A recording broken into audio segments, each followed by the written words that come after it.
Seeing there is no further discussion, the motion to amend the meeting agenda will be conducted by a roll call vote. As I call your name, please say yes or no to approve the motion. Ms. Green is absent. Dr. Joyce McNeil? Yes. Ms. McIntyre? Yes. Mr. Walker? Yes. Mr. Del Marone? Yes. Mr. Gilbert? Yes. And myself, Carol McIntosh, is a yes for me, and the motion passes 6 yes and 1 person not present. Board members joining us this evening is Ms. Carrie Zakowski. I've invited her to come this evening to formally introduce herself. I wanted each of you to get the chance to know her and put a face with her name. Ms. Zakowski, you can come up. Yes, please.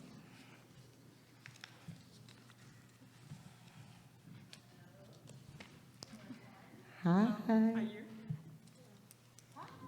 Hi. Glad to see you. Good to see everyone.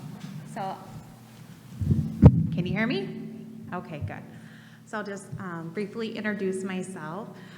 Again, my name is Carrie Sikowski. I was the CFO here at Flint when the board made the very wise decision to transition from Raymond services to a district business office. Yep, I think our President McIntosh was in charge of that one, so kudos to you. So I was actually the second CFO that was hired, but I was able to bring on a staff and successfully transition Raymond out of the district, and that move alone saved us over $300,000 as a district, so that was a tremendous move and a great decision. As you can imagine, that had a lot of challenges. We had new software, we had new staff, so there was a lot of different things that happened that year. And always when you reflect back, you think, well, I could have probably done that a little differently or better, but I think overall it was a success, and it was pretty evident last year when when Plant Moran was here and gave their audit presentation. So I'm excited to be back to help out in any way that I possibly can. I am a resource for the board. I have knowledge of the district. I have a lot of school finance knowledge, and I'm here just to be, support the district in any way that I can. Does any board members have any questions for Ms. Zakowski? Okay, Ms. Laura. Hi. Thank you so much for, I don't even know what to call it. Thank you. Just thank you so much from the bottom of my heart. I know that you have another full-time job in another district. So my question is, we could just use whatever time you have to spare. How much time do you think you would realistically be able to spare? Well, sorry if I take this down because I was just speaking with Tish and just, and Kiana, just saying, whatever I can do to assist. I do work a full-time job, but I am available if they need me during the day. I can, work on things. They can give me access to schools open. I can work on things on the weekend and evenings. So, I'll help out as much as I can. This is, there's a lot of budgets to be entered into schools open. It's time to start looking at amending the budget. So those are things that I can help with. I know with the ratification of your latest UTF contract, there's, we need to create the staffing profile and get people moved so that we can give you an accurate amended budget. I usually like to do those after a student count, which we've had early this October. So as they're finalizing those numbers, so that way you can usually see those in January, February. So those are some things that I can help with. Tish, from everything that I've heard, is doing a fantastic job, but it's just a lot for one person. So if I can help in any way when they hire new people to help that person, get acclimated and get it, up to speed on what they are doing, I'm just here to do whatever I can. I'm also a resource for you. So if you have questions, if you don't understand something, or just how things are working, and this is a really unique time for school finance with all the extra ESSER money, and they're having MDE's having a lot of problems with their software, and things are not rolling out at all. So that's making it harder for what we have to do. But if I can be a resource for you, if you have questions, feel free to contact me. I'm here to help.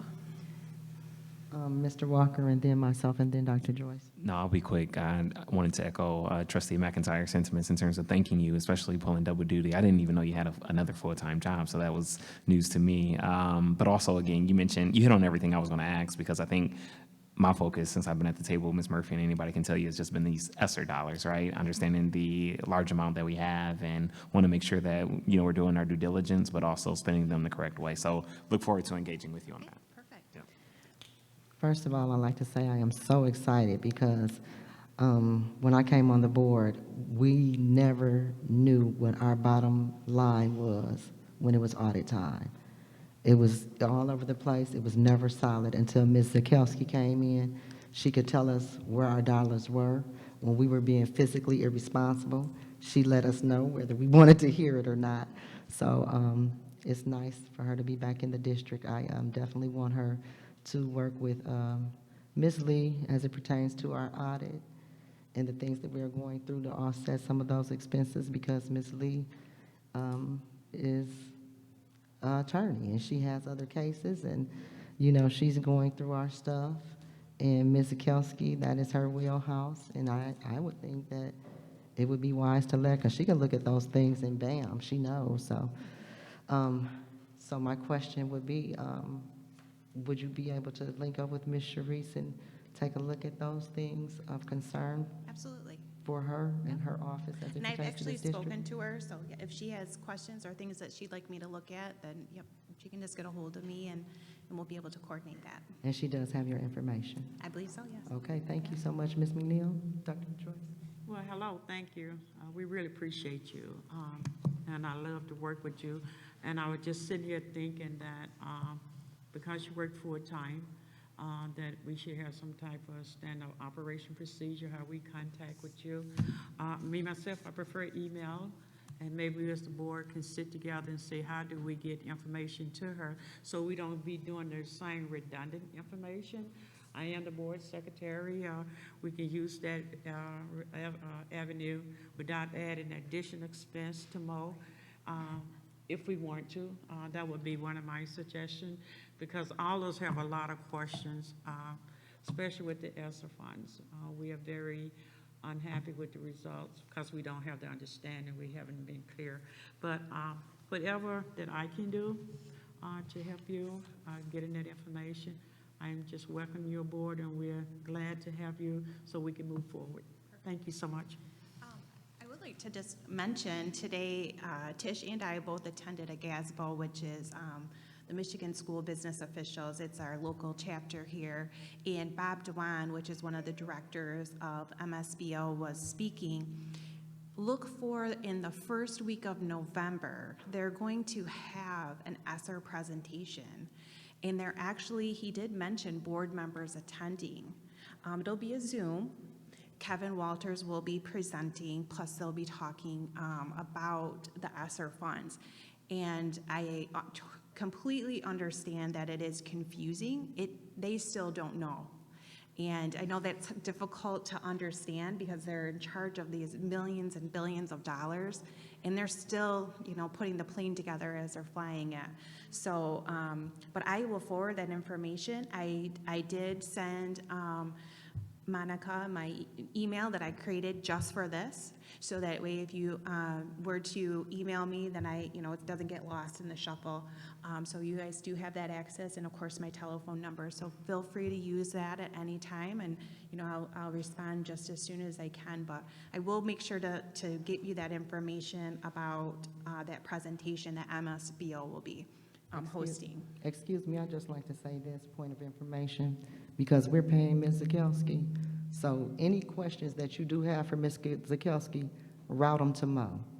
Because if you ask her a question and he asks her the same question, and all of us are emailing and calling, and she's asking the same question over and over, the district is paying for that. So route all questions for Ms. Zakowski to Mo. Mo, you feel free to, because we're a transparent board, so That's you right. feel free when somebody asks a question, to shoot it to everybody, because somebody else might have that same question. Mo is our point of contact, and we're routing everything through Mo for billing reasons. We might have to reflect back on it. We might have to refer, things of that nature. So Mo is our secretary or the executive for everyone, so let's keep it at a central, and we'll share it with everybody. And I can, easily email to all of you too, because again, Yes, as you that would mentioned, be great. transparency, that we are a public school district, and there's nothing that we do that's a secret. Everything should be shared and can be shared. So, that's always been my belief. So, I'm happy to share everything, and I would never do that. I understand, I understand. Thank you. Ms. McIntyre and then Pastor Gilbert. So this isn't so much a question for you, but it's kind of talking this out with the board. As the treasurer, I'm supposed to meet with the CFO weekly to go over the check registers and also to generate the agenda for the finance subcommittee meeting, and those things have not been happening since I've been treasurer. So with your permission, I would like to include Ms. Sikelski in those meetings. I think like as a standard procedure. I mean, I understand going through Mo and everything, but as the treasurer, these are tasks that are in the bylaws that need to be done that, we haven't been able to do them Yes. so far. So I'm just letting you know that that's kind of what I plan on doing, and with permission, would I be able to call her as? So this is what we would like to do. Ms. Zakelski should definitely be at you guys' finance meeting, along with Ms. Wolf. Yes. And any questions you have, that even if you want Ms. Zakelski to look at them, let Ms. Wolf look at them first to see what she comes up with, because she's learning, and eventually Ms. Zakelski is gonna have to leave, and we don't know if Ms. Wolf will have to be the one to take that on. So let's keep Ms. Wolf in the loop. Oh, absolutely. What I meant is these are standard ones. Yes, I'm and going, so no, I'm just. Letitia would be there and Mo would be Yes, there as well. let me finish. And so at your meeting, yes, let's include her. And any questions that you have, share them with her so she can start researching them, and then still share them with Mo as well. After you guys are done, whatever question she gets, let's shoot it to Mo so we can all be clear on our finances, because that's the point of Mrs. Zakelski being here, like Ms. Zakelski, so we can all watch our numbers. Just share is all I'm saying. And when you have questions, instead of racking up a lot of hours, write them all down. You can talk to her when she go to the next meeting. Or if you and her schedule something that you need to follow up on, that's fine. I'm saying on the sidebars, let's shoot them through Mo, and let's shoot them to Ms. Wolf, because that is her job. That's her job. Right, Carol, I was talking about not just chatting with her all the time, but having these meetings, and in those meetings, those would be the questions, and they would be documented, and there would be notes Well, Mo is taken. going to, yes, Mo is going to take notes. That's That's standard what I'm procedure, yes. Any more questions? Mr. Del Moron? So, I have several just because I don't know. You had mentioned contract. Is there a contract? Has it been approved? Her contract has been approved. Okay. Yes, last week. Yeah, you were here when we voted. Yes, last here week, last sir. week, Yes, okay. sir. Go ahead. What's your next And question? we already have someone in that position. What is the need? Is there an increase in volume of work? Our head person is out on leave, and Okay. she's been out for Got it. extended time. Ms. Wolf is not all the way up to speed as it pertains to the issues of the district, because they're additional. And Ms. Wolf is only one person. Ms. Zakelski is our former CFO, and she's familiar with the district. So in absence of our CFO and not knowing when she will return, we asked Ms. Zakelski to come along to help us with our legal audits and issues that we have, as well as helping Ms. Wolf stay on track and keep the district in line, because we have timelines, we have certain issues, certain things that we have to meet to keep our finances coming, and we don't want Ms. Wolf overloaded and miss that, and Ms. Zakelski is on point and current with that. And I think I heard something about a rate per hour. What are we paying? And actually, we need to hash that out, and that's what we're asking her now. What kind of time would she be able to, because this is our first conversation with her. to be able to get a feel as to what that is. But before we even get going, we know we want to keep that, whatever it is, to a minimal as much as possible. And her rate is $150 an hour, Mr. Kepler. So we've already addressed that. So with that being said, that is why we want to, if we have questions for her, let's get a compilation of questions and send them at one time. That's why we would want Mo in the loop. And then she can take that time to minimize the cost and maximize the effort on the workload, because you don't, like I said, we don't want her doing double work. You know, you asked her a Yeah. question to connect to the last, so you get it. But anything else, Chris? Okay, no, thank you. Thank you for your help. Are there, Pastor Gilbert? Madam President, thank you. And your name is Mikelski? Sikowski, Sikelski. Your first name is Carrie? Carrie. Yes, I remember reading the documents concerning. So how often will you come at the request of the board, or when we have questions? Or we're going to go through the point of contact with Mo and these individuals here, but Well, how often? well, her meeting is however often it is. Monthly, correct? And then Ms. Wolf, we don't Clerk? know. Go ahead, Madam sir. Chair, clarification. What did you say, Ms. The financial subcommittee usually meets the first Tuesday of the month? First Monday. Mr. Monday, yeah, Yeah. okay. So it'd be first Monday. So you always try to be there as best you can? Because I heard you say you had a full-time job, Yep. so. Usually we met in the evening. I don't know if that's still the practice, so I would make, all effort to be there if requested to be there. Okay. First of all, I want to thank you. And I heard you say something that really grabbed my attention. You said that we have to do everything out in the open. So I thank you so much for that. Thank you. Yes, and to add to Mr. Del Marone's concerns, also with Ms. Wolf taking on the additional responsibility and losing a person from that department, being at such a critical state, that's another reason we sought after Mr. Kelsey. Is there any other discussion?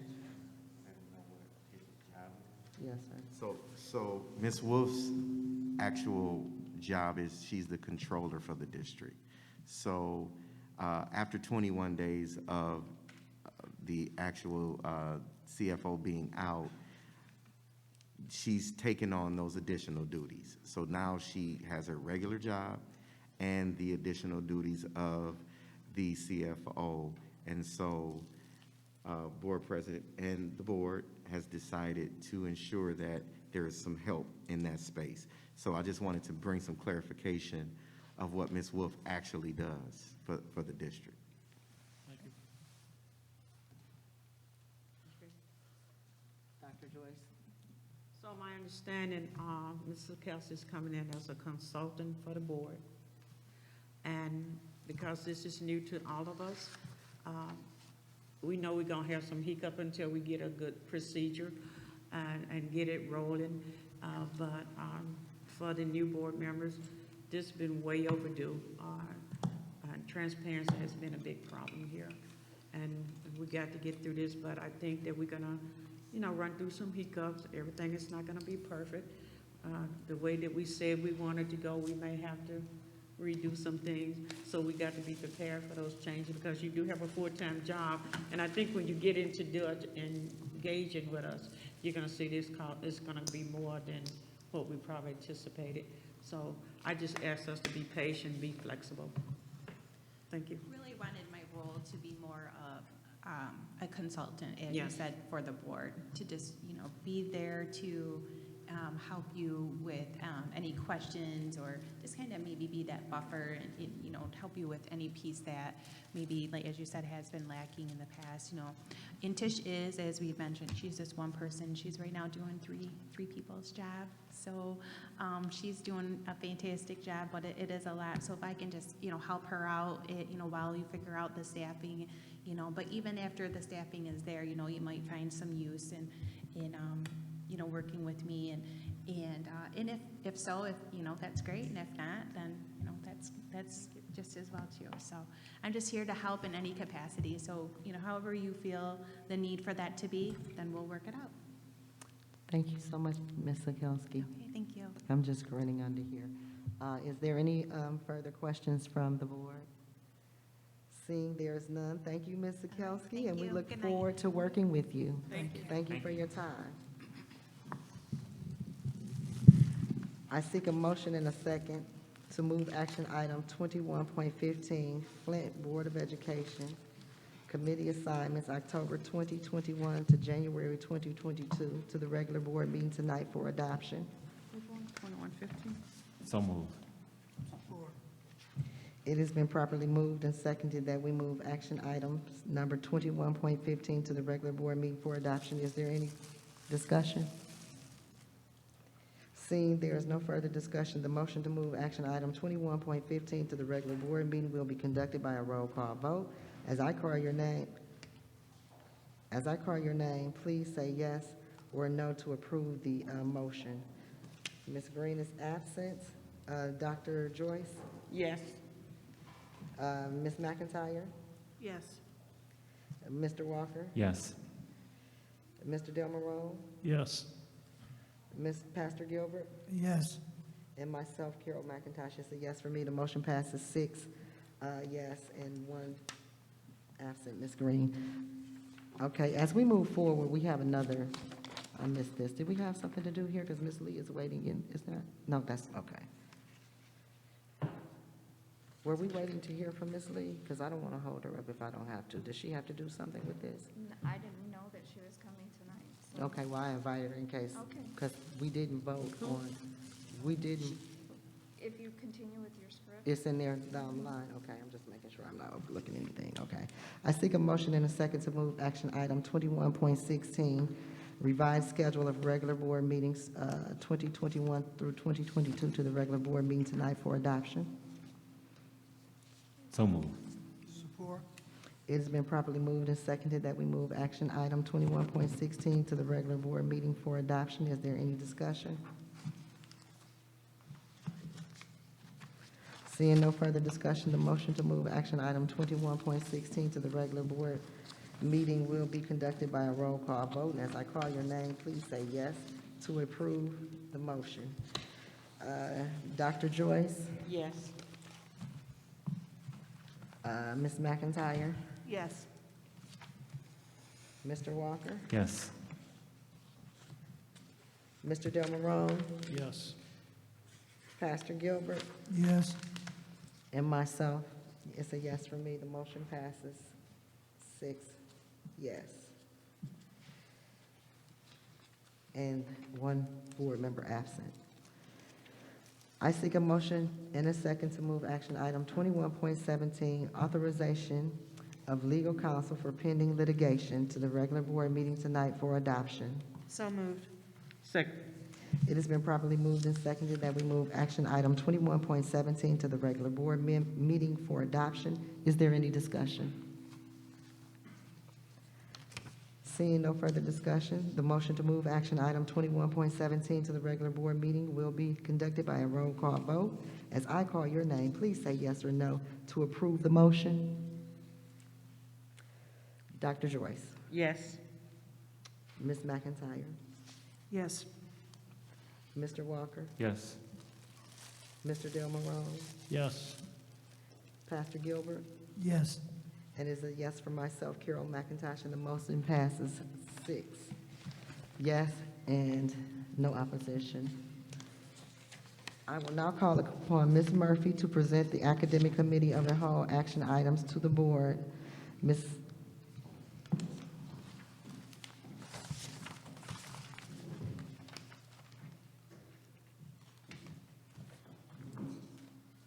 Good evening, Board.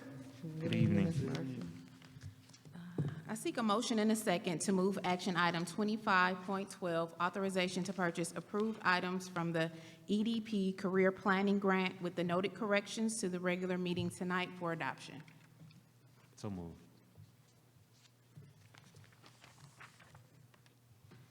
No support? Motion. Did anybody say support? Not Okay, yet. the motion fails for lack of support. And that was action item 25.12.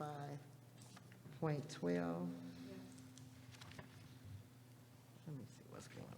Because I have 25.11 and then and it's not like I memorized them. So let's see what's going on here.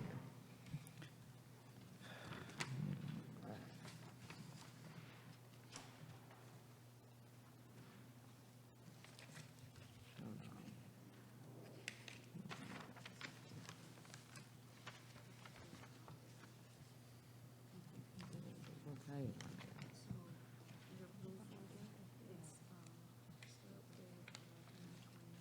I'm getting you. And this is-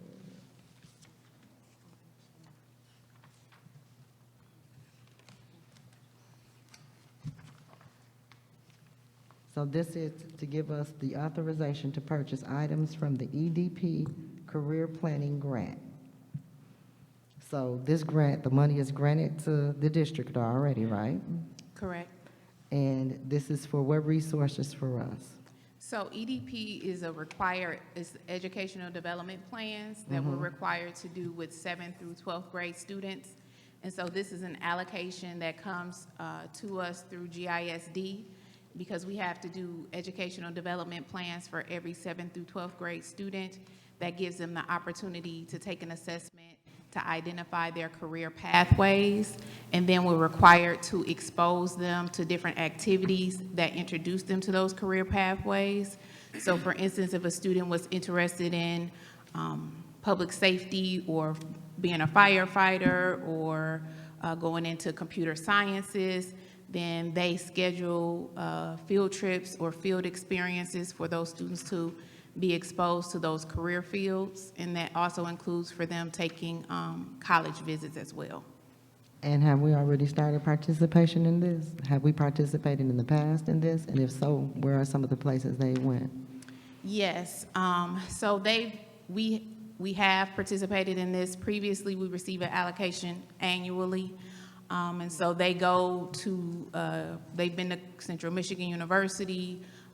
We've taken students to Michigan State University. They've been to the fire department and different, just depending on the individual student career pathways, we're required to expose them to certain opportunities. And if this doesn't pass tonight, what happens with the grant? I'm not sure. We've never had that as a concern, so I would have to go to GISD and let them know our board is not in support of the grant. And excuse me, Mo, the information that I requested as it pertained to the GISD allocations.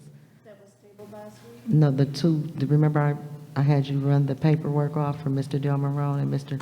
Yes, exactly, at the office. Okay, because that would have explained to you gentlemen how the money is allocated.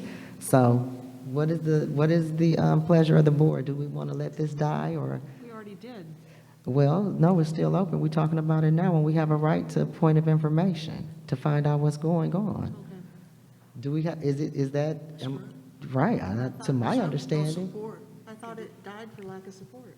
Well, I wanted some point of information. I wanted some more clarity to know what this would do to the district if we allowed it to die. And with new members, I think they have every right to the information, I would think. Ma'am? So here's my thing. It's not that we don't necessarily support the grant. It's, I don't know how many times I need to say this, but I need more information about this. You have here that we've got a contracted staff for $40,000. Who's the staff member that was hired? We've got $3,000 for college tours. Is that for mileage? What is that for? For pamphlets, brochures? I mean, are we paying colleges for are we paying public universities for the pleasure of going onto a public campus? I mean, there's no information here. And all of a sudden, it's on the agenda. There's a dearth of information. We're being asked to just rubber stamp $54,000. And I am open to considering the grant if I can see what it is. Again, I'm not going to go in and sign a check register when I don't have the invoices and I can't see what's on it. I'm not going to approve a grant when this is this is woefully inadequate in terms of information being provided for us to approve. So I'm not approving it. You give me more information and I agree with it, I'll approve it, if I think it's in the best interest of the district. Right now, this looks like it's in the best interest of somebody. Somebody wants it. I don't know who, and I don't know why, and I don't know what it's for, and I don't know how it's benefiting the district. So I'm tired of having grants come before us. It's like, oh, we've got the grant money, it's free money, here it is, we've got to spend it anyway, and it just goes off into the horizon without any accountability. Okay, so, do we have any other board members? Dr. Joyce? I think, and we have been talking about this for the longest, when you give us a spreadsheet with numbers on it, and any accountant knows that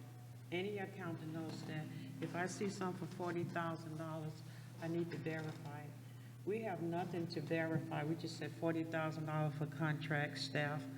I just think professionally, and as an accountant, that and it'll save us a lot of process if we had some data behind the data. So if I'm looking at $40,000, I shouldn't have to get here and make a choice. And then we end up saying that this is not the choice we make. We've been requesting that we have backup to this, some type of backup. This has nothing to do with your GISD. Need to provide us with some backup. $3,000 for a college tour. What does that mean? You know, what does that mean? $3,000 college tour in Flint, or is this a college tour somewhere else? So we need a little bit more detail, because I think, and this arrived from us with the previous budget that we approved. We approved the budget because we was kind of in a bind, and we're trying to get away from that. And I support Mrs. McIntosh. It's not that it's the grant, it's just that we got to be a good steward, and we can't be a good steward if we can't bag stuff up. I appreciate the feedback. Every application is different in regards to how we either have to submit it, how we receive it, if it comes on state aid, if it is in the Nexus system or MEG system. And so I just want to learn what it is that you all need to have to see if I can obtain it to share it with you.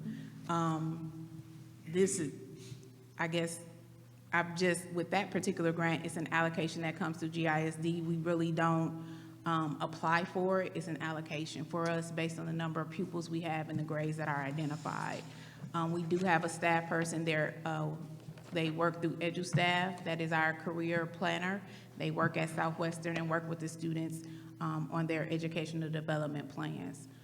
So if it's a job description that's needed, I guess I just want to be clear so I can be as specific, so if when you receive it, I know every piece that you want with it, so that just want to make sure that I'm transparent as possible, so I just want to make sure I understand exactly what it is that you would like to have. Not all of the field trips are planned out because they have to wait till the students take the education development plan that determines where they need to expose students. For me, I'm not questioning a whole lot of things, but like for me, when we say college tour, Yes, ma'am. and that's something that's passion, and then we want to say, well, it's college tour. Are we going to be doing some of the black college tours or black, you know? So that's the type of information I like. I want our kids to be a little diverse. And so, you know, $3,000 and definitely is not talking about none of your black college because they are out. Right. But that kind of information, or when coming from GISD, they can say, this is who we contracted our staff. These are the people that we are contracting, who this company is, if it's EduStaff, and how did we get to 40,000? And that's just a beginning, and that's nothing big. Doesn't have nothing to do with you. It's just GISD could have been a little bit more thorough, just for the board's sake. Mr. Del Marone? I can appreciate, as you said, that the college tours have not been planned out. Right. So my question becomes not for the board members across from me are asking,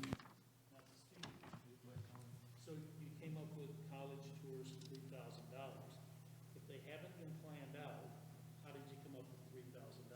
What is behind that $3,000 to get to that number? That's the transportation. So we usually contract with our first student bus company, and they provide transportation to those college tours. And my other question is contracted staff, is that?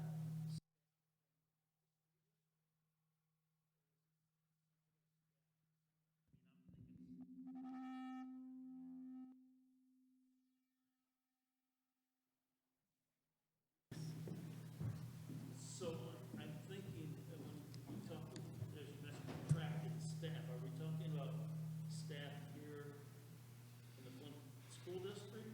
Or is this staff that's being hired? And if it's from within the district, aren't they already being paid? Correct. So this is a third-party contractor through EduStaff, but they are physically working inside of the school.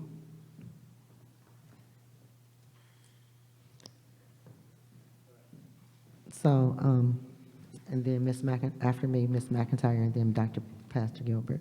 So, the paperwork that I had given to Monica was the paperwork that we had received earlier in the year from GISD, and what it was a listing and a table of all the allocations, the money that was coming in that she's speaking of now, and those dollars were allocated to. Mr. Walker, remember when we got the blankets? That is, so that would, a lot of these questions that they're asking would be in that information, but we didn't get that to them. So I'm going to reflect back to the pleasure of my board, because I did make an effort to provide it. Mo does have a lot on her. You didn't get it to do this piece. I was wondering if it could be the pleasure of the board to table this GISD piece. And I don't know if we can table it because we've already tabled it. So, because I'd hate for us to turn it down and our students miss services that GISD is going to get the money for anyway. I definitely want to express that when you vote not to get these services, you are not voting for GISD not to get the money. They have the money. You're voting not to receive the services. Is that proper, Ms. Murphy? Yes. So I just want to make sure that we as board members, and this is the battle that we find ourselves in as board members, because you do want to be a good fiduciary of the funds, but at this point, it's not a matter of the funds. It's a matter of what services do you want for the funds that they already have on your behalf. So at this point, I will reflect back to the board. What is your pleasure? Do you want to allow our new members to catch up? Yes, ma'am, you may. It's your turn, Ms. Lord. So, we had 57 graduates last year. That's what this is servicing. 57 students. Well, that probably serviced a few more because we had some that weren't able to graduate, so maybe 63. We're talking, we've got a third-party vendor from EduStaff who's overseeing career advice to our scholars. Let me tell you what my experience with this particular staff member was in 2018, 2019, when I was teaching dual enrollment classes with some of these scholars. The educational development plans, there's like, when you graduate, you have to come up with a portfolio and do some kind of an exit thing, right? There was a conflict with their college class that this third-party staff member refused to change so that they couldn't attend their college class. This person was rude. This person was disrespectful to the students, didn't really care what their future was, any future development. This is GISD we're talking about. Looking at our Flint kids, our Flint students. We've got, again, an out-county party who's dictating our culture and our education to us. I'm not impressed with what they have done. We may lose the money, but we've got an active, thriving school-to-prison pipeline system. And make no mistake, this sounds good, But our pipeline is heading to prison, not to career development. Thank you. Is there any other board members who would like to speak? Ms. Kiana, would you like to respond? I don't know if this is the staff person Treasurer McIntyre is referring to, but the person that's in that position is, actually, they've been a Flint Schools employee for some time before they were outsourced. They're also one of our coaches, and they have in my estimate, my observation, they have a good rapport with our scholars and are very vested in their outcomes. I don't know if we're referring to the same person, because I didn't say a name and she didn't say a name, which is probably best.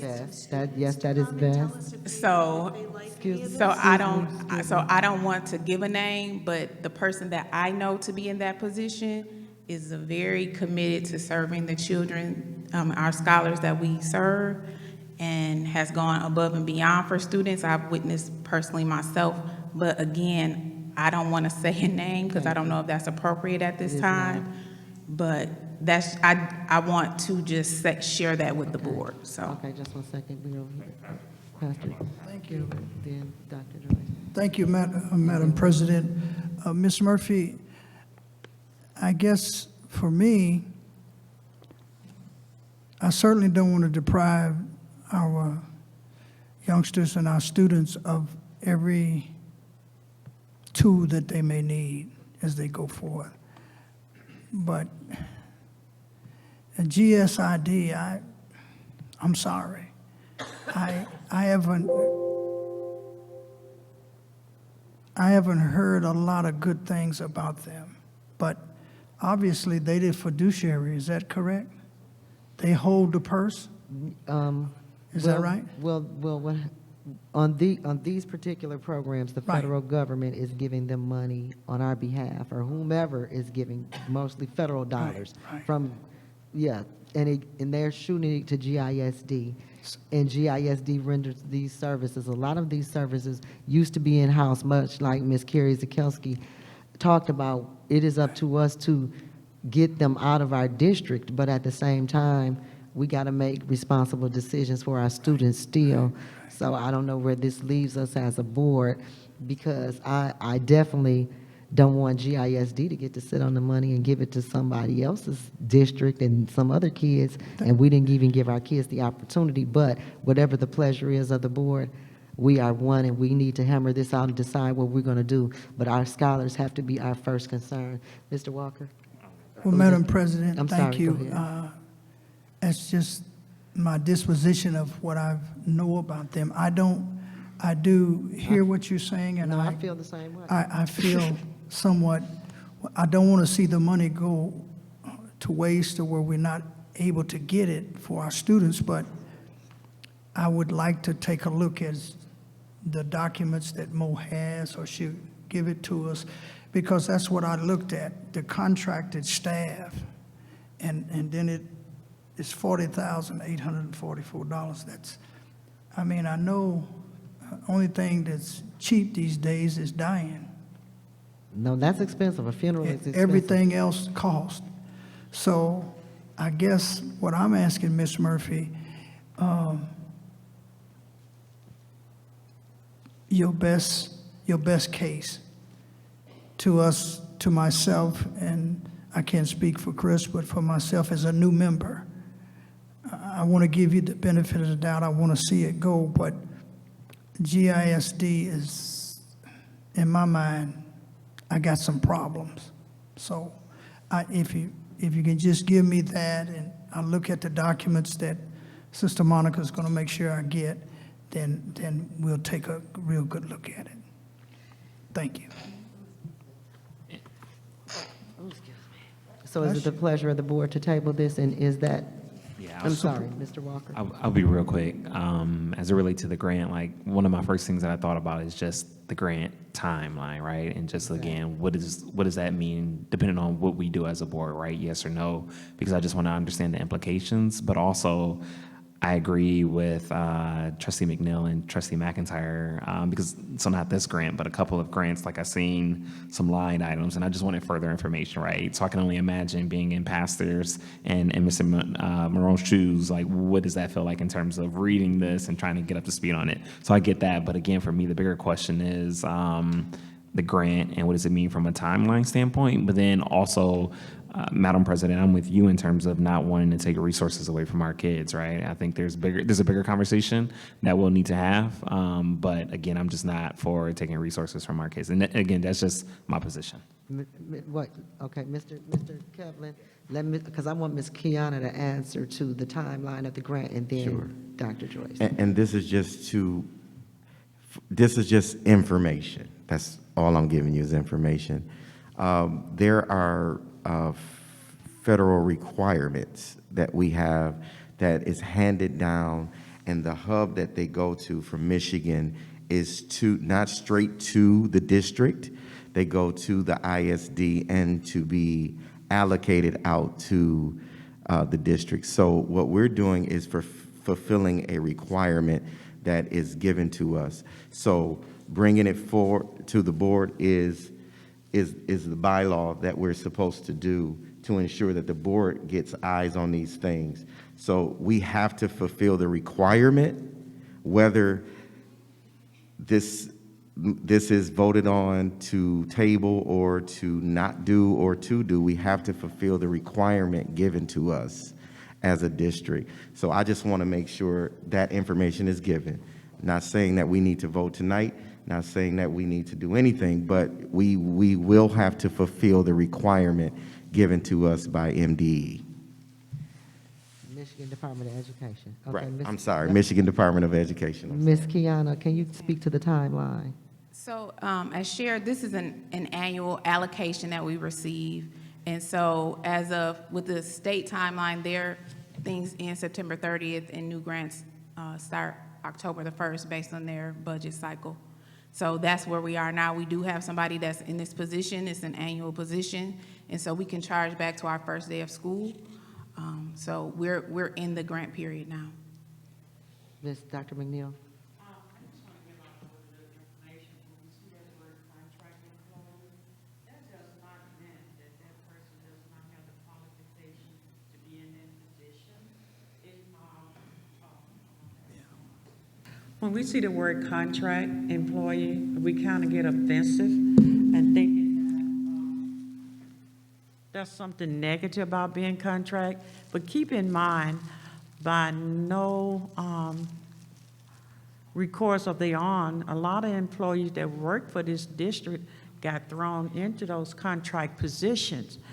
And we label them as contract as they kind of devalue. And a lot of our great employees went into contract. That doesn't mean that that person is not qualified to do this work. We call it, and so we have to be careful with wording. It's just like with your guest teacher, and you say, oh, they're just a substitute. Well, that's out of ignorant, because most of your guest teachers come in holding masters and doctors and MPAs and can teach better than anybody else. So let's not get caught up with like, oh, they just contract and they eat it.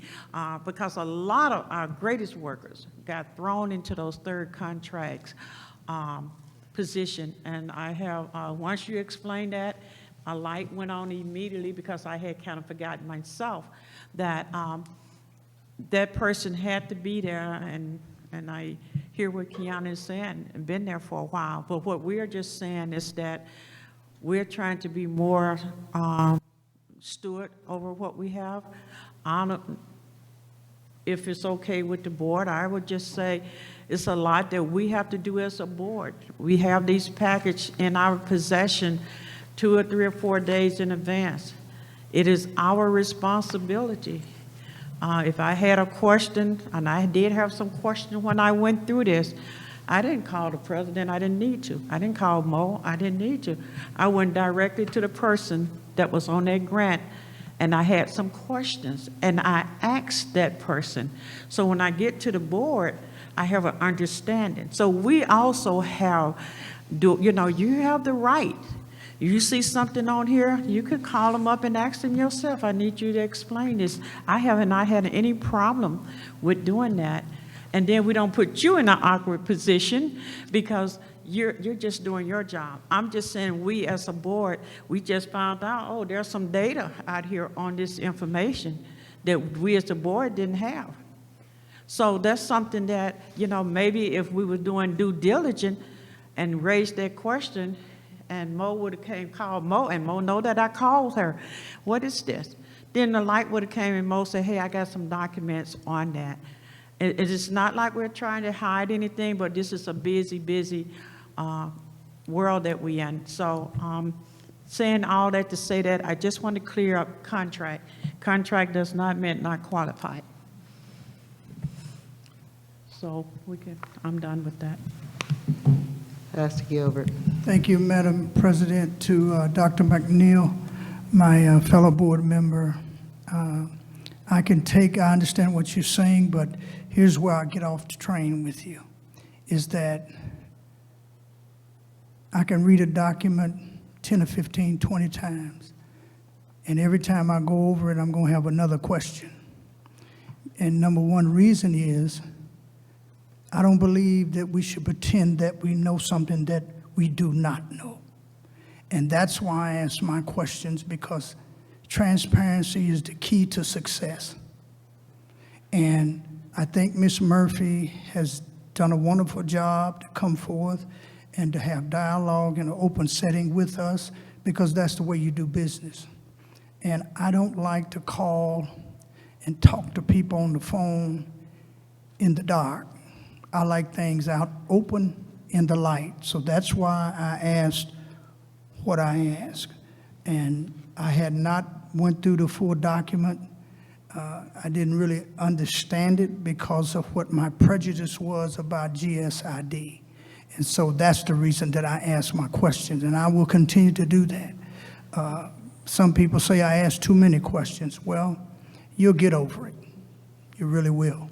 So, because I want the best for the children and for our district, and this has caused us a lot of trepidation in the past.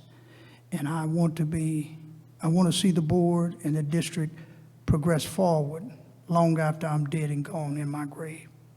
I think I need to respond to what you just said, because it wasn't a personal against you. It's how I operate as a board member, giving you ideas how I operate. I'm not saying that you have to take that process. That's because I've been here and I know, and I can kind of know how to do the process. So my suggestion is me speaking. I never speak for another board. You know, that's the problem we have. I don't speak for another board. I'm just saying my experience. What I experienced, and just trying to get some clarity, because we all feel the same way about GISD. It's just that we put you in a heck of a position, and you've done a great job, but they need to be a little bit clearer to us, since they know how where we stand at. And I appreciate this dialogue, because I want to make sure you all are empowered with whatever it is that you need to feel like you're making a great decision for students. And so as you all are asking questions, I'm not offended or at all. That's what I'm here for. And so, you know, however long it takes for us to have the necessary conversations for everyone to at least understand as much as possible, and if it's requesting additional information, we'll go through that process. We are a grant-rich district, so these are conversations that we'll have to continue to have. So here's where I am, because we do have new members. I think we need to table this and have a special board meeting scheduled with you, Ms. Kiana, so you can get with the board, so that, like Pastor Gilbert stated, he would like to get the information from the GISD. I would like for Mr. Del Marone to have it as well, because that was a breakdown of how the funding that goes to GISD is allocated on our behalf and how we spend those dollars. So they were not given that opportunity. So at this point, I think I'd like to make a motion. I'd like to move that we table the discussion and have a special board meeting to address our grant situations, and to have Ms. Kiana now that she has a clearer idea of the expectation, come before us and make some solid decisions for our students, because we would not be financially responsible if we didn't put in the extra time to work this out, because these are services to our students who don't have a lot of options and a lot of services allocated to them. So at this time, I'd like to make a motion that we table the discussion and have a special board meeting to address the grant situation. The motion has been made and properly supported. Is there any discussion, Mr. Del Marone? Yes, two items. One is as far as setting a day and a time. But my other question through you, President McIntosh, to either Assistant Superintendent Jones or Ms. Murphy, this career planning, I don't want to say grant, but the career planning for the students, is that required by law or some other means? So if we turn this down, which we're telling GSID to keep the money, and we're required to provide it, then we're going to have to pull it out of the district's coffers? Correct. We're Yes. required to have each student to complete an educational development plan. Okay. Ms. McIntyre? So look, I'm not challenging the legal requirements of the educational development plan. We have to do it. All districts have to do it. But all districts are doing it differently. And my point is, we don't want to reinforce the school-to-prison pipeline. Maybe we should maybe instead of having a workshop where we're talking about the grants, maybe we should get a couple students or alums in here who've actually experienced these educational development plans and can tell you what the impact was on them, and maybe we can do something better. Point of information, Ms. Laura, and I'm not against doing that. I am with you, but our task right now is to get these grant dollars allocated and services rendered to our students right now. And we can look at that, because I'm all for taking some of our services back from GISD. But like Mr. Del Marone stated, if we don't accept this help from GISD, then we are forced to provide some of these services to special ed, transportation. All of those pieces are tied to GISD and these allocated dollars. But we don't have to accept these line items. I understand that, Ms. Laura. I'm just filling the people in on the crutch that we are finding ourselves in, and that's a true reality. So the motion and it was properly supported that we schedule a meeting and get the information to Mr. Del Marone and Pastor Gilbert from the GISD so they can look at the allocations and set a time and a date. And Mo just Can gave. we all get the information? You have it. Remember when I gave you the blankets from GISD and every district was there? Remember those blankets? And that, Just ask for a second. in that bag?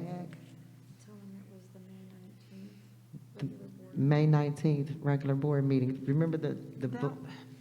What I got was a report that had some glossy pictures in it and was about as informative as this is. Well, that's what it was. It came with a booklet too now. Oh, It yeah, came it was with a very yeah. nice booklet. It came with a It magazine. was collated and. Well, the paper I was don't guide nice. the, that's the information that they gave us. That's what they provided for That's, so all that's all we're districts. gonna get. We're not gonna get anything else besides that little Well, glossy Ms. pad. Murphy is going to do some research at this next meeting. So She's, that's what I'm saying.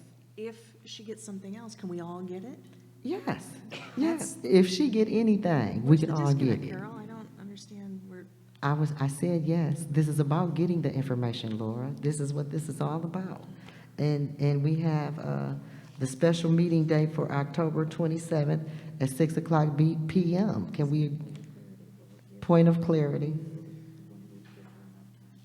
can we also get maybe some student input, maybe a student council? We can have a student advisory council.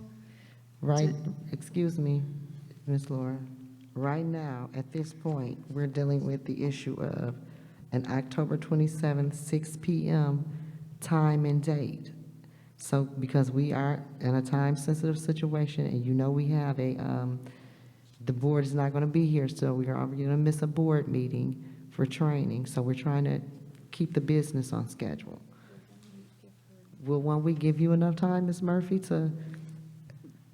I'm taking notes to understand what additional information board members want. And so my understanding is there is a request for some additional information around the When it says staff. contracted service. When it says staff, we want to know who that staff is. Okay. Are they in our buildings, or are they going to? They're in our buildings. They, from my knowledge, have never worked for GISD. They've always worked in Flint. So they are employees of the district receiving payment? They are, when we outsourced our employees, they were previously a Flint employee. We Okay. outsourced them, and they assumed this contracted position. That is the case with this person. Okay, so we're talking about one person. We're talking about one staff person. Okay, well, Mr. Del Marone. Yeah, so when they're contracted out, I mean, they're on the payroll to begin with, correct? They're on EduStaff's payroll, correct? On what staff? EduStaff, which is the third-party contractor that we Okay. work with, All yes. right, I guess where I was going, is there any savings to the district by them getting paid through this funding? But it wouldn't be. Is there, well, If they're collecting $40,000, do we save 40? we just don't lose 40. Grants are kind of, they equal in, they come in and they equal out. So Okay. we are receiving the service for our scholars, utilizing the allocation we receive from GISD, which is the only way that that money flows. There's different ways that money flows to us as a public school. Sometimes it'll come through MDE, the Michigan Department of Education. Sometimes they may say they'll make GISD the fiduciary. It may come on our state aid where we'll receive an allocation. So it just depends on the funding source and how it is distributed to the district. Okay. Pastor Gilbert.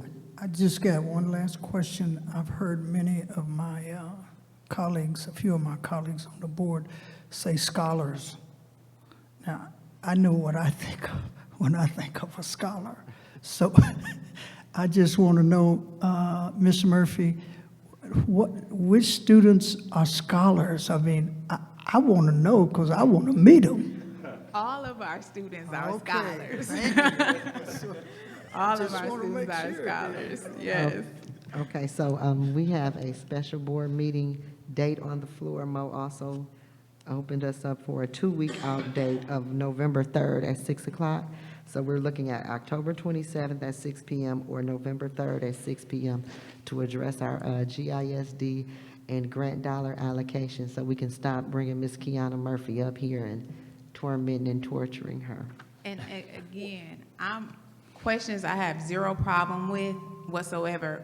The only pressure to be transparent that I feel is that I'm here, you see me, but these budgets are a reflection of the work of the school improvement teams, the leadership teams at buildings, the stakeholders' input. I'm just bringing them to you all, but I am not. Don't do the work. I do the work. Not that But end I of the take work. what they decide that they want their plans for their scholars to be, and I bring it before you. So that's the pressure that I feel when I sit here and wanting to make sure I give you the information that you need, because it's staff that's impacted, it's students that immediately become impacted by not passing these grants. So Yes. I can take every question you have. I have zero to withhold, but that's just the pressure that I feel. Our school year started in August. Yes. And for delays not of our own, if it's through MDE with their system not being up, we've been restricted from some of our funds.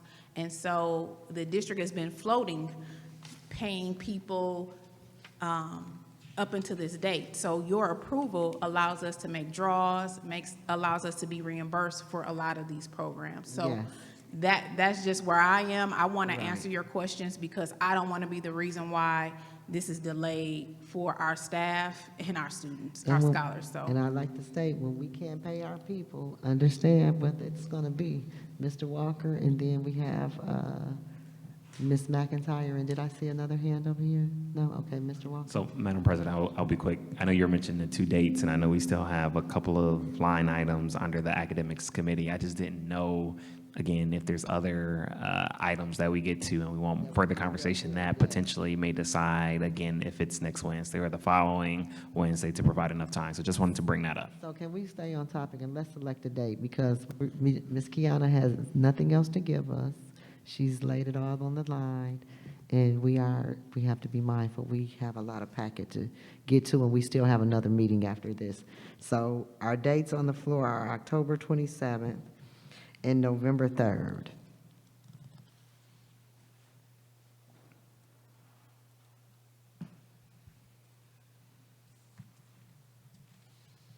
Oh, you asked the question. Or 1 week out. 1 week is fine with me. 1 week's fine. We can get it done. Well, we have to consider and we have to get, let's go 2 weeks and give her a chance to get the packet, give Ms. Kiana a chance to do some groundwork, give them a chance to look at the information, vet it, go over it more than once. Can we get a consensus on that as a board? So the 3rd at 6. For the 3rd at 6 o'clock, yes, sir, Mr. Walker. Mr. Del Marone, Pastor Gilbert, Ms. McIntyre, Dr. Joyce, what say you? I'm fine. Okay. So we did move that and properly seconded for a special meeting to address our items. That meeting will be held on November 3rd at 6 o'clock. And at this time, I will ask the board, do we want to make an amendment to put all these things at that, or no? What's your thought, Mr. Walker? Let's No, my go. thing was just to go through them, and again, if something else needed to be added to Then it. just add it Yeah, to it? just so Okay. Ms. Murphy All understood the right, scope let's of work. move. Yeah. Yes, sir, Yes, ma'am. I got you. Okay, so now okay. So at this time, I'll ask for a roll call vote to accept the special board meeting to be held on November 3rd at 6 o'clock p.m. Do you have a question? Yeah, just a Yes, quick ma'am. question. So on the 3rd, anything that we have in here, we should prepare for the 3rd special board meeting? That's Not- what we're saying? Not anything. I think this one item to give her a chance, them a chance to look at the GISD information, but what he's saying is if we hit some spots with the rest of the packet down the line, that we should be given the option to add those things to this special board Yeah, meeting. that's what I'm Is saying. that Yeah, proper, Mr. yeah, Walker? that's what I want to do, because Okay, okay, so we all have the same understanding. So we're on our roll call vote, and as I call your name, please say yes to accept our special board meeting date or no to oppose. Ms. McIntyre? We're doing a roll call vote? to set the Yes. 3rd date. Yes. Dr. Joyce? Yes. Mr. Del Marone? Yes. Mr. Pastor Gilbert? Yes, Mr. Walker? Yes. And myself, Carol McIntosh, it is a yes, and the motion passes 6 yes, no opposed. At this time, please continue, Ms. Murphy. I seek a motion and a second to move action item 25.13, authorization to award contracted tutoring services to the regular meeting for adoption tonight. So move. Do I have to? We'll, not in the middle of the motion. After that, we'll have discussion. Okay, it has been moved and properly seconded. Is there any discussion, Dr. Joyce? Yes, I just want to know, is the tutoring company here, is they at this meeting today? They had said they was going to be, and they wanted us to understand. There she is. Tiara, huh? She is out there. Yeah, could we let her speak? Ma'am, could you please come forth and address the board? You can come up on stage. We have a mic for you, ma'am.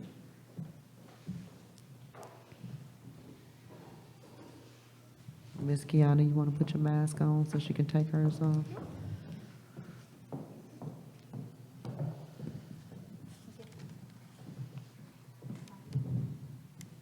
you hear me okay? Mm-hmm. Yep.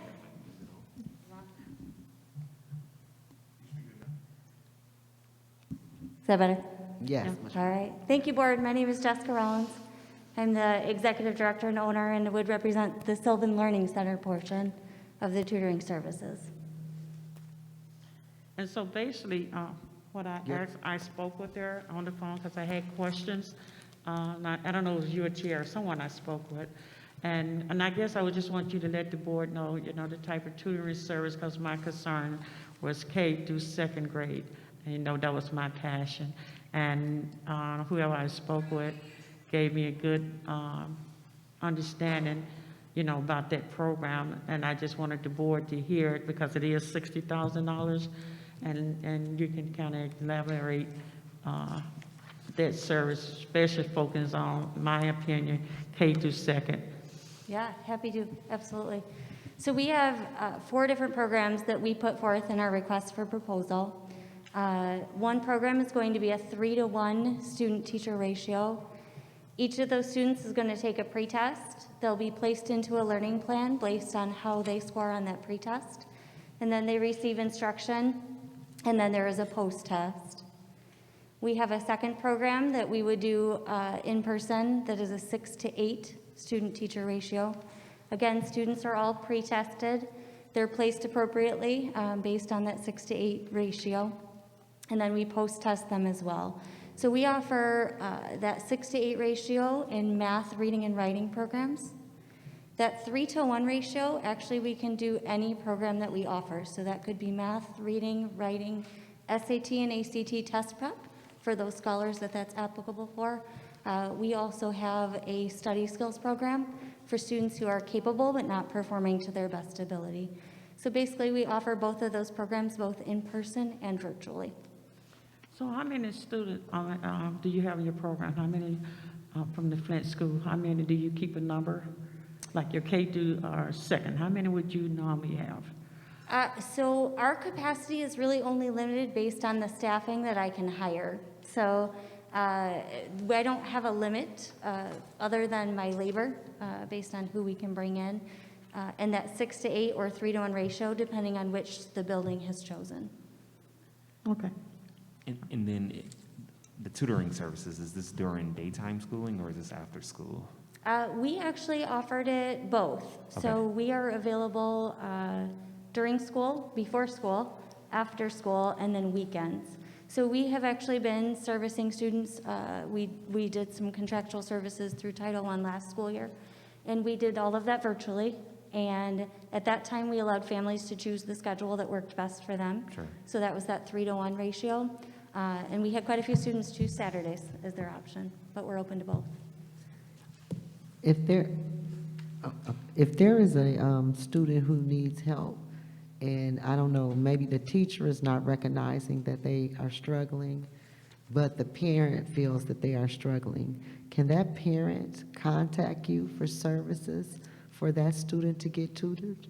It's actually my understanding that this is all parent initiated. So yes, we actually have some parents that I'm sure would be happy to share their stories of how they worked with us. But our communications are directly with the parents.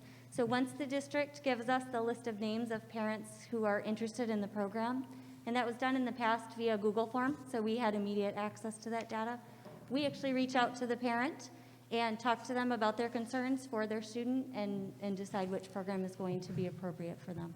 Okay, and Ms. Kiana, if the school recognizes that a student is struggling, because you deal with special needs and special learning assignments for students, specialized learning programs, do you?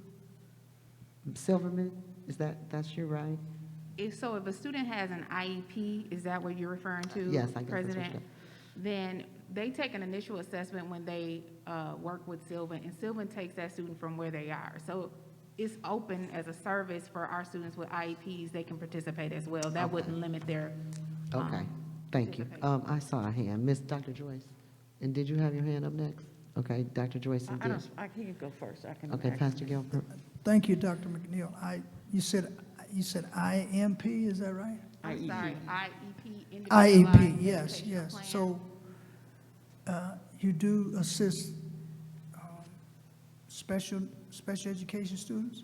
Our district services students, yes, that have specialized needs, yes. And does Sylvian, do they do that or not?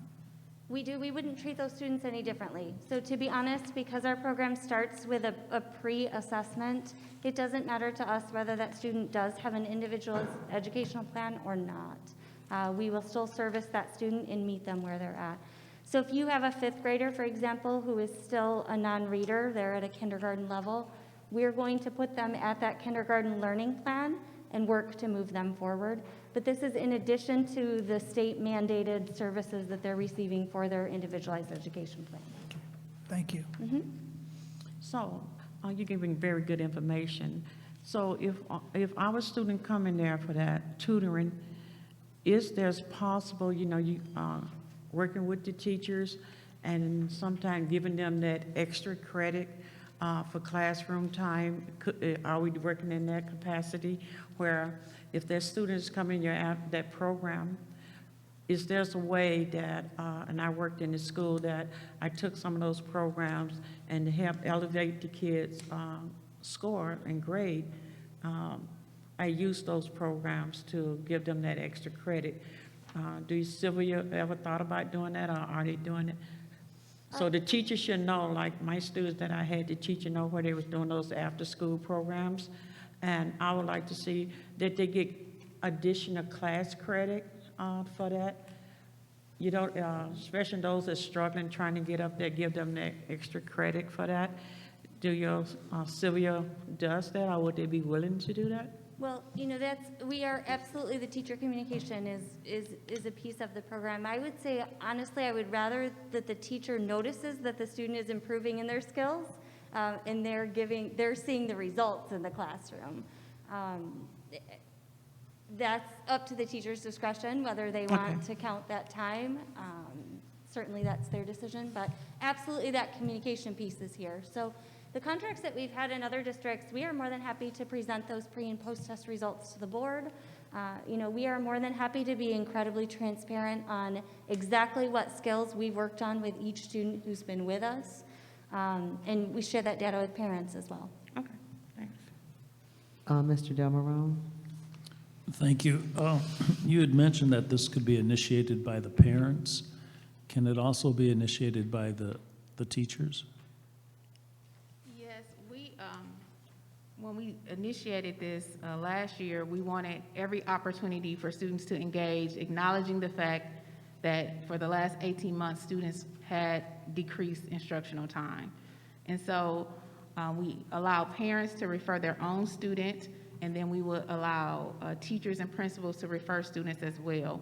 So we were just working to make sure we had zero barriers for a student who wanted to engage in extra instructional time. Okay. You talk about the tutoring would be before classes. I mean, how early before classes? So we kind of had some conversation because when we did our needs assessment at some buildings that start at 8:45, some of those parents at those sites have 8 a.m. jobs that they have to report to. And so because we don't have a latchkey program, I asked Jessica, could we explore the opportunity of before school tutoring as an option to help some of our working families? So that was something that we just had some conversation about recently as a potential to help support those students having access to school. We haven't worked those details out yet because we needed to get to this place where we had a contract in place. But those were some of the ideas that we had to support some of our 8:45 start times, so they wouldn't start any earlier than 8 a.m. if we were able to work the logistics out. Okay. Now, there was some mention of tutoring being done on Saturday. Will that be on school ground property, or where will that be held? That would be for the virtual services. So the beauty Okay. of the virtual services is that opens up that availability to whatever the family needs. Okay, very good. Thank you. One last question. How does this interact with when we have our intersessions, right? We're on a balanced calendar. We have intersessions. Intersessions is used for time to catch students up back to where they want to be. So is there more intensive, I guess, approach from you all given our intercession time? Or is this a service that's just still offered the way it is? So we are actually open to being incredibly flexible. I hope that's how the district has felt up to this point.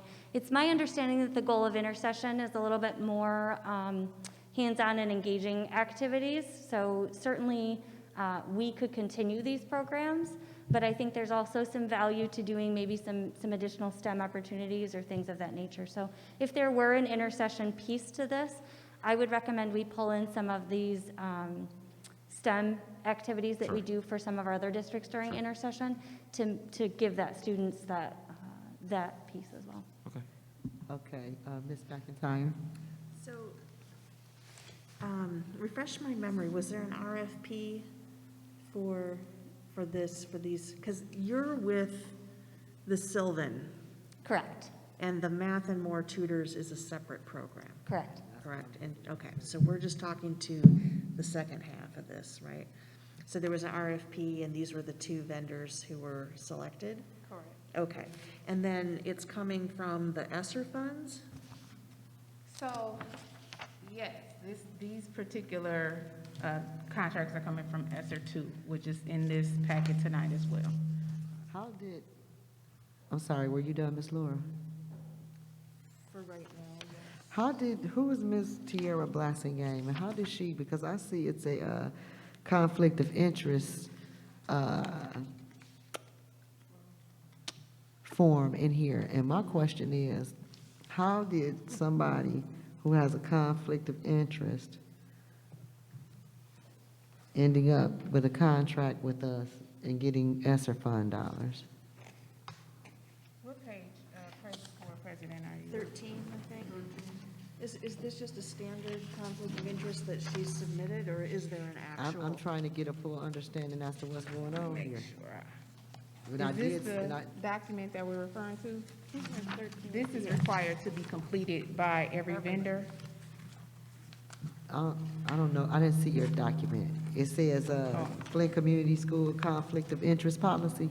Right, they have to submit this saying that they received this. Yeah, this is just a standard form. And Yeah, this is who's standard. receiving this, though? When they submit their contract in response to the request for proposal, this is a part of the packet that they have to complete. It's a standard procedure. Thank you. Is Ms. Blassingame here? No, she wasn't able to make it. Is there any further questions as it pertains to this? Okay, thank you. Thank you very Yeah. much. Great program, thank you. Please continue, Ms. Murphy. Maybe, where am I? Thank you. I got to vote on this because I'm tangled up Do now. we? Y'all- Oh, okay. Y'all throw me off every time. I thought, okay, my last page, I got to vote. So at this time, was it properly moved and seconded? Okay, so that was our discussion. So at this time, we'll take seeing there is no further discussion, What are we doing? seeing there is no further discussion, Can we also table this, given that it's connected to the ESSER funding, and we need to talk about the ESSER funding? if you make the motion and get the support. I make a motion that we table this until we have a better understanding of the ESSER funding and how we're allocating the ESSER 1 and 2 grants. May I say a point of information regarding the ESSER funds? Were you in the middle of a motion? But go Oh, ahead. go She ahead. No, go discussing. ahead. You discussing. Go ahead, Miss. Just got to go with her. Go ahead, ma'am. Me? Yes. Yeah, I was just saying, this is a small amount in that ESSER fund, and some of these ESSER funds that we're using, we can't be too, because it'll hold up and deny the kid what they need. And this is something that is great for the children, and I don't think 60,000 and part of it ESSER fund is just something that we should bottle about, because we know for a fact these kids need this tutoring. I sit in those classrooms, and they was out for a year, and we owed it to them. And my opinion, I'm just one, that's a small amount, and it's part of the ESSER fund, that shouldn't. It is. That's what I wanted. 20% of the ESSER fund has to go towards education and is required. student, to be student-driven, so. Yeah, I just don't have an understanding of the overall scope and I'm just totally confused about what's been done with the ESSER funds. We were told that nothing had been spent, and then all of a sudden, we've got like a huge budget of proposed spending. So I just wanted to see it in its place. I do agree with you. This is a small amount compared to the rest of the things, but I just want an overall understanding. So I can withdraw my motion if, with the understanding that we have a larger discussion about ESSER, especially when it comes up to these $1 million contracts that are coming up. Okay. And I agree with you. I just want to add, if it's okay, that Kevin Warner, I think, gave us that PowerPoint, and it's an excellent, and you'll see that a certain percentage is dedicated to this tutoring, to this type of work. And you're right, if you don't understand that, then that's a question. But it's very intense reading, and sometimes people gather stuff more verbal than reading it from a PowerPoint. But there's nothing wrong because they are following the guideline when it comes. I can understand some of those big dollars that we have questions about, and there will be questions. But this right here is a great program, and I wouldn't tie that up, my opinion. Okay, thank you. We were in the middle of let's get back on track. Go ahead, Ma, where were we at? Now you're back to the original motion because she. Okay, right, we were in the middle of a motion. Who made the motion? Mr. Adrian? It was made, but it was seconded. And I second. And, okay, and then we discussed it. Seeing there's no further discussion, it's time for a roll call vote. As I call your name, please signify by saying yes to accept and no to not accept. Dr. Joyce, Yes. Ms. McIntyre, Yes. Mr. Walker, Yes. Mr. Del Morone, Yes. Mr. Gilbert, Yes. Pastor Gilbert, I'm sorry, and myself, Carol McIntosh. Motion passes 6-0. All right, moving right along. Ms. Murphy, please continue. I seek a motion and a second to move action item 25.14, authorization to purchase items from the amended Michigan Comprehensive Literacy State Development Project Grant to the regular meeting on October 20th, 2021 for adoption. So moved. Second. Oh, I'm not supposed to second. No, 'cause second. Thank you. It has been moved and properly seconded. Is there any discussion? Seeing no discussion, Ms. Laura?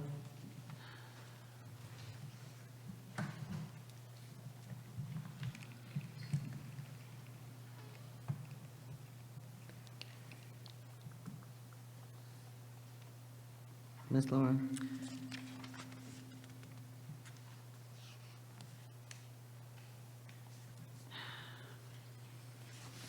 Point of information, Madam Yes, sir. President. Proceed. Which action item did she say? 25.14. Okay.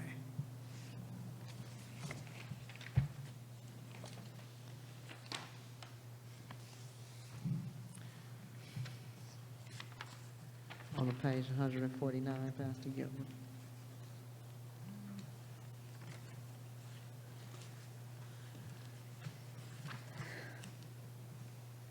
Is there any further discussion? Seeing there is none, we will have a roll call vote. As I call your name, signify by saying yes to accept and no to move it to the regular board meeting for approval. Dr. Joyce? Yes. Ms. McIntyre? No. Mr. Walker? Yes. Mr. Del Morone? Yes. Pastor Gilbert? Yes. And myself is a yes for me. Motion passes 5 yes, 1 no. Ms. Murphy, continue. I seek a motion and a second to move action item 25.15, authorization to purchase approved items from Social Worker 11S Grant to the regular meeting on October 20th, 2021 for adoption. So moved. Support. It has been moved and properly supported. Is there any discussion? Yes. I got a question. So as I'm looking through it, I was looking at the hours and FTEs and did the math. I'll admit I'm not the best math person, but I saw when I did the math on page 43, it came up to 33 FTE. So I just want to make sure that I'm understanding it correctly. Does that mean that this grant will pay for 33 social workers? So there are social workers, counselors, and we have an MTSS coordinator and a secretary. That's the staff in this grant. And is that something that we already have, or will we be posting to hire? This is staff that we already have. This is our allocation from the state of Michigan as a result of the water crisis to provide social work services for students in our schools. Got it. Thank you. Is there any further discussion? Seeing there is none, as I call your name, we'll take a roll call vote, signify by saying yes to accept and no not to accept. Dr. Joyce? Wait. So is this where the PBIS, the incentives? This is- Yes, there's a line item here for PBIS incentives. So $44,000 for incentives? What were the incentives? It says T-shirts and lanyards. So none of this has been spent yet, but what they do is they give a allocation, a line item to all of the 11 schools that we have so that they can implement their PBIS rewards program throughout the school year. But then right below it, there's another 22,000 for, like, I don't understand. So PBIS Rewards is an electronic PBIS system that teachers or the custodians or the secretary in the office, if they acknowledge or see a student displaying positive behavior in the hallways, there's an electronic system that they can give the students points, and then the students can cash those points in at the PBIS store in their school for rewards. So we pay for a subscription. That's what that $22,000 is, because it's an account for every school to be able to manage their PBIS systems. And originally, when PBIS started, we had PBIS bucks, and people would pass them out. But now they have a digital system so that students can earn their PBIS points. So the system costs half as much as what you're giving out. I mean, what, like, that doesn't make sense to me. Like, it costs $22,000 to have a system to distribute $44,000. Why don't you just give out money? Okay, excuse me, point of order. Mr. Kevlin has his hand up. That's not a question, Ms. Laura. Can you allow him to elaborate? He's trying to help you. Go ahead. I would just want to tell you about the system. Okay. And how that works. So, this system, the PBI's Rewards, when I was a principal at Doyle Ryder, we brought that system into our school because what it does is it allows parents to see from home the points that scholars are getting and why they're getting them. It allows teachers, behavior specialists, principals to walk around and connect to the system. And then what scholars can do is go up to the school store, and in the system, it's all electronic based. Everyone that is given that scholar points, it calculates, and the scholar is able, this is an incentive to support positive behavior, to support scholars that have fared well on tests and different assessments that we have given out. So that's what this system is. The cost of the system, it was a unique system that we found online, and it just fared well. And so instead of 2 or 3 buildings having this, now we're doing this for all 11 buildings. Thank you. Dr. Joyce? And just to piggyback on Mr. Jones, it is it's an excellent system. It really helped with positive behavior. Our student loves it, the teacher loves it, and it's worth it, that extra money, because before, we had to do the little bucks, and the kids would take the other kids' bucks from them. But I think this is really great.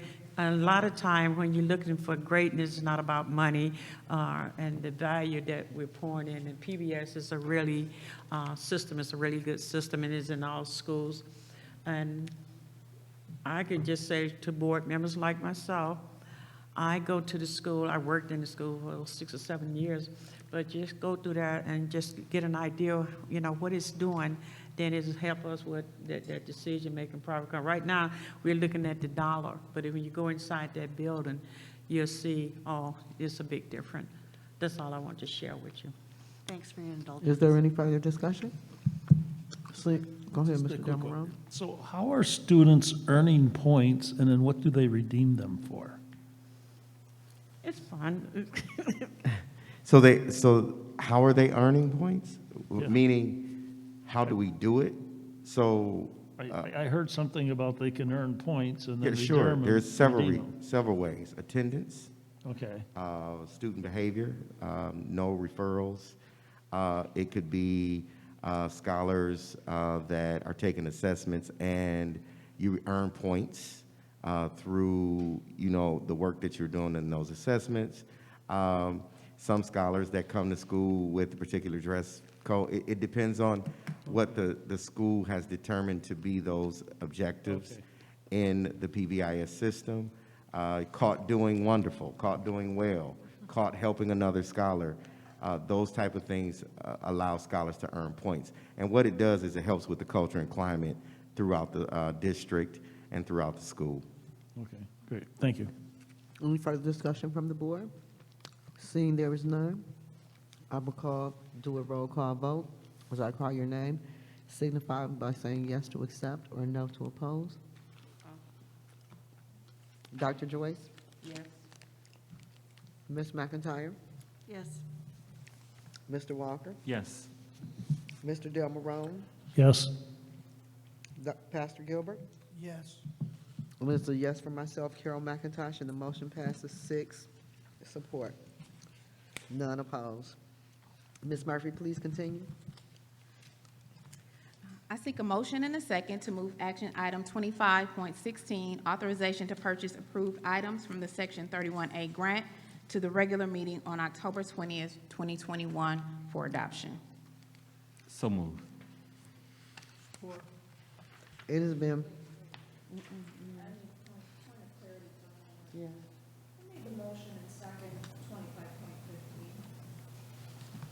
I think that was Mr. Walker, and Yeah, I I think made the Dr. Joyce supported it.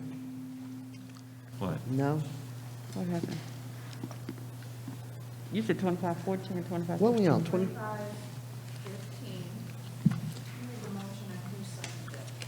I would have made the motion. Let me see what it was You about. did, 'cause I Yeah, seconded it, I've been and I making, yeah, I've seconded been making it. these motions all night, yeah.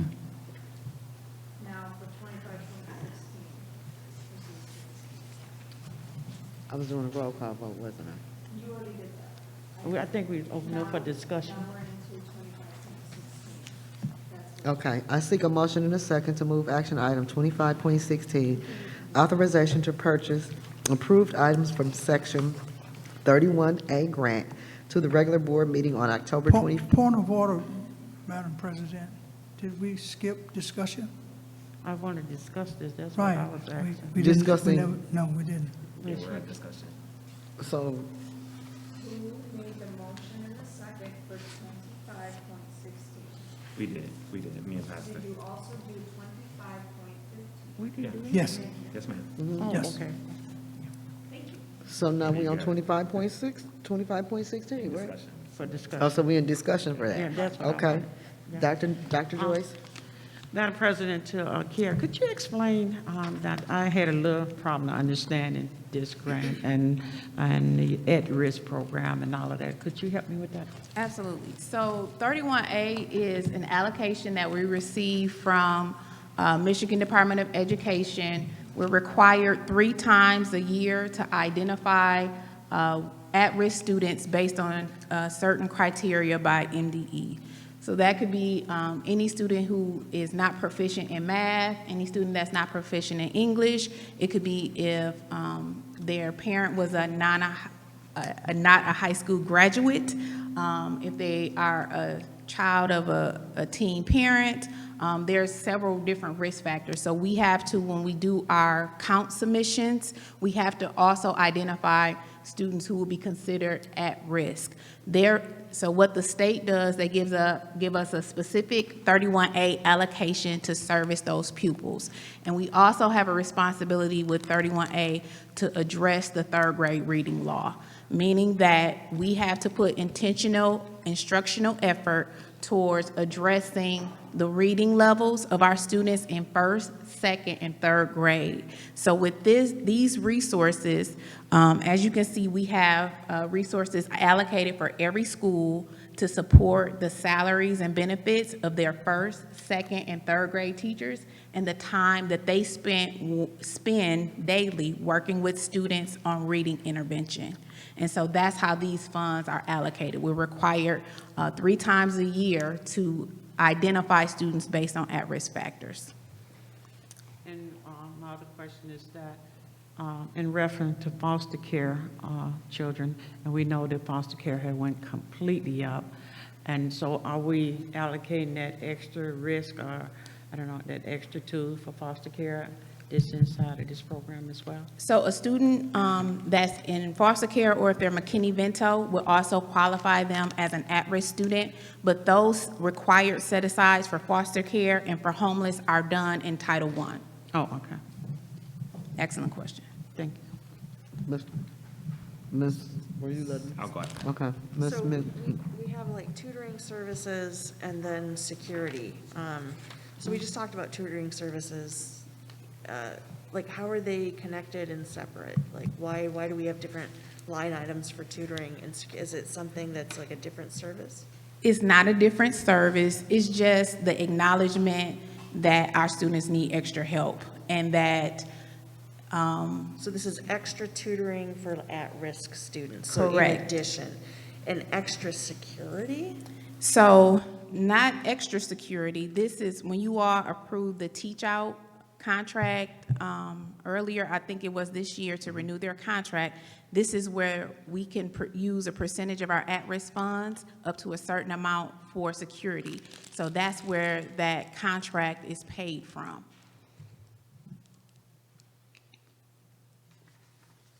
$630,000 for security, huh? All right. What's the security for? I'm sorry? What is the like, is that just school resource officers? Is that Teach what out. it- It's It's the just security. teach out? Yeah, Yes, that's all that is. we got 11 buildings. All right. Okay, is there, Mr. Walker? Yeah, I always say, oh, go ahead, Pastor. Yeah, I always say I'll be quick, and I promise I will. So it's interesting because for me, I'm always trying to understand our scholars, right? And I know no two scholars are alike. So when you mention at risk, one thing that I would like to know, I know you do the assessment 3 times a year. Maybe there's a point that you can come to us at the end and give us the data as it relates to how many of our scholars fit that criteria, because I think that will inform the decisions that we make at this table in terms of allocation of resources. And then from there, oh gosh, I wonder the state breakdown as it relates to 31A. Is it like, so we get a certain amount per pupil, right, for the regular budget. For 31A, is it still the 8,000 or whatever they put in per pupil, or is that different based on the numbers that we give them? And you may not have the answers now, but again, it's just something later on down the line, again, as we're trying to understand our scholars, and again, we always talk about the whole child. I think that helps inform the decisions that we'll make at this table. Thank you, Mr. Walker. Is there any further discussion? Mr. Del Marone? So I'm still confused on the salary part. These people, for the salaries, they are teachers here in the school. Yes, and they are district direct And hire employees. They have a contract, They are and- part of our UTF teachers, yes. and they already get paid. So what are we now, paying them more with this grant? Or does this grant eliminate their salary, takes the place of their salary, and the salary is a savings to the district? So because of the way we structured our school day, these are 1 FTE teachers, full FTE, full-time teachers. Yeah. 0.39 of their time is charged to this grant, because that's how much time we have allocated daily for teachers to do intervention. So without this grant, they're still going to get paid their regular full 8 hours. Yes, but that would come from the general fund. Okay, And so is the only that- thing coming from the general fund is an amount of money less than what the grant is covering. That is correct. Okay, and I did not see the number of $600,000 I heard for security. 630,000. That just sounds like a lot of money to me. I mean, how many security officers are we talking, or, I mean, I know the city of Flint hires a police officer for, they say 100,000 a year, which I'm sure the security guards are getting paid less. So help me. So I'm going to need some help with some of these numbers. My understanding is that I think we have 25 or 26 safety advocates in the building. So for instance, like at a high school like at like Southwestern, they usually are staffed with about 5 safety advocates to support their school population in their campus. Okay. It just So- seems like a lot. Okay, thank It you. is. And let's stop calling them safety advocates. It's the police and the schools. Excuse me. Let's stay on track. Order. Is there any further discussion? I have. Yes, ma'am, go ahead. About what is the at-risk purchase services NWEA? So we use NWEA as an assessment to test students, assess their reading levels, and that's a requirement as well for us to identify what level of intervention students need. So that's a way for us to offset the cost to pay for NWEA assessment, and Pbis, which is a test that we administer to our earlier learners to identify how we need to provide intervention for them around reading strategies. So are there services outside of that, or that's what the services are? It's actually paying for that subscription to have access to that service. Thank you. Is there any further discussion from the board? Seeing there is none, at this time, I'll take a roll call vote. To accept these services, signify by saying yes. If you decline them, signify by saying no. Ms. Laura? Yes. Dr. Joyce? Yes. Mr. Walker? Yes. Mr. Del Marone?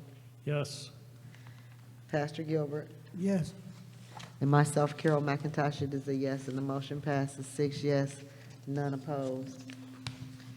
Please continue, Ms. Murphy. I seek a motion and a second to move action item 25.18, authorization to purchase approved items from. 17? I'm sorry. 17. My Right? apologies. That's okay. I'm sorry. I was like, I thought I missed something. Thank you. I seek a motion and a second to move action item 25.17, authorization to purchase approved items from the consolidated application to the regular meeting on October 20th, 2021 for adoption. So moved. Support. It has been moved and properly supported. Is there any discussion? Seeing, go ahead, Mr. Del Marone. Have these funds been spent already? I'm seeing here the district has a July 1st, 2021 obligation date for all grant expenditures. So these, this is our Title I and Title II and Title IV programs. So for instance, we may have staff, we already have staff in some of these positions, but as far as purchases and purchase orders, no, we haven't spent those things. I'm sorry, But- I think I jumped ahead, I'm sorry. Go, all right, I'm fine. So what's so here's the MSU professional development contracted services for $500,000? Yes. Is that what we were voting on? That's what the contract, that the previous contract, these are the funds to pay for that. So you already voted on the contract, but this is the way that we pay for this. What page is that? It's 51. Oh, yeah, I saw that somewhere, So we're still handing over $500,000 for professional services to MSU. Yes. Yeah. Is there any further discussion? Mr. Del Mar. I thought I had jumped ahead, but I did not. So on page 49, it says background. The district has a July 1st, 2021 obligation date for all grant expenditures. So July 21st is come and gone. Have we spent the money already? So this is our annual Title I allocation. And so the previous year's grant, the FY '21, runs through September 30th. New year funds start October 1st because of the state budget cycle. What MDE allows for us to do, knowing that districts are on varied calendars, you can charge back expenses if you have them back to July 1st. So that doesn't necessarily mean we were spending July 1st because our calendar rose from June 30th to July 1st. So the state acknowledges that our budget cycle and their budget cycle is different. And so now we're in fiscal year 22. So I know it's confusing, I but got that's. it. And that's always been a problem, hasn't it? Yes, it is. Thank you. So excellent question. Yes, Ms. Laura. So what are attendance agents again? So attendance agents are staff members that we have in our buildings that work to support students when they are absent from school. And so they may go out and make home visits to families and identify if there's any barriers that students may have with preventing them from getting to school. And so they go, they have mediations with families, they work with parents and the teachers to determine if there's a way, if there's transportation issues. Oftentimes, that's how we identify families that may have a loss of housing or be McKinney-Vento, and they assist with putting those necessary supports in place to reconnect students to school and having regular attendance. And 12 agents, how are they distributed to the schools, do you know? Yes, so there's one agent at every school, and then they have a supervisor. So that's how we equal 12. Gotcha, okay. Thank you. Is there any further discussion from the board? Seeing there is none, we will take a roll call vote. Vote yes to accept or no to deny. Ms. Laura. No. Dr. McNeil. This is one for the teachers. I say yes. Mr. Del Marone. Yes. Mr. Pastor Gilbert. Yes. Mr. Walker. Yes. And it is a yes for myself. The motion passes with 5 yes and 1 opposed.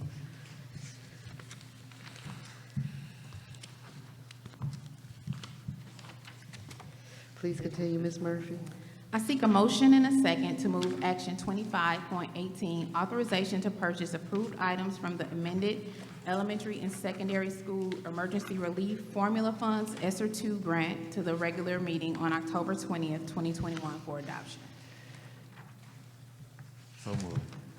Support. It has been moved and properly supported. Is there any discussion? Ms. Laura McIntyre? This is it. Okay, is there any other, Yes, hang on, where's my? anybody Are we while voting she's? to move this, or are we, what did you make a second now? This is it says an action item to approve.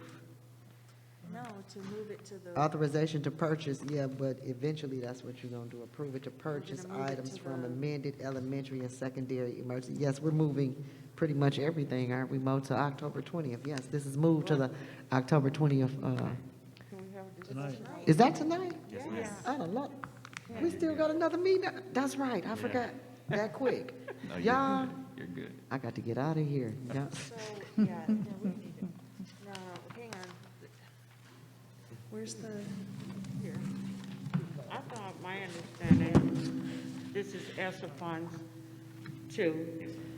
And my understanding that this is me think, that we cannot go any further until everyone understand the guidelines, what it is that we're doing. Some of this stuff that has a lot of question to it, that I went through it, and we need some explanation.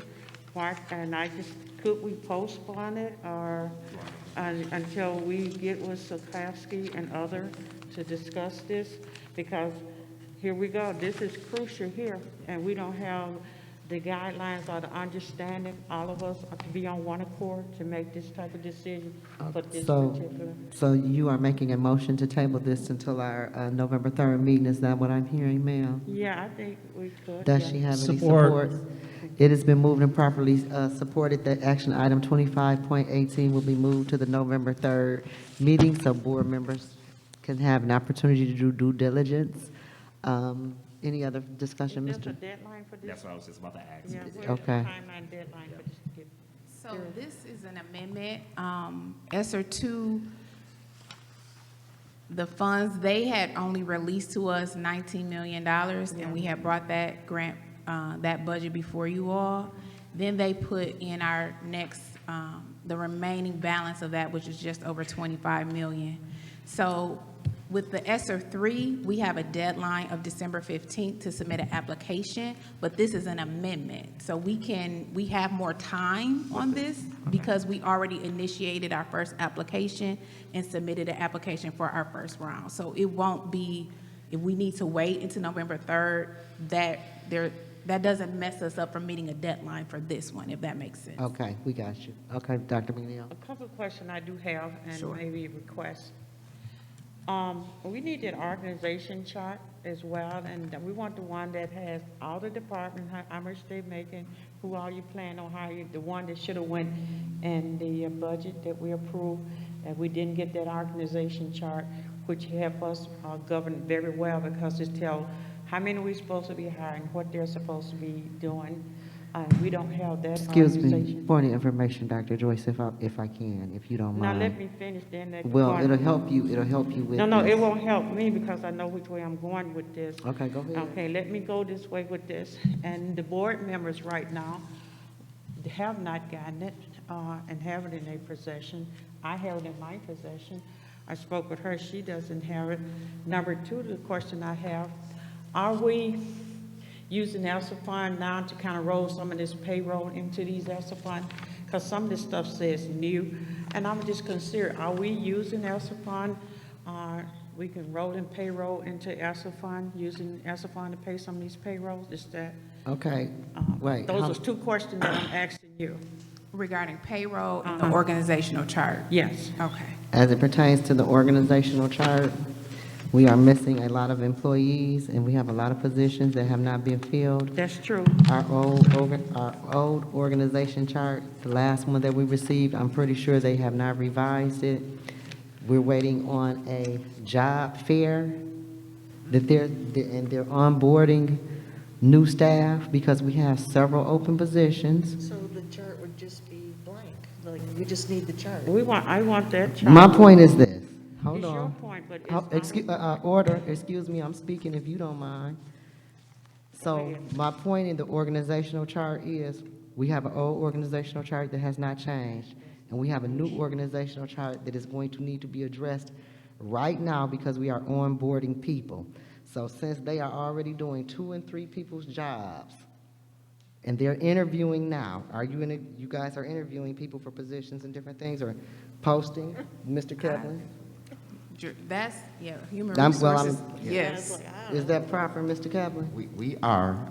One of the things that is happening with the organizational chart as well is, if I can bring this up at this time about a particular job that you approve, which is the continuous improvement. Due to the work of the continuous improvement and the fact that we do not have a principal at Brownell, we have to have Ms. Pbis go back into Brownell full-time, and myself, Ms. Murphy, and the district instructional specialist will have to assume the duties of the continuous improvement. And so that, again, takes the org chart and pushes some other things over. So it makes it vacant. However, as soon as we are able to get a principal, we will be bringing Ms. Pbis back on as continuous improvement. So So my- that's just to speak to the point that So you my were making. request is so that the people that we already have stretched so thin is to give them an opportunity to tie up their loose ends and update the org chart in a reasonable time frame. Plus, there is work going on in the district as it pertains to HR. Allow them to do that work and then give us an updated org chart. Seems we have so many things on our plate. I'm not saying we can't get that. I'm not saying we can't update that. I'm just saying, let's not make them do double and triple work because they're finna have to address this again here shortly. If that makes any sense to anybody. Yes, sir, Pastor Gilbert. Thank you, Madam President. Mr. Jones, Yes, sir. how long you think it'll take you? I wouldn't say that we couldn't give you an org chart that has vacancies on it, right? And I would have to ask HR to discuss this with us, but I think if we give you titles, right, of where we are and what we have currently, I know that the board is dealing with some issues of different, jobs. So it will change probably in the future, but for now, while we're dealing with the circumstances, we could give you an overview of what we have currently. It might show the superintendent, Stewart, interim superintendent Jones. It might show so it'll show duplicates of positions, but it won't be final. It'll just be, this is what you have at the current time. And that's where I was going, because we was working on some stuff prior to all of these changes, and I was working with that old chart as well. And if if I got both of them, that's fine. I can see where you're going new, and we can see where we at with the old one. That's all I was requesting. Whatever the board's pleasure is what we're going to do. So is this an update to the old chart? Will this be some new information to the old chart, or you just, It will be new information because there was positions that the people we- that left, you're gonna show somebody else took their position? Is that what you're saying? Well, they're currently not all gone yet. Right. You want to speak to that? Okay, go ahead. Ms. Georgina? Okay. Okay, so I can provide the organizational chart that I provided for board president with the book that I provided for board president. I can tag the pages that need to be updated, such as the section that has been reorganized for the continuous improvement that Superintendent, Assistant Superintendent, Interim Superintendent Jones is speaking of. I can tag that page as, or call it something like work in progress or draft, whichever. I can do that. Those are the charts that I have. I have not presented them because my meeting was scheduled to be with Interim Wolf. Prior to, it was with Ayana, and she has not been here. So I have not met with Interim Wolf. I have received the budget spreadsheets of where the positions are in the budget. She has provided that to me. I have not matched them to the current org chart, but I can, if that is your desire, and mark all positions that are vacant, leave of absence, work in progress, pending changes, however you would like me to word it. I do see that I have a committee. Thank you, board, for assigning me a new HR committee, because as you know, I have not had an HR committee as well. So I'll look forward to working with you. Is that good, Ms. Dr. Joyce? If the board, do we get support for that? Yeah, that's support here because I think for me. Second. Okay. Should we take a roll call vote? For what? Giving you what we have, giving you the Oh, for org the chart charts, as yes, is. yes, I thought we were. Correct. We do have a motion on the floor. We were in the middle of a roll call vote when that broke out, you're right. So we have to finish our other roll call vote. Ms. Till November 3rd. Do we have your support, Ms. Laura? For which, support for which thing? To table this, On the To table motion, this, yes. on the motion that's on the floor to table is a yes for Ms. Laura. Look, I have to be clear, a lot is going on. I'm just trying to keep it clear if that's all right with you. Dr. McNeil? Yes. Chris Del Morone? This is for 2518? Yes. Yeah, yes, to table. For the updates, Pastor Gilbert? Yes, to table it, right? Yes. Yes, ma'am. And it's a yes for me too, so it's been moved, and the roll call vote passes 6 in support of tabling it, none opposed. All righty. Oh, now Dr. Joyce's motion. Now it has been moved and properly seconded, and at this time, we will take a roll call vote on the motion that was supported by Dr. Joyce for the org chart. Ms. McIntyre? Yes. Dr. Joyce? Yes. Mr. Del Morone? Yes. Pastor Gilbert? Yes, Yes. And Mr. Walker, and it's myself, it's a yes. The motion passes, 6 yes, none opposed.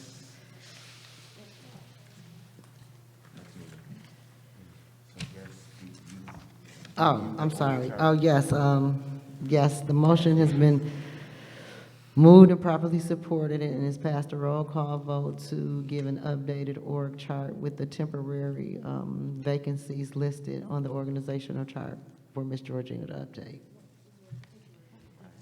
And this is, so what is Ms. Georgina, how long do you think it'll take you to get that information updated into us? I don't have my pink folder. You have an extra copy? The pink folder. Okay, so you want to give us, can we get 7 days is good for you? Okay, so we'll give them 7 days. Is that sufficient, board? We're going to give them 7 days to get this together and get it to us. Dr. Joyce, it was your motion. Is that sufficient for you? Yes. Okay, Pastor Gilbert, Madam President, I want to thank Ms. Wolf, and Ms. Rubin. Ms. Rubin and Ms. Ms. Wolf. Rubin. This is your own one? Thank you. Okay. Thank Do you you. need it? We appreciate Okay. the fact that you're willing and you're able and you're encouraged and excited to do it. So we thank you. Always, thank you. Okay, Mr. Del Morone? Move for adjournment. Okay, let me see, Support. let me see where we at. Did we handle all of our business? That's it, ain't no. Okay, that's it. Okay, seeing no further action, I declare the board committee meeting of a whole adjourned. The time is now, what time, Mr. Kevin? 8:20. Oh, yeah. Can we take a break? I'm going to the restaurant. Well, we may not can take a break, but I'm going to take it. Are we taking a break? We're taking a 5-minute break. Please take that time to do whatever you need to do so we can roll into our next meeting. 5-minute break.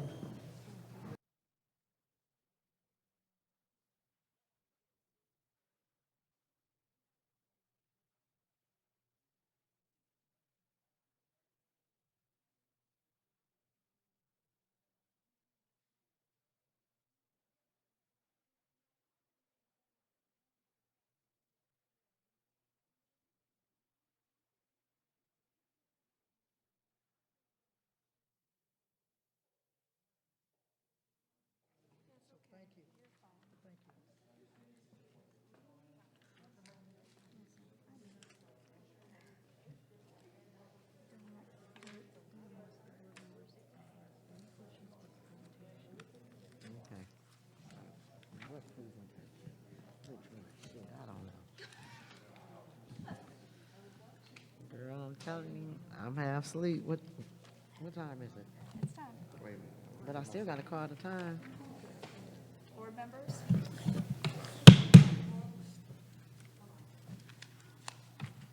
What time is it?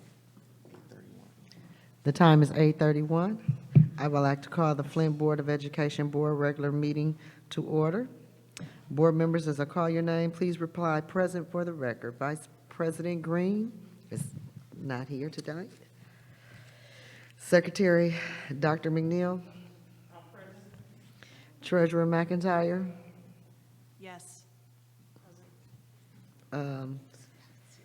Assistant Secretary Treasurer Walker. Trustee Del Marone.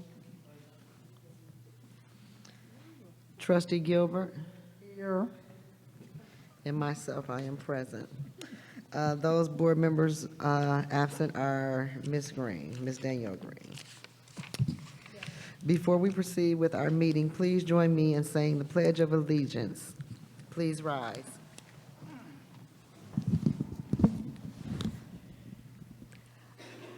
I pledge allegiance to the flag of the United States of America and to the republic for which it stands, one nation, under God, indivisible, with liberty and justice for all. Thank you. Before you proceed, board members, our new board members, at each beginning of a regular meeting, we do a standards of practice. So if you will turn to the second page of your packet. And now President is going to call upon Secretary McNeil. And she shall begin. The order will follow, and it will then go to Ms. McIntyre and then to Del Marone, then to Gilbert, Walker, and then circle back around. Good afternoon, everybody. I will start with our mission statement.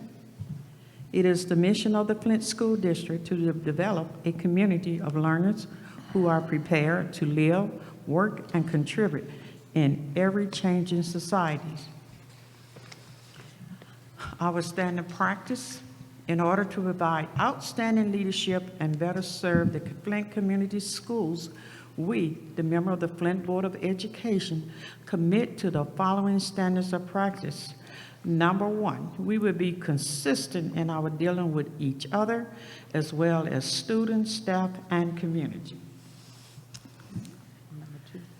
Number two, we will model trustworthiness and honesty in our relationships with each other, with our superintendent, and with our constituents.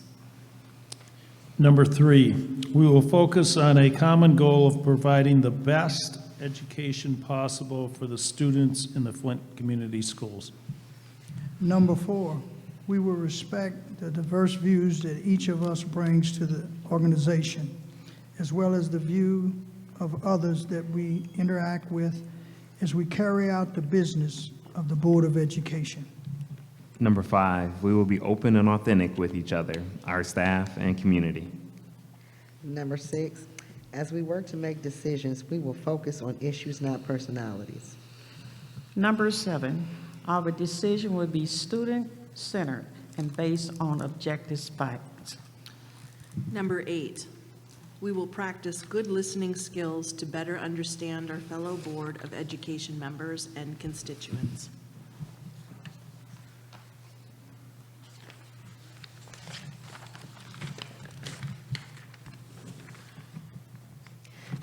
Before we proceed with our meeting, please join me in, oh no, wrong part. At this time, I would like to turn the floor over to the interim superintendent, Mr. Jones, to introduce us to our special guest joining us this evening. Point of information, can I? Yes. To the board, because of the agenda that we have, and I'm prepared for this agenda, I would like support from the board that this come on last so we can get through these agendas right here. That's what my recommendation is, that this come on last because we got to get this, and that's what we became prepared to do. We weren't prepared to do this presentation. Can it come last? I need support if possible. So moved. Or second. Is there any discussion? Has it been moved and properly seconded? Just for clarity, we're just moving it to the end of the agenda, and they'll still have a chance to present Yes. tonight. Yep, that's fine. Okay, to move them to the end of the agenda, we will take a roll call vote. As I call your name, signify by saying yes to move them or nay to leave them where they are.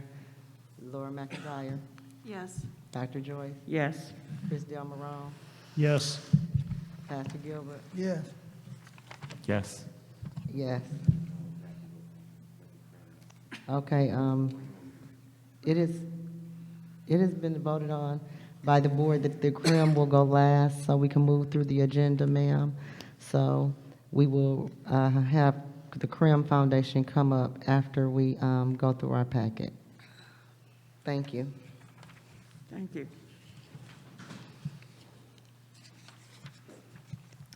I would like to enter a motion and a second to approve the minutes from September 8th, 2021 Board Committee of a Whole meeting, September 15th, 2021 Board Committee of a Whole meeting, September 15th, 2021 Regular Board meeting, September 29th, 2021 Special Board meeting, September 29th, 2021 Special Board meeting, Board candidate interviews and appointments. So move. Second. It has been properly moved and seconded that we approve the minutes. Are there any corrections? Oh, okay, Mr. Del Marone? I won't speak to corrections, but I think I'll abstain from voting on these just because I wasn't there. Okay. I cannot abstain. Okay. You read the minutes, so it's basically accepting them as acknowledging you weren't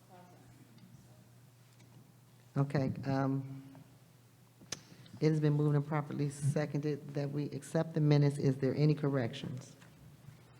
Seeing none, those in favor of approving the minutes say aye. Those opposed say nay. Aye. The motion passes by a 6-0 vote. Next, at this time, the board will hear any comments from the public pertaining to the items listed on tonight's meeting agenda. Comments about items not appearing on the agenda can be addressed at the end of the meeting. Is there anyone present that wishes to address the board about tonight's agenda? Thank you.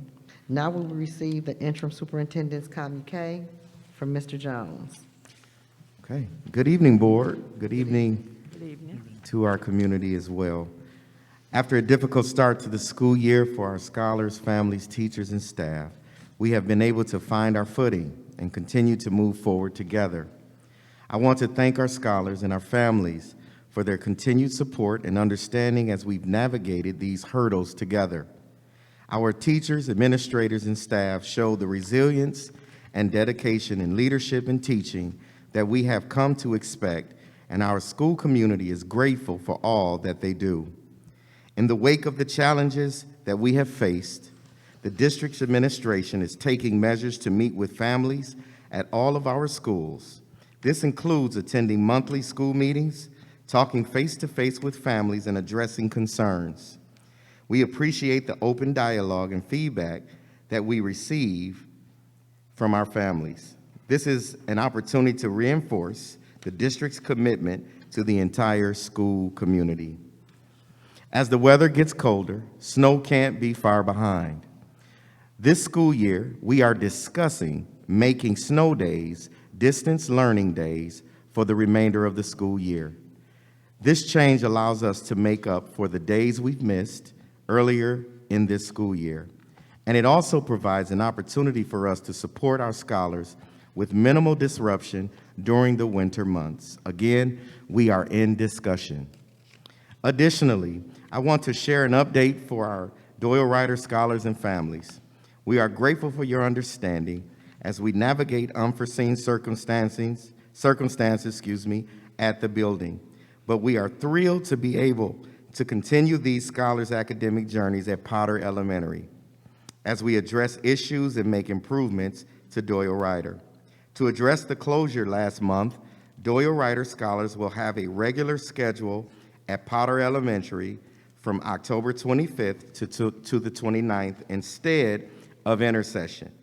All other scholars in the district will have intercession days. We apologize to our Doyle Ryder families for the inconvenience presented by the cancellations this school year, and we look forward to continuing to provide our scholars and families with a safe space to learn, grow, and play. As you may be aware, October is National Principals Month. Throughout the pandemic, our principals have continued to face and address every challenge thrown their way. They've persevered and continue to lead so that our scholars could remain focused on their academic journeys.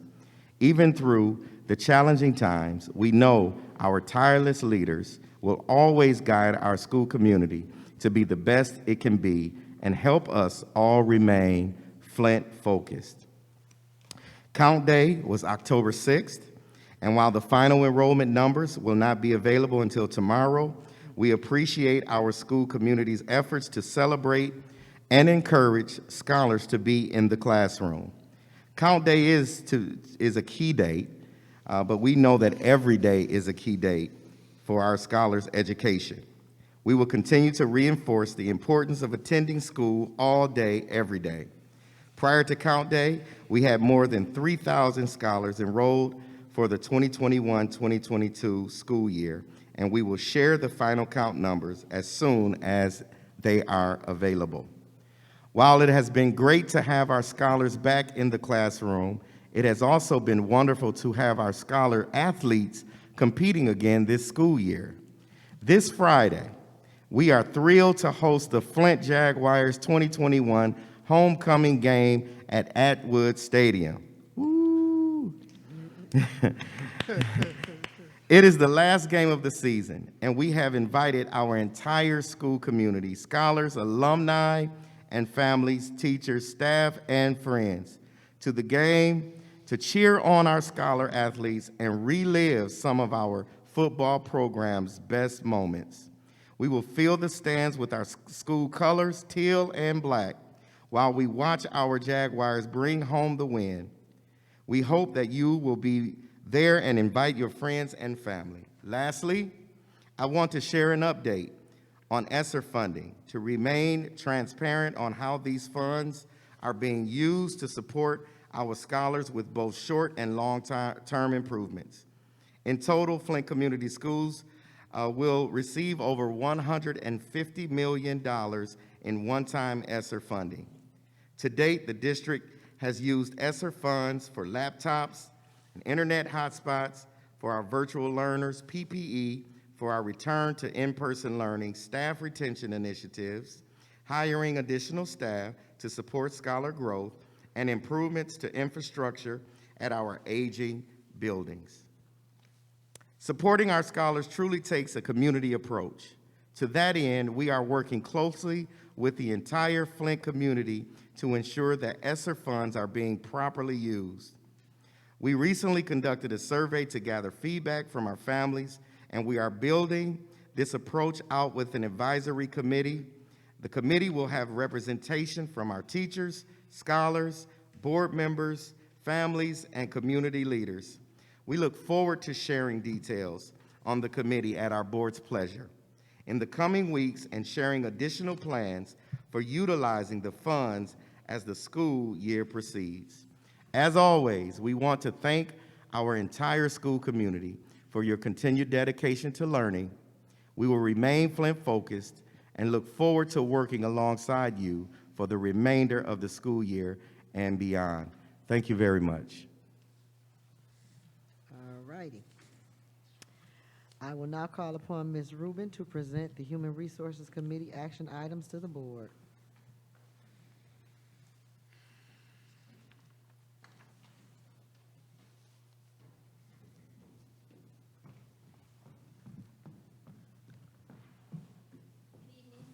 Good evening. Good evening. A motion and a second to approve action item 1.8 personnel recommendations. Support. Second. It has been properly moved and seconded. Is there any discussion? Seeing no further discussion, the motion to approve Resolution 1.8 will be conducted by a roll call vote. As I call your name, please say yes to accept or no to oppose the motion. Dr. Joyce, Yes. Ms. McIntyre, Yes. Mr. Chris Del Marone, Yes. Mr. Walker, Yes. Pastor Gilbert, Yes. and myself. The motion passes 6 yes. Thank you. I seek a motion and a second to approve action item 1.8, authorization to adopt restated tax shelter annuity plan documents. Yeah. It's 1.9 or 1.9? Yes, 1.9, it's supposed, I let's see. see 1.2. Okay. It's supposed to be 1 point, oh, mine is 1.9. 1.9. 1.9? Yeah, because we just did 1.8, didn't we? Yeah. Yep. Okay, so at this time, So move. Second. it has been moved and properly seconded. Is there any discussion? Seeing no further discussion, the motion to approve Resolution 1.9 will be conducted by a roll call vote, and as I call your name, please signify by saying yes or no, not to accept the action. Dr. Joyce? Yes. Ms. McIntyre? Yes. Mr. Del Marone? Yes. Pastor Gilbert? Yes. Mr. Walker? Yes. And myself, yes. Motion passes 6 with the support of 6 yes and none opposed. Thank you, Board. New business action items and information. In your packets are information reports of 1214 check registry from September 30th, 2021 on page 86 through 117, and 1215 balance sheet dated for September 30th, 2021 on page 118. 1216 budget versus actual, September 30th report for 2020 on page 119, and 1217 EDEP monthly report from September 30th, 2021, which will be found on page 120. Does any board members have any questions about these items? Ms. Laura? I do. Given Give us that a we, page number. let's see, page number is that? It says page 15 of 32, but I'm not sure what pagination that is. I don't think it's on the. Oh, okay. And while we're looking that up, since we have a representative from Lambert here, would it be possible to ask a question about the invoices for Lambert services? Once we take care of the business, then we'll have them come up. Is it with said this 15 now? of 32 Let, is on who is page this? 100. This is about, Okay, let Ms. Tish do her part, and Okay, then when sure. she's done, you can, thank you. So for invoices 005946 and 006125, on page 15 out of 32 for Lambert contracted services. So we've got 9,900 for June Okay. and 9,600 for July. Can you let us know what services were, what are the PR services? I mean, I know what PR is, but what exactly was provided for the month of June and July that would constitute almost $10,000 a month? Absolutely, it'd be my pleasure to pull that for you. So we do have a representative from Lambert? is it- there a representative from Lambert here? Please come forward. I do remember, and I don't know if this is it, but I'm just gonna tell you, I'm guessing, that it's probably our, enrollment campaign that was ran and abruptly stopped. That wasn't it? Okay, well, let's hear what he says. What was it, Mom? Service fees. Oh, okay.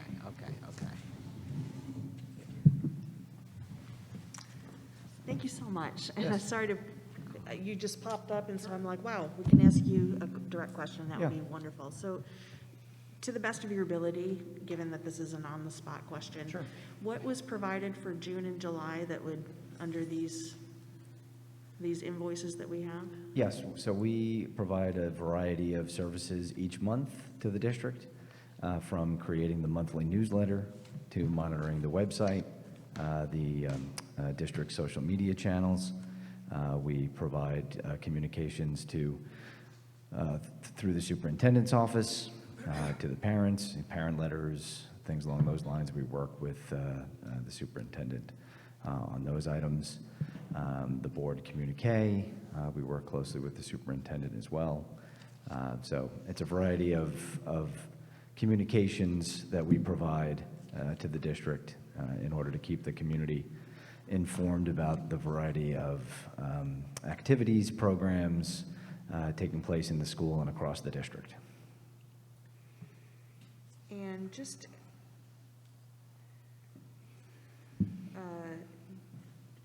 just the one thing that I've been noticing for a few years is the website still says that we have an IB program, which is a stickling point with me, Sure. that we don't have it. Yep. So it still says we have it on there, and then the enrollment, I think, still says we have like 8,000 scholars, last time I looked at it. So I'm just, So, there's yes. just a few things that, those Sure. are huge discrepancies. Yeah, so we continue to work with the district in reviewing the information that is on the website. As you know, when you roll out a website, there are some discrepancies that need to be addressed throughout the process. So we're working with the district on that right now We to haven't make had an sure. IB program for almost 3 years. We- And when was the last time we had 8,000 enrolled? Oh, my God. So you're getting paid almost $10,000 a month to maintain our newsletter or website, social media, and you can't fix, those are just two things, just at a glance, that I've noticed. I mean, I haven't even done a deep dive into the rest of it, but how do you explain that?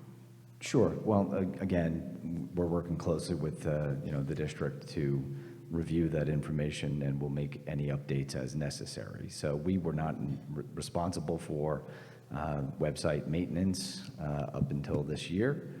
We've provided some updates here and there with regard to the website, but this is the first time that we've been in charge of the website moving forward. So So we will it's- make whatever changes need to be made with regard to that information. So what I hear you saying is that we have administration or workers in the district who go through the website, notice the discrepancies, and then give you a list of things that need to be changed? Or is this something that you? It's kind of a joint effort. So we worked closely with the district on updating the copy. There may be some things that were missed when implementing the new website. So again, we continue to monitor that, and we will make these changes that you've brought to our attention.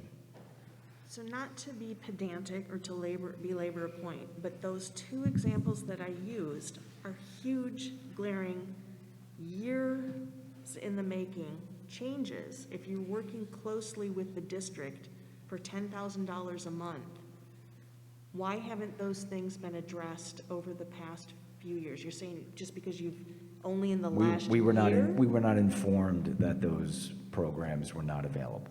So so if you're working, so I'm not sure what a close working relationship with the district would entail then if you're not able to change those things. We can change those things if and when they're brought to our attention that those things should no longer be on the website. I'm backing off now. Thank you. Are there any further questions, Mr. Walker, and then Mr. Delmarone? Yeah, I just have two. So I'll say I appreciate Joe, I appreciate you being here. Sure. But also appreciate Mrs.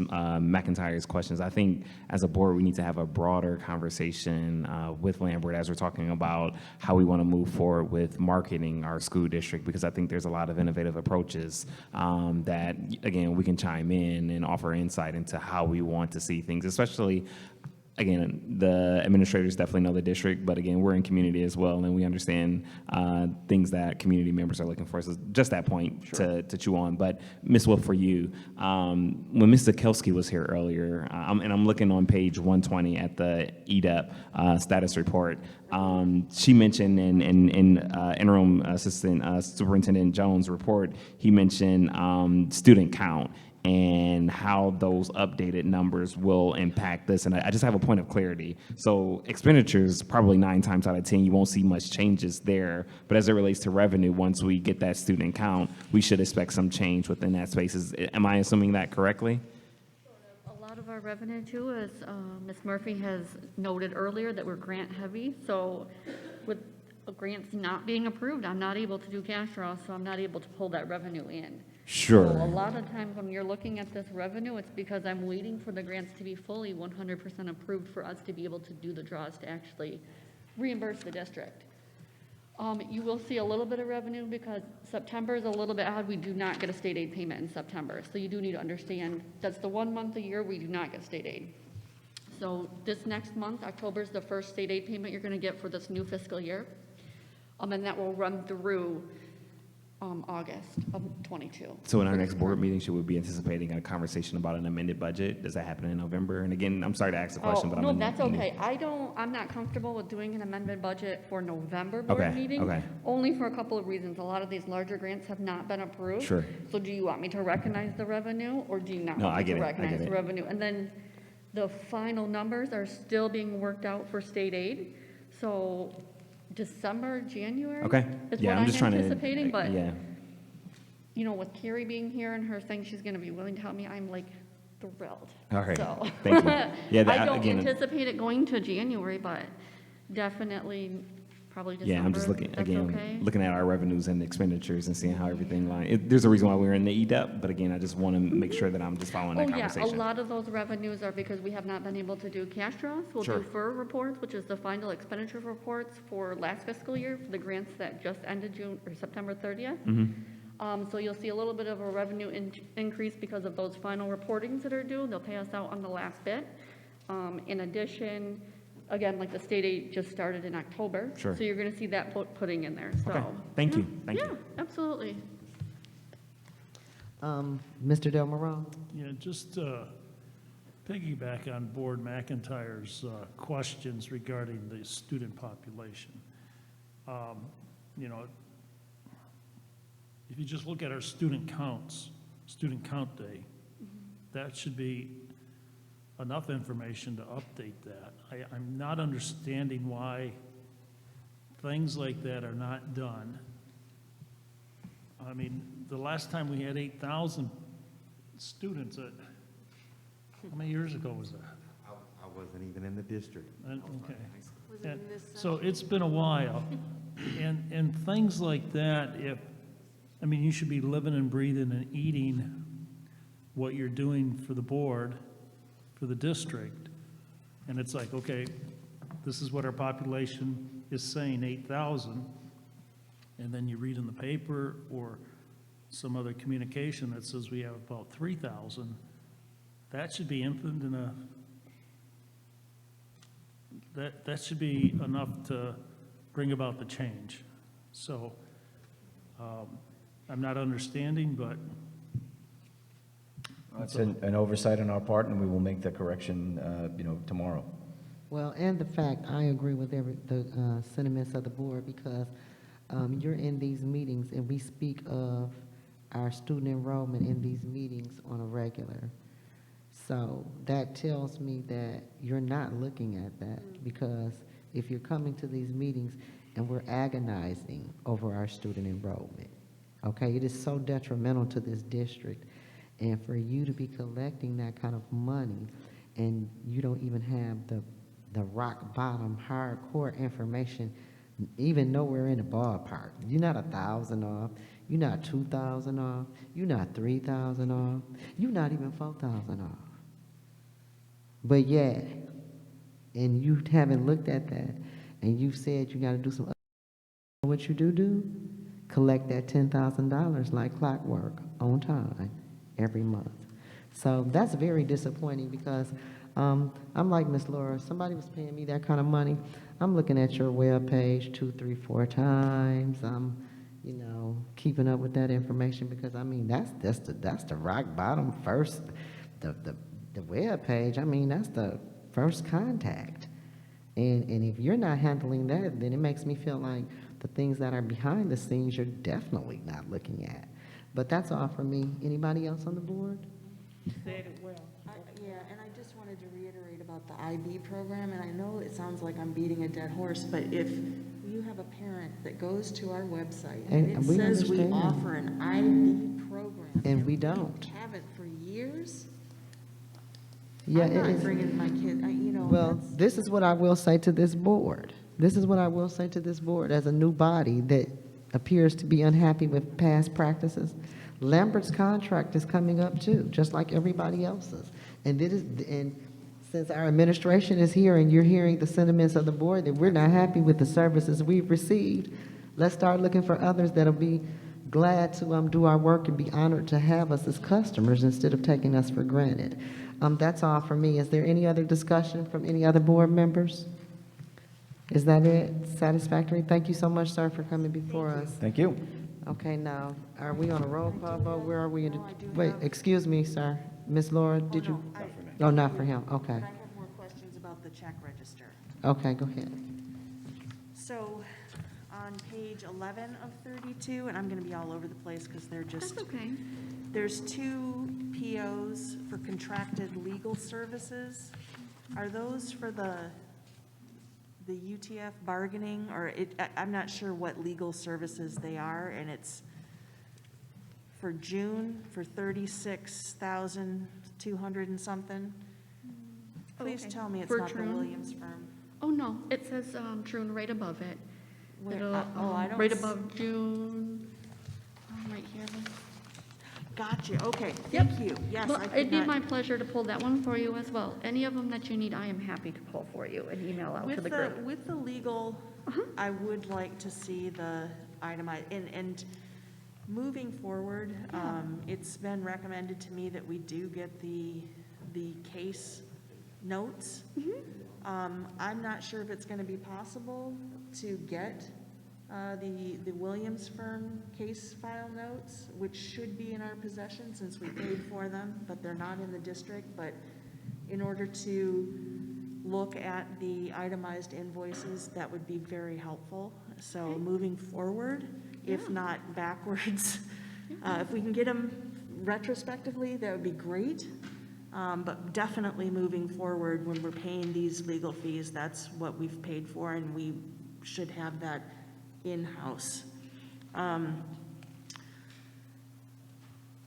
There were just a couple, and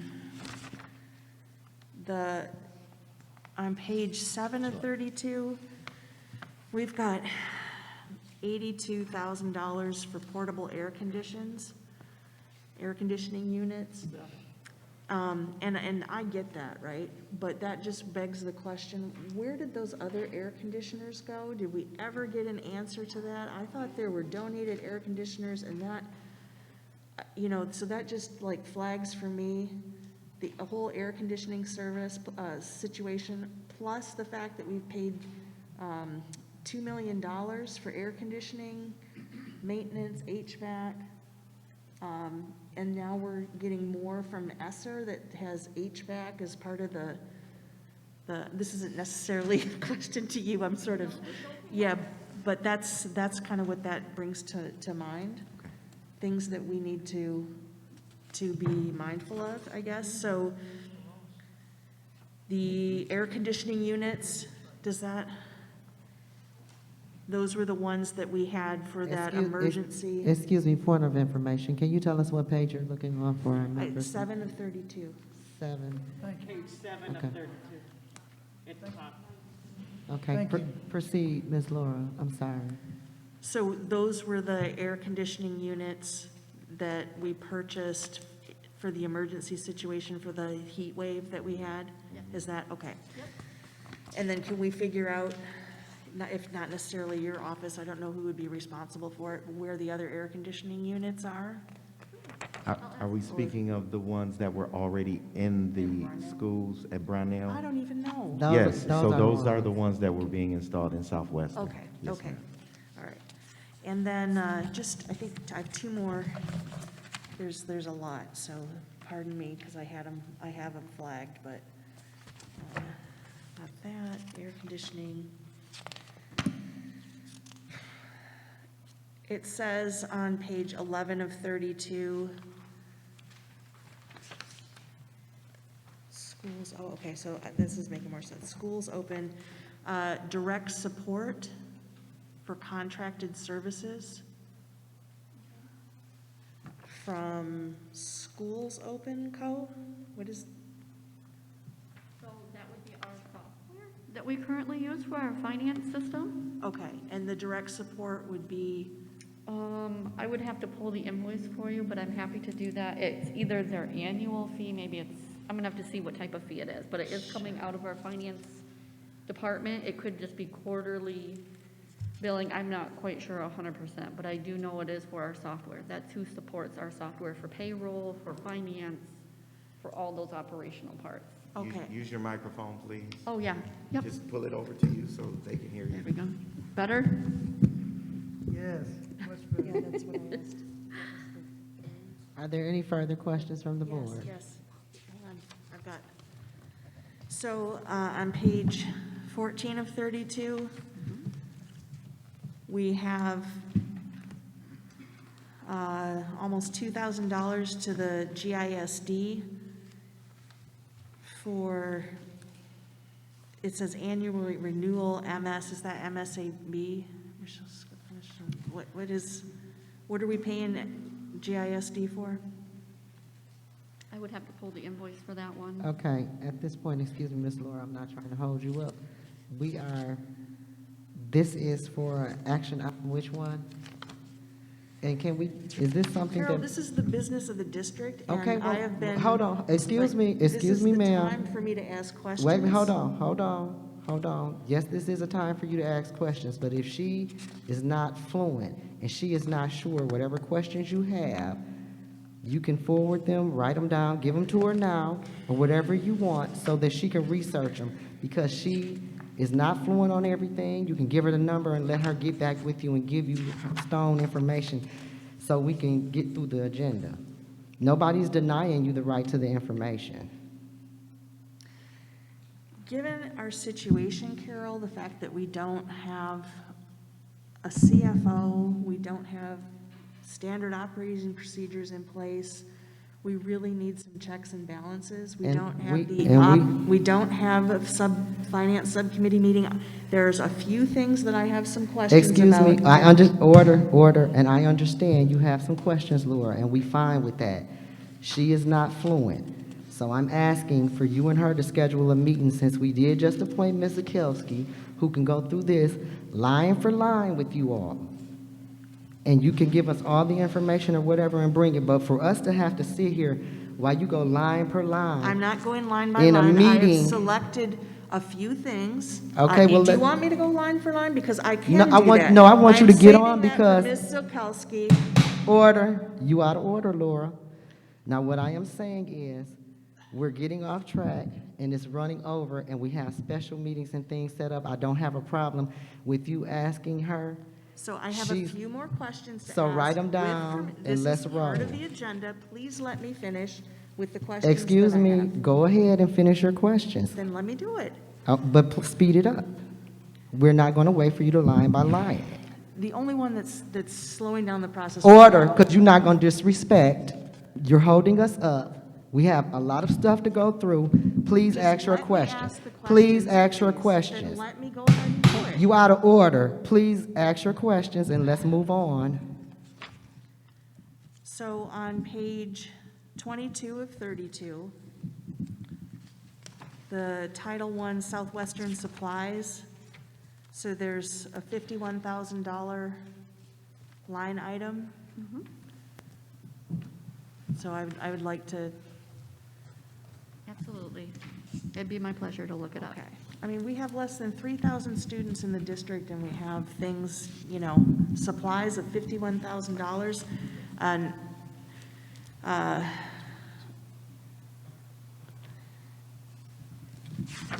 think that was,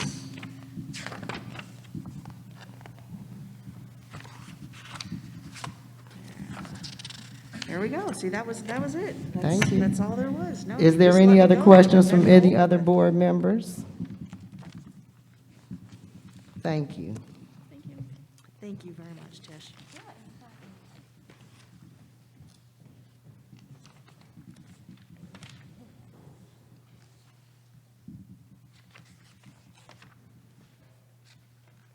Are we back to Mr. Jones with some action items? I got it.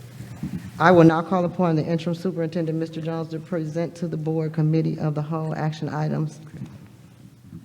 I seek a motion and a second to approve action item 21.15, Flint Board of Education Committee Assignments, October 2021 through January 2022. So moved.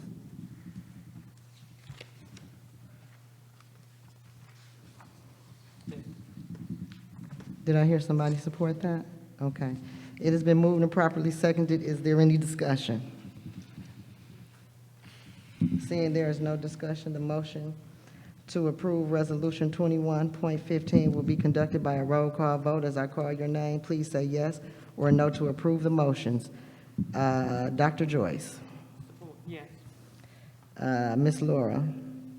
Yes. Mr. Walker? Yes. Mr. Del Marone? Yes. Pastor Gilbert? No, yes. And myself, Carol McIntosh, is a yes for me, and the motion passes with no opposition, 6 yeses. Please continue, Mr. Jones. I seek a motion and a second to approve action item 21.16, revised schedule of regular board meetings 2021-2022. So moved. Second. It has been properly moved and seconded. Is there any discussion?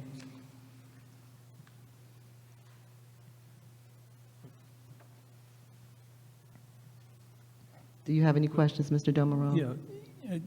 Didn't we already talk about rescheduling meetings earlier today? Is this the same? I can't see because I don't have my Okay. glasses. Let me see. So this is moved to the November 3rd meeting already. Is that what this is? Okay, this is moved to this meeting. Is that what he's talking about? Because I'm, Yes, at the Cow, it was moved to the regular board meeting, which you are now. which is now. Right. You have a process of approving things basically 2 to 3 times. So now we're voting on it for it to take action. Seeing there is no further discussion, the motion to approve Resolution 21.16 will be conducted by a roll call vote. As I call your name, please say yes to accept or no to not accept the action. Dr. Joyce? Yes. Ms. McIntyre? Yes. Mr. Walker? Yes. Mr. Del Marone? Yes. Pastor Gilbert? Yes. And myself is a yes. The motion passes 6 yes, no opposition. Please continue, Mr. Jones. I seek a motion and a second to approve action item 21.17, authorization of legal counsel for litigation. So moved. Second. It has been properly moved and seconded. Is there any discussion? We've already discussed in closed session. We can't discuss that openly because it's in litigations. So is there any other readiness for anybody? Okay, seeing no further discussion, the motion to approve Resolution 21.17 will be conducted by a roll call vote. As I call your name, please say yes or no to approve. Dr. Joyce? Yes. Ms. McIntyre? Yes. Mr. Walker? Yes. Mr. Del Marone? Yes. Pastor Gilbert? Yes. And myself, Carol McIntosh, is a yes, and the motion passes 6 yes and no opposition. I call upon Ms. Murphy to present action items.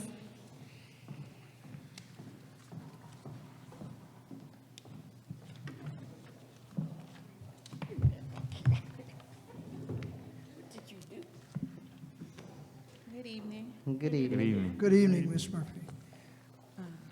I seek a motion and a second to approve action item 25.13, authorization to award contracted tutoring services. So moved. Support. It has been moved and properly supported. Is there any discussion? Seeing no further discussion, the motion to approve Resolution 25.13 will be conducted by a roll call vote. As I call your name, please say yes to accept or no not to accept the motion. Dr. Joyce? Yes. Ms. McIntyre? Yes. Mr. Walker? Yes. Mr. Del Marone? Yes. Pastor Gilbert? Yes. And it is a yes from myself, and the motion passes 6 yes with no opposition. Please continue, Ms. Murphy. I seek a motion and a second to approve action item 25.14, authorization to purchase items from the amended Michigan Comprehensive Literacy State Development Project Grant. So moved.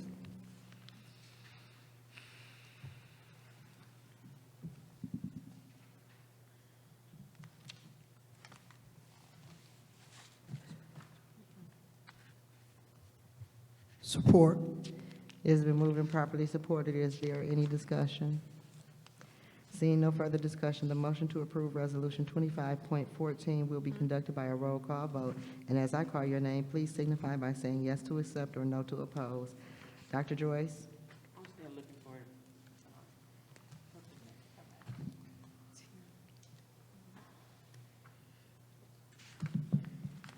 Just give me a second. Okay, Mr. Walker? Yes. Mr. Del Marone, Yes. Pastor Gilbert, Yes. myself is a yes. Did I call on you, Ms. Laura? Ms. Laura? No. Ms. McNeil? Yes on this, yes. The motion passes, 5 yes, 1 opposition. We are on 25.15, and I think we opted to move this to the November. This is not the one that we opted to move? Okay, I messed up. I'm sorry. I told a story. Okay, please continue, Ms. Murphy. I seek a motion and a second to approve action item 25.15, authorization to purchase approved items from Social Worker 11S grant. So moved. It has been properly moved and seconded. Is there any discussion from the board? Seeing no further discussion, the motion to approve Resolution 25.15 will be conducted by a roll call vote. And as I call your name, please signify by saying yes, or to oppose it, say no. Ms. McIntyre? Yes. Dr. Joyce? Yes. Mr. Del Marone? Yes. Pastor Gilbert? Yes. Mr. Walker? Yes. And it's a yes for myself, Carol McIntosh. The motion passes 6 yes, no opposition. Next, Ms. Murphy, can you please continue? Yes. I seek a motion and a second to approve action item 25.16, authorization to purchase approved items from the Section 31A grant. So moved. Or second. It has been moved and properly seconded, and do we have any discussion from the board? Seeing there is no discussion, I will take a roll call vote, and as I call your name, signify by saying yes to support or no to oppose. Ms. Laura? No. Dr. Joyce? We're on 25.16, right? Yes, ma'am. Yeah. Mr. Del Marone? Yes. Pastor Gilbert? Yes. Mr. Walker? Yes. It is a yes for myself. The motion passes 5 yes, 1 opposition, 1 opposed. Next, we will be moving on, to action item 25.17. Ms. Murphy, can you continue? Yes, ma'am. I seek a motion and a second to approve action item 25.17, authorization to purchase approved items from the consolidated application. So moved. Second. It has been properly moved and seconded. Is there any discussion from the board? Seeing there is none, as I call your name, signify by saying yes to accept or no to oppose. Dr. Joyce? Yes. Ms. Laura? No. Mr. Del Marone?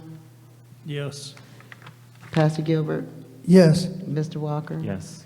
It is a yes for me. The motion passes 5 yes with 1 opposition. Thank you. Okay. Just 1 second, please. Okay, at this time, we will call the CRIM Foundation to come forward with their presentation.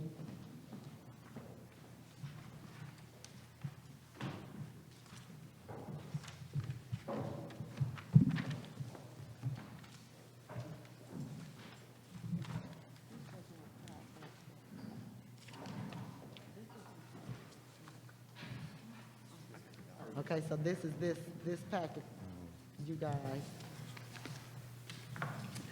Pastor Gilbert, this packet that Mo given you.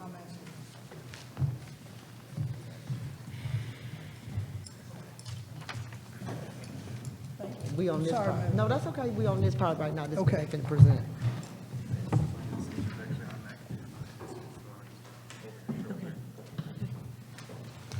Just one mic. Yep. Okay. Good evening, Board. Good evening. We are so happy to be here. Thank you so much for the invitation, for us to tell you a little bit about the work that we're doing. This evening, you could expect to just see highlights, the work that we do very wide and very deep in the way that we support Flint Community Schools and the students. And so tonight, you're just getting a highlight of that. You'll notice this packet is quite thick. I'll be going over part 1 of the packet, but I included part 2 for your reference. I think some of the slides in part 2 will address any questions that you had, but we wanted to make sure that this evening we give you some great, fantastic highlights. My name is Carrie Downs. I am a former Flint Community School teacher. I began teaching in Flint at Summerfield Elementary in the 90s. I also taught at Brownell, and I have also taught at Homestem Academy. I happened to be a classroom teacher at Homestem Academy when we first relaunched community ed in the Flint Community Schools on the Brownell Homes campus. That was the pilot site back in 2014-15. As a classroom teacher, I had a front row seat to see the amazing work that not only the CRIM was doing, but also all of the partners who were so ready to step in and serve our kids. That second year of community ed at Brownell Homes, I made the decision to leave the classroom. It was a very tough decision because I really felt like I was going to be the classroom teacher for Flint schools for my entire career. But I could see the value, I could see the impact, and I wanted to be a part of it because I noticed the impact my students, the support they were receiving. I had kids in the classroom who were ready to do great learning. It was allowing me to do great teaching because partners were meeting the needs of our students so that kids were ready when they were in the classroom in front of me. And so in 2015-16, I applied to be the community school director at the Brownell Homes campus, and I was placed into that position. It was an absolute blessing. I served at Brownell Homes and then Homes for 3 years as the community school director, serving parents, students, community members, families, working alongside the principal and also the school staff in that position. And again, it was just a tremendous blessing. Since that time, I have moved into the position of director of the Flint Community Education Initiative, and I am absolutely blessed to do this work. Absolutely blessed. It's an honor to partner with Flint Community Schools in serving our Flint scholars. We do use that term often because we know it speaks greatness into our students. We do refer to them as scholars. And just a shout out to Mr. Jones for really setting the pace for how we speak to our students, and we're on board with all of that. Tonight I also have a community school director from the initiative with me, and I'll let him introduce himself. Good evening, everyone. My name is Jermaine Jones. I'm the community school director at Homestead Middle School Academy.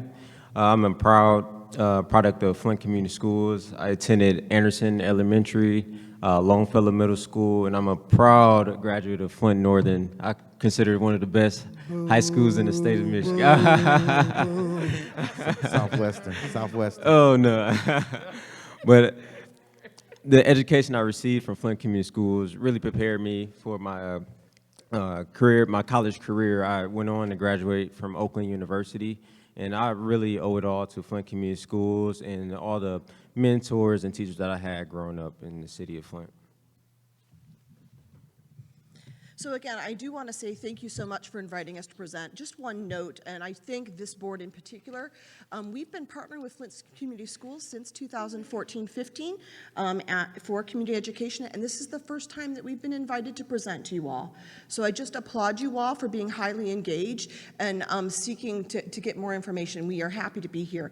I would be remiss if I did not start this presentation by highlighting our community school directors. And again, Mr. Jones sitting next to me really is an exemplar representation of all the community school directors who serve in the Flint Community Schools. This truly is a team of highly qualified, highly dedicated directors who have decades of experience serving our Flint students. I'm assuming many of you will notice some of those faces very familiar because they have been doing this work in Flint for many, many years. And so just very quickly, I want to do a little bit of level setting because I know we're all coming at this partnership from a different direction, but really talking about community education as defined, a community school is both a place and a set of partnerships between the school and other community resources. It's a way to leverage additional support for our students, and it creates each school to be a hub of services, opportunities, and supports. And again, we focus on integrating our supports for academics, health and social services, youth and community development, and community engagement with an intent to get to improve student learning, stronger families, and healthier communities. And truly, we're not assuming that we're doing this work alone at the CRIM. We're assuming we're coming alongside a fantastic staff at each Flint Community School, and we're allowing them to focus on what they do best, and that's teach students, while we meet the needs of students and families so that they're ready to do great learning. The Flint Community Education Initiative, 4 goals are increase third grade reading levels, increase student attendance, increase graduation rates, and positively impacting the neighborhood. To get to those 4 goals that Jermaine has just mentioned, we use 6 components. So we operate in 6 lanes in collaboration with the school staff, principals, and district leadership.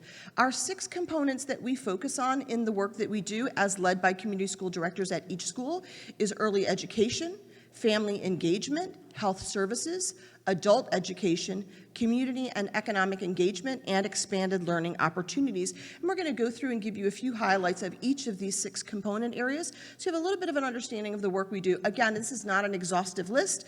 It would take us hours. I can tell you as a former teacher, I don't have a problem talking that long, but I want to honor your time. And we would be absolutely pleased to give you additional information or present again at another time if you have interest in getting more information and more clarity from us. What that work looks like in those 6 components, boots on the ground, is that each school, each 11 Flint Community School has a community school director on site. Their hours overlap the hours of the building principal. So while a building principal might arrive at 7 a.m. in the morning and leave about 4:30 or 5, just to note, you have lots of principals who are doing even more hours than that. Our community school directors are expected to show up to school at about 10 a.m. And honestly, we have lots of directors who show up much before that. But the community school directors stay late into the evening, so buildings are accessible for great programs, partners to provide support and services. And so they overlap a schedule with the principal. They work collaboratively, but we make sure that everything we're doing in the evening and afternoon hours and on the weekends, quite honestly, it aligns with the vision of the building principal and the district. So in addition to a community school director, we also have a community health worker at every single Flint school. Community health workers serve at the school on behalf of Genesee Health Plan, our lead partner for health services.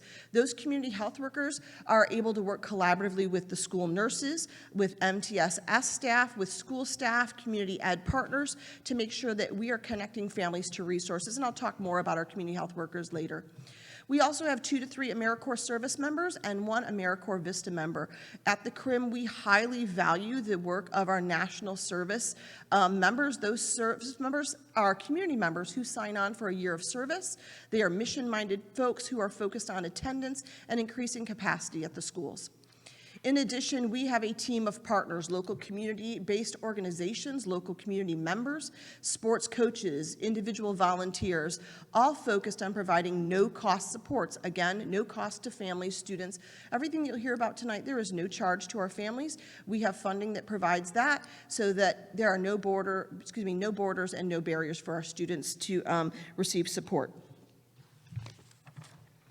So I'm going to just do a few highlights from each of the 6 components. The first component that I mentioned that we operate in order to get to those 4 goals is early education. And just a couple of examples of our work in serving our littlest learners. We distributed in the last year 358 early education kits to students in order to prepare them for when they step into the kindergarten classroom so that they can thrive.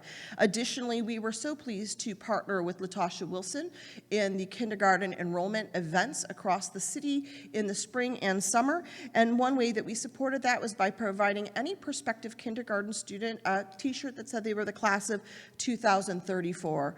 And so honestly, our kindergartners in our classrooms right now will be graduating in the class of 2034, and we want to make sure that they had a message that their future looks bright and that they have goals to work toward.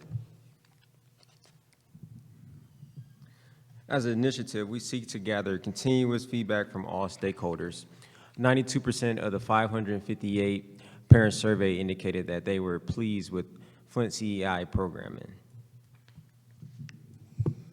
So another component that we operate in order to support our 4 goals is family engagement. And we collaborate with the family engagement facilitators who serve within the Flint Community Schools, but we know there's an opportunity to do more. So even beyond school involvement for parents to come to the school, we offer additional opportunities. And as a few highlights, adults spent more than 2,500 hours in family engagement programming last year alone. Adults attended over 1,500 sessions of family engagement programming over and above what our Flint school staff were able to offer. And 100% of the parents who were surveyed reported that participating in those events at their child's school made them feel more connected to the school during virtual learning. And of course, we absolutely applaud the efforts, the over and above efforts from Flint School staff to make sure that kids were engaged in learning when they were learning virtually. But we also know that parents had a need in the last 20 months with extreme isolation, and we found that in the last year, we actually had increased engagement with adults because we know there was a need. Here we have a comment from one of our parents. It reads, community education gives parents the support to encourage their children by giving them opportunities. Together, we can give our kids what they need to go far in life. And this photo here, it says a lot to me. This family, actually, they recently left the district, but now, the school year, they came back and they're doing well. They're striving, and so it's good to see our families coming back to Flint Community Schools. Here we have another comment from one of our parents. Being away from the school during the virus and coming to school helps to connect teachers and staff to ask questions. In this photo here, we have Community School Director Jordan Munnerlin over at Freeman Elementary, and we have a support staff. It's like they're out meeting our families where they're at and answering those questions that our parents have and meeting the needs for our families. 86% of surveyed parents indicated that Flint CEI programming made their child feel proud of their schools. This photo here is a family that participated in Home's Family Literacy Program, and I must say, being in those cafeterias in the classroom, seeing our families learn together was a very proud moment, and I'm looking forward to our upcoming school year.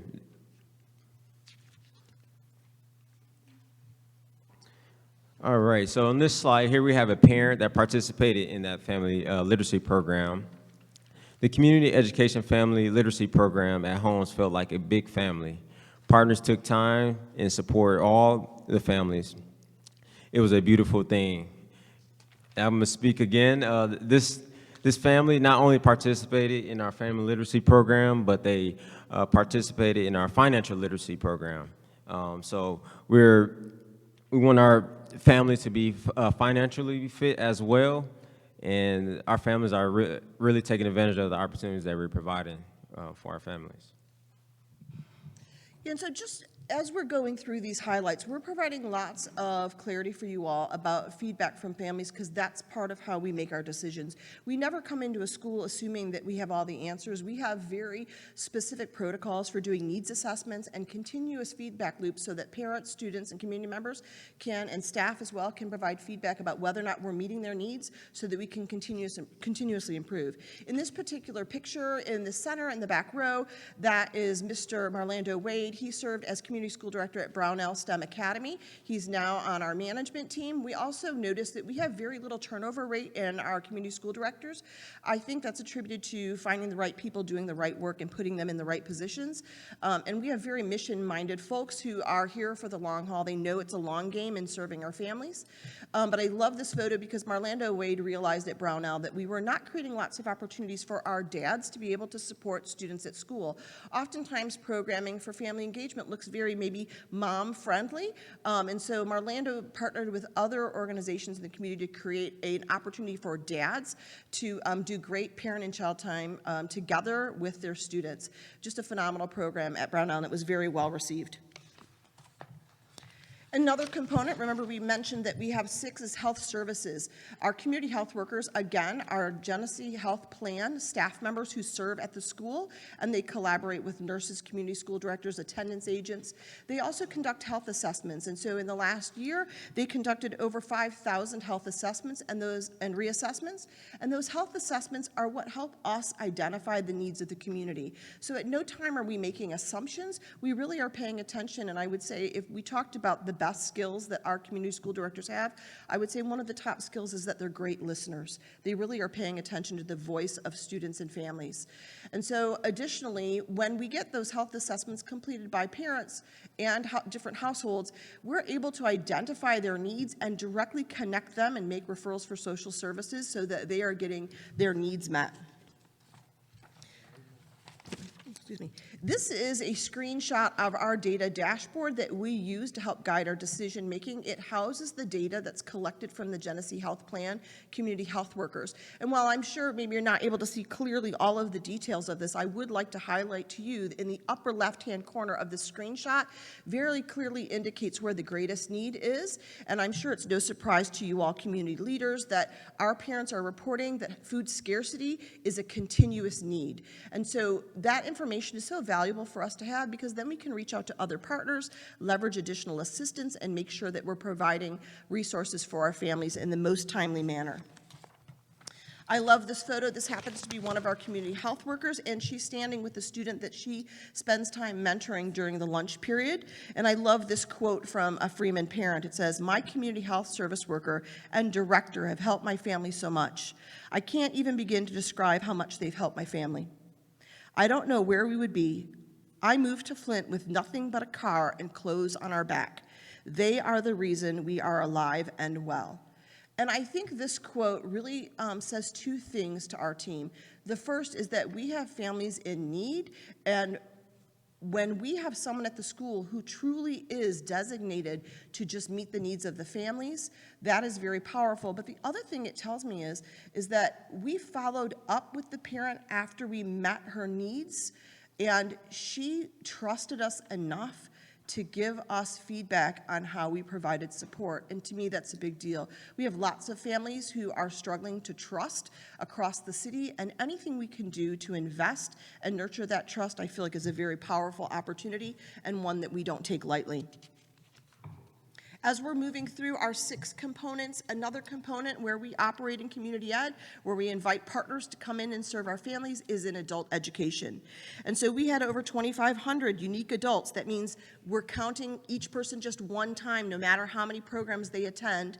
And they enrolled in community education programming. That's over 9,500 hours spent in community education programming last year alone. We provided over 6,000 sessions, and 1,131 unique adults attended 75% or more of the sessions. And to that really speaks volumes about whether or not we're meeting the need, because they come back. So if we have 8 sessions, over 1,000 parents are coming to 3/4 of those sessions when they're provided. And that lets us know that it's a program that they appreciate and they're continuing to attend. Additionally, last year alone, we had an 81% increase in adult engagement since the 2019-2020 school year. Again, in a time when many families felt isolated, having virtual programs, and when our director suggested that we take hustle aerobics online, many of us did not think that it would be successful, and I have to tell you, it has been phenomenal to have our families engage in virtual learning, but sometimes it even looked like drive-through events where families could safely participate and adults could participate in programming. Over at Freeman Elementary, parents shared that they wanted a sewing class, so Community School Director Jordan Munnerlin worked with community partners to provide the sewing class right at the school. And if you notice, most of the Flint community schools are built right in the heart of the neighborhoods. So as Carrie mentioned earlier, making sure that the school is open and available for our scholars and our families. So we want to make sure our schools are community hubs for everyone in the neighborhood. So this is a prime example of what our community school directors provide for our families. And so sometimes it is parents expressing that they want an enrichment class, and community school directors partnering to make sure that happens. But oftentimes it's about providing programs that really can increase the employability of our families and the adults. So again, Jordan Mullerland, and these are just a couple highlights, quite honestly. We could do highlights for every single school, but Jordan Mullerland brought the GED program to Freeman, and 19 adults completed the GED program. So they set a goal to get their diploma, and they were able to complete that right at Freeman. And again, with this photo, I think it's very telling. Many of the graduates finished in the midst of the pandemic when everything shifted online, but they were determined to meet their goals. So we're going to move on to community and economic engagement. So we had a total of 466 volunteers managed through Genesee Serves by our AmeriCorps service members. And we also had 733 volunteer hours logged into Genesee Serves. So in this photo here, we have Community School Director Jason Rogers on the far left. This cleanup took place on a Saturday at DTM, and as you can see, he has some volunteers from Kettering University. It's great to see not only of our families and students, but also our university students and neighbors coming out and supporting our schools. And so we have a great quote here from Jeanette Edwards. I hope her name sounds familiar to you. Jeanette Edwards is a phenomenal community leader. She has lived on the North End in the Brownell Homes neighborhood for over 40 years, and she truly is a community leader. We have had an opportunity to partner with her since the launch or relaunch of Community Ed at Brownell Homes in 14-15, but a quote from her, she said, "I am so thankful for the work of community education. You treat us like family. Everything we do in our neighborhood has been supported by the Flint CEI. Look around the neighborhood and you can see things that they helped us do, like cleanups, helping us apply for grants, letting us hold our meetings at the school, helping with beautification and improving the sidewalks and lighting, and showing up for us when we needed them." Additionally, in this next photo, this just gives you an idea of one of the projects that Jeanette Edwards, in collaboration with many partners, was able to accomplish. Next to Homestead Academy, there was an abandoned lot that was really serving as a dumping ground. Ms. Edwards had a vision to turn that lot into a park, and in addition to the park, she also wanted to have a pop-up library so that she knew any child in that neighborhood, and she knows the kids in that neighborhood, so that they could come and get books and have reading material whenever they were interested. And they maintained the park. The Brownell Homes Neighborhood Association also maintains that pop-up library, and really just one example of the way that we can partner with the community to invest in our neighborhoods so that our neighborhoods are thriving. In direct response to the community voice, in the last 20 months, over 250,000 pounds of emergency food and supplies have been distributed. Over 1,000 fresh food and educational supplies delivered to the doorsteps of Flint families. I must say on this photo here, as Carrie mentioned, we respond to our family needs, and this was one of the needs. And not all families have transportation to get to a food distribution, but we met our family's need. We went to the doorsteps of our family, and it was a great sight to see because the families that received the items were grateful and greatly appreciative for us coming out to the houses.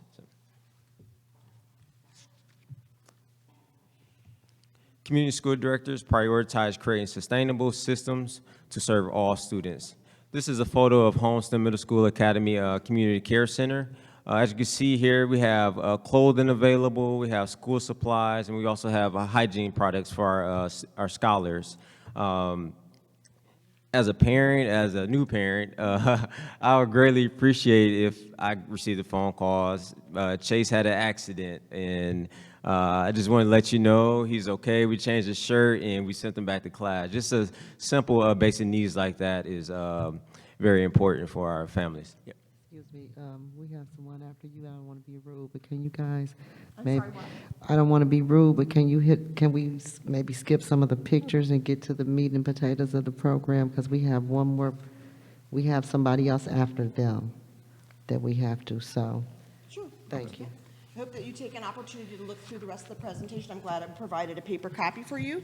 I do want to move quickly forward, and again, thank you for the time and letting us present. It really is highly valued for us to be able to collaborate with you, and if you have questions, we'd love to cover those.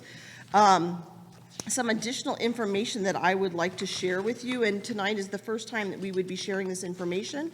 If you turn to slide 43, it's on page 22 of your packet at the top of the page.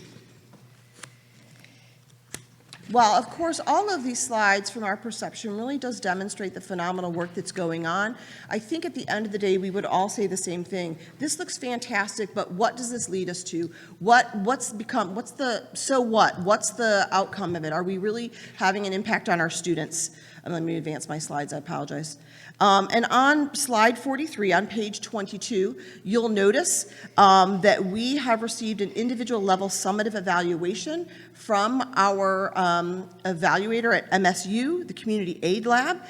And using data, individual level summative data, since our onset of serving students from that first relaunch at Brownell Home STEM Academy, data indicates to us that students who attended schools with an earlier implementation of the Flint Community Education Initiative saw improved achievement outcomes at a faster rate than other students. That's what the data is telling us. We're so pleased to share this information with you. Prior to the widespread implementation of Flint CI, attendance rates were significantly decreasing. After the widespread implementation, attendance rates significantly increased. And this is data that doesn't just reflect the work of the CRIM or community ed or community school directors. It reflects the collaborative effort from school staff, building leaders, families being committed to supporting their students, and community partners all over the city supporting our students, a collective impact approach. Additionally, yes, ma'am. You said MSU Community Education Lab? MSU Community Aid Lab. Aid Lab. Yep. You also have an executive summary of their findings as an additional page that I've provided to you all. And if you want the full report, we can share that with you as well. I didn't think we'd be able to get to the full report tonight. I'd love that, Yeah, please. absolutely. Yeah. In addition, I'm in the third bullet on that slide 43 on the top of page 22. NWEA scores have been significantly increasing for those students who participate in community education programming since 2015-16. And additionally, participation in Flint CI activities, students who participated more saw more positive results on their NWEA scores, grade retention, so kids were more apt to be they were less apt to be retained, and we saw a significant impact on graduation rates. And again, I have a note here that you have an executive summary of their findings. I believe the full report is over 30 pages. I'll be happy to forward that to you tomorrow, when I return to the office, so that you have the full information of that. But these truly are the highlights that are included in the executive summary, and then you would be able to read more detail. Any other questions? I covered a lot. I know it's so much. I do have to say, 7 years of wanting to come and speak to you all and present. We'd be happy to come back if you want us to zoom in on any of these items. Our outside evaluator, external evaluator, the Community Aid Lab, they would be happy as well to come do a full presentation of the findings from their individual level summative evaluation. Any questions? Yes, sir. You said you were a community school director at one point. What years was that? I was the community school director in 2015 to 16, 16 to 17, and 17 to 18. That very first year, I served as the community school director at the Brownell Homes campus. They put 2 schools together at that time. That's how we approached that campus. Then the second and third year, I focused just on homes, and we hired an additional community school director to serve the students at Brownell. So were you an employee of the Flint School District or of CRIM? Yeah.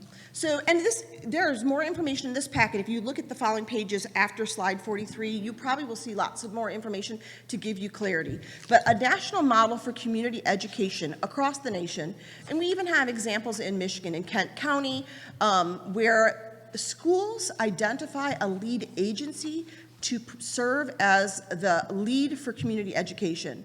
We know that our educators, our building principals, district staff, your plates are ridiculously full, and so there's power in having a lead agency, a trusted agency within the city, serve as a convener of all partners. So no, in 2015, I stepped away from the classroom, stepped away from my teaching position, and I applied to be a community school director. Community school directors, they're supervised and managed by the CRIM Fitness Foundation as the lead agency for community education. I do want to say thank you. You all approved a contract where some title dollars, specifically $27,272.72 from Flint Community Schools, covers part of the cost of the community school directors. So we share some cost, but that CRIM takes the lead in supervising and managing and leveraging additional dollars to support the work that we do. Is this an action item tonight? No, just a presentation. Okay. What I've noticed just this evening is we have teachers in the classroom teaching our students. We've entered into a contract with, help me out, what was it? Not substitute. Tutors. Tutors. Yep. And now we have the Crim Foundation. It seems redundant. Yes, it is. And And if someone is doing, I recognize that students need help. I was a volunteer Right. 2020 to help students with their reading and their multiplication tables. But it just seems to me to be money that is being spent, that could be spent somewhere else. Community school directors, I think, at one time were working for the Flint School District. We're employees of the Flint School District. So I guess I'm not seeing the value in all this, or someone's dropping the ball as to what they're supposed to be doing.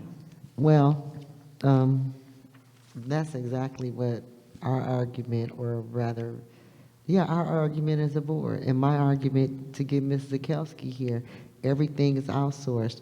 And in my opinion, the services that we receive are not comparable to the services we used to receive when we did these things in-house as a district. And I was told by the previous board, the reason they outsourced everything was because of legacy costs. But once we started doing the math, like Ms. Carrie Zakowski said, when we did the math, we realized it was no savings.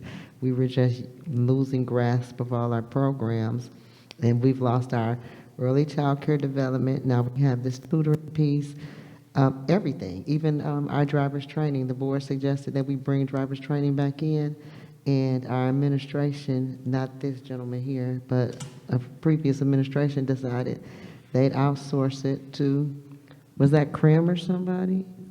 And didn't even bring it before the board. And so we have this constant outsourcing of everything.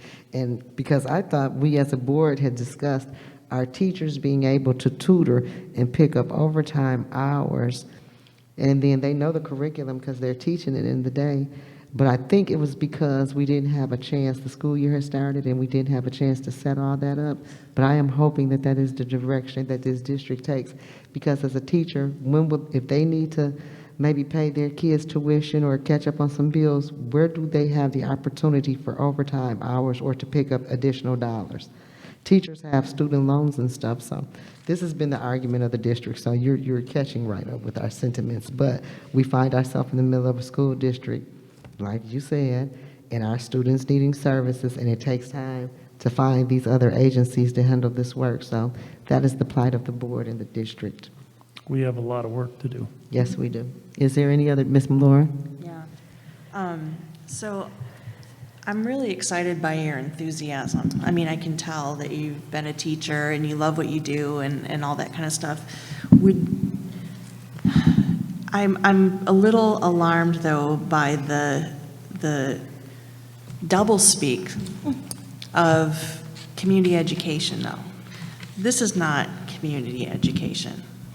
I mean, it's a transformation of, it's very strange. I mean, it's something, and it has some good elements. It has some elements that I'm not necessarily agreeing with, but it's not community education. Would you be as enthusiastic? I mean, why can't you do this job in district? Excuse me. She can't, she don't know why she can't do it in district, Miss Laura. We have to vote for that. Carol, please just let me. If you have a question, please let's stick to the agenda and ask your question. She doesn't know why the district outsourced the directors. She sure I does. can speak to my experience if that would be okay, and perhaps that would. Yes. May I speak to my experience? We're here to ask, no, we got to ask questions and keep it going. Please continue, ma'am. Yeah, so I would just speak to my experience. I was a classroom teacher at Homestem Academy when they relaunched Community Ed. And quite honestly, I was resistant at the beginning. If you ask any classroom teacher, and I've been teaching in Flint since the 90s, if you ask any classroom teacher, we have a lot of people who say that they have the quick fix for education. And quite honestly, after nearly 2 decades of teaching, I felt resistant from anyone to come in and say that they had the answer. So when Community Ed was relaunched, It was probably March before I was ready to even have a conversation with them. I like to stay focused on my students. I'm a teacher that stayed late, came in early, tried to do all of the supports, but I have to be honest, the curriculum is so dense, and standardized testing is such a high-pressure proposition. I would find myself as a classroom teacher highly dedicated, honestly. I'd find myself driving home at the end of the day realizing that Jalen was in my class and I had forgotten to call home because he didn't have glasses on, or that I had a student who came into class already mad before the day had even started, and I couldn't figure out what the challenge was, but I knew that I had to do everything I could to support that child. I found myself as a classroom teacher, quite honestly, feeling like I was wearing 10 different hats, and I wasn't having an opportunity to do great teaching, and that truly was my heart. What I found at kind of the front row seat to relaunching Community Ed is that we had partners coming in before school teaching yoga, so that when kids got to the classroom, they did have a calm presence. They did feel heard and listened to. We had community health workers. The second I realize the child doesn't have their glasses, I can send a quick email to community health worker who's right in the school to have them follow up with a parent to support getting the child glasses, whatever the reason is. So I would say I was resistant in the very beginning as a classroom teacher. I think my response was, I'm just going to focus on teaching, and that seems like a distraction. But I have to tell you, about March that first year, I realized it was not a distraction, and they were meeting the needs of my students. And truly, the model that we're embracing is a national model to identify a lead agency, because oftentimes the plates of the staff of the school overwhelming expectations. And so when we have community school directors at the school in partnership, they work collaboratively with the principal. They create a work plan that's aligned with the school vision, with the district, in meeting the needs of families. And I'd like to also say, a study out of Albuquerque, New Mexico indicates that having a lead agency with a community school director on site creates a return on investment. In Albuquerque, they said the return on investment was over $7. So every dollar that the district provided, the return on the investment was a little over $7 return on investment.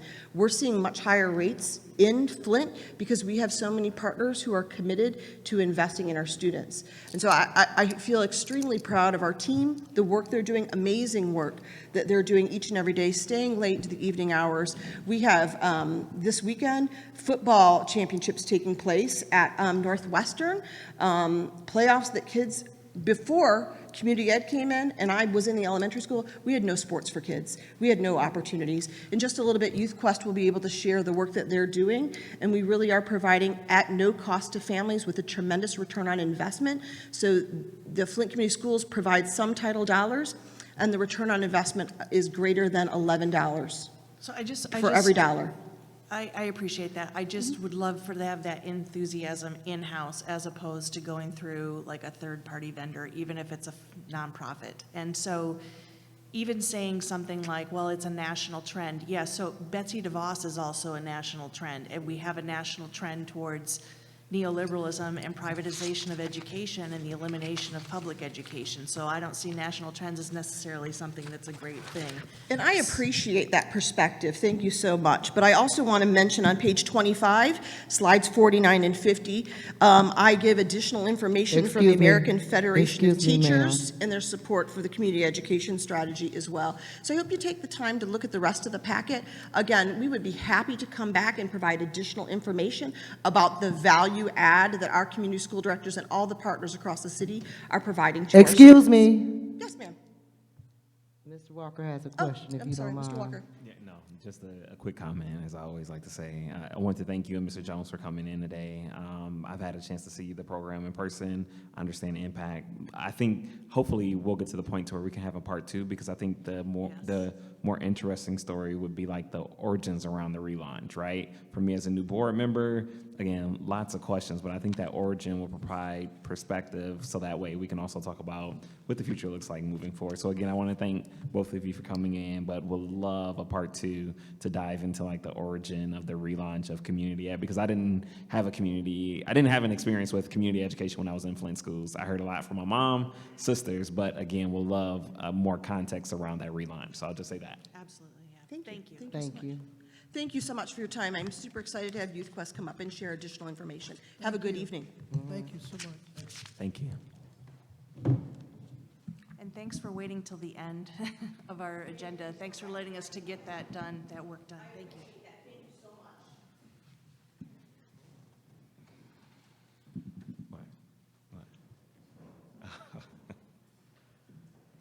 Good evening.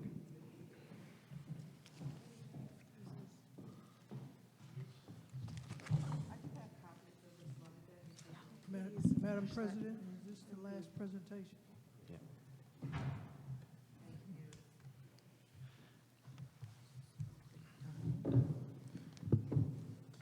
Good evening, everyone. I'll go ahead and get started while he is setting up. I'm sorry, Madam President, if I can, really quick. Yes, sir. Just for the spirit of full transparency, I think everyone knows before our new board members. So in my professional capacity, I act as Director of Government Affairs for the Flint and Genesee Group. One of the divisions is the Flint and Genesee Education and Talent Division. So I do their advocacy work at the state and federal level. Again, just for the spirit of full transparency for new board members and the public. Just wanted to put that out there. Thank you so much, Brother Mr. Walker. Thank you so much. Okay, is it okay if I proceed while he's starting with the Yes, first ma'am. slide?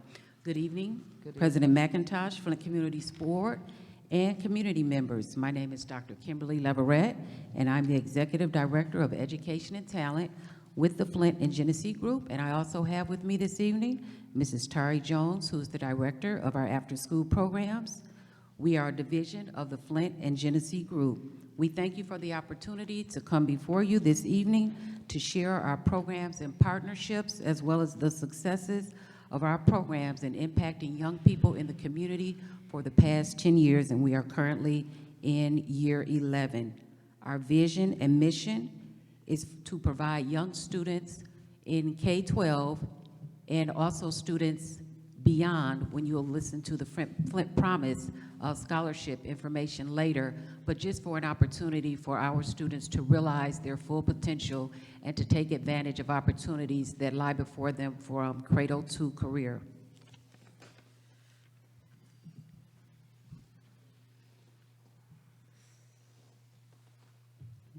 Next slide. Oh, okay, I'm sorry. So I'll just continue as he's working on getting our slides up. But as you know, goals and objectives from federal, state, and local education agencies encompass college and career readiness. Our Youth and Talent Development Program inspires the best practices that complement day school goals and objectives and extend to program offerings that support jobs, entrepreneurship, leadership, as well as social-emotional learning, just to name a few. These programs support future talent development in Flint community schools, and it is important that we continue to invest, inspire, and involve students and student voice in our efforts. So some of the programs that we'll talk to you about just briefly are Youth Quest, Teen Quest, Summer Youth Initiative, as well as Flint Promise. Next slide, please. So these are just a few metrics that give you a snapshot into some of the ways in which our Education and Talent Division was able to pivot and plan for continued support and wraparound services for our students during that 18-month pandemic. And I won't read all of those numbers to you, but when we talk about wraparound services for our students and really providing opportunities to customize and provide services for our families, whether it be instruction, partnering with Flint Fresh, and providing those enrichment opportunities, we were able to come alongside and provide those in unique ways. And with that being said, I will turn it over, in the interest of time, I'll turn it over to our Director of After-School Programs, Mrs. Tari Jones. Tari. Thank you so much. Thank you, Dr. Leverett. And while we're still working on the slides, next slide, please.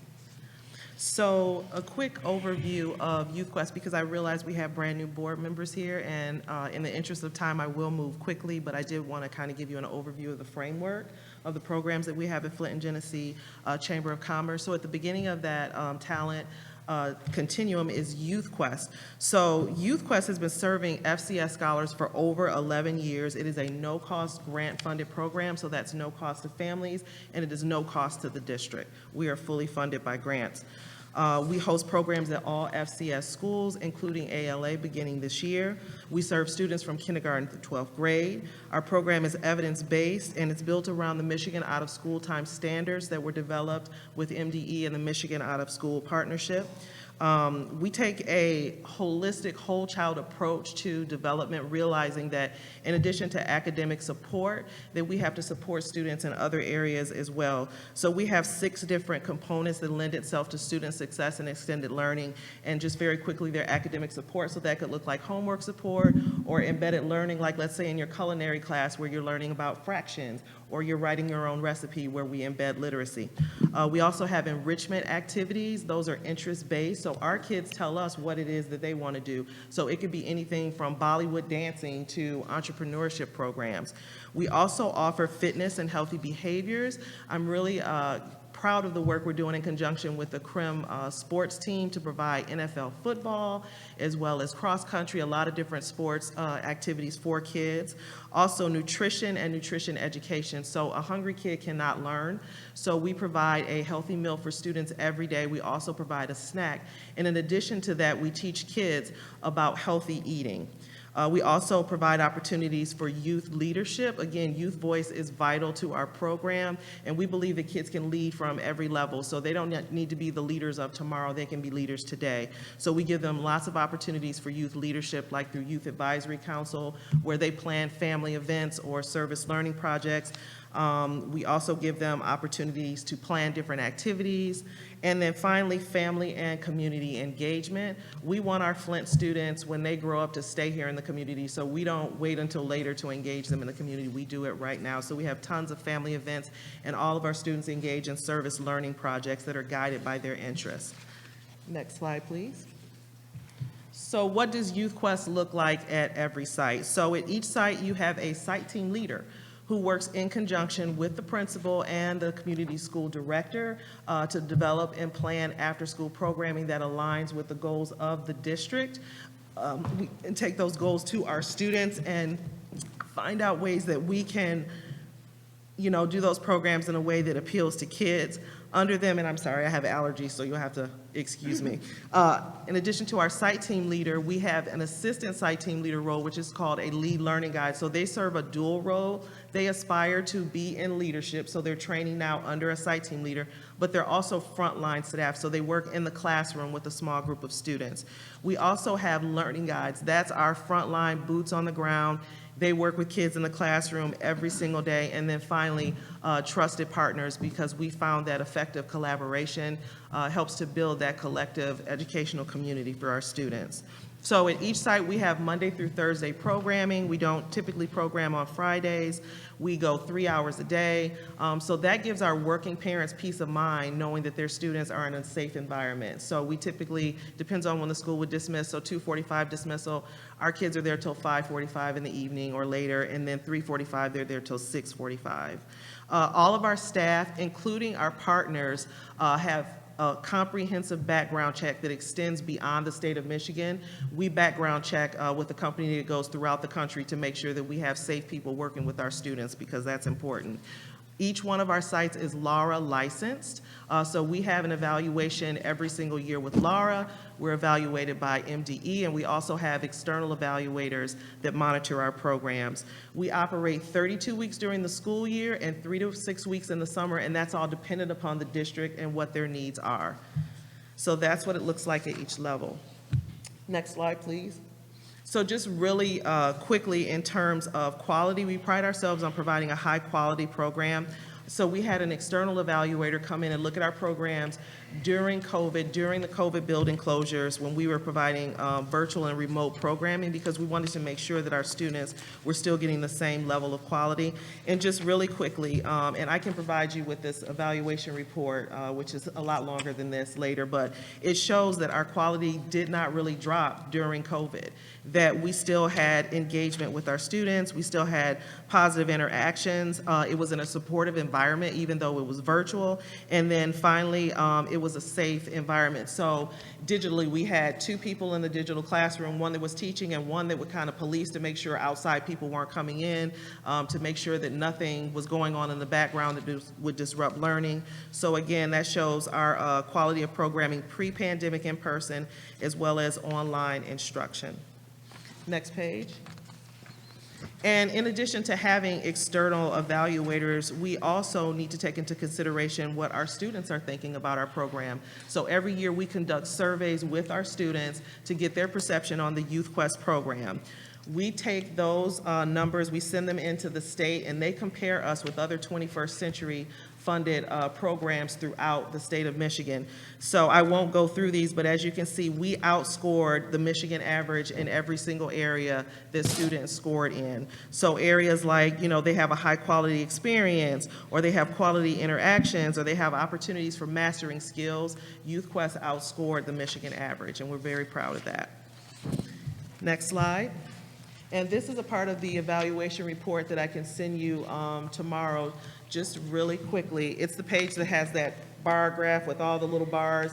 It just shows different items that they use to score on that youth program quality assessment.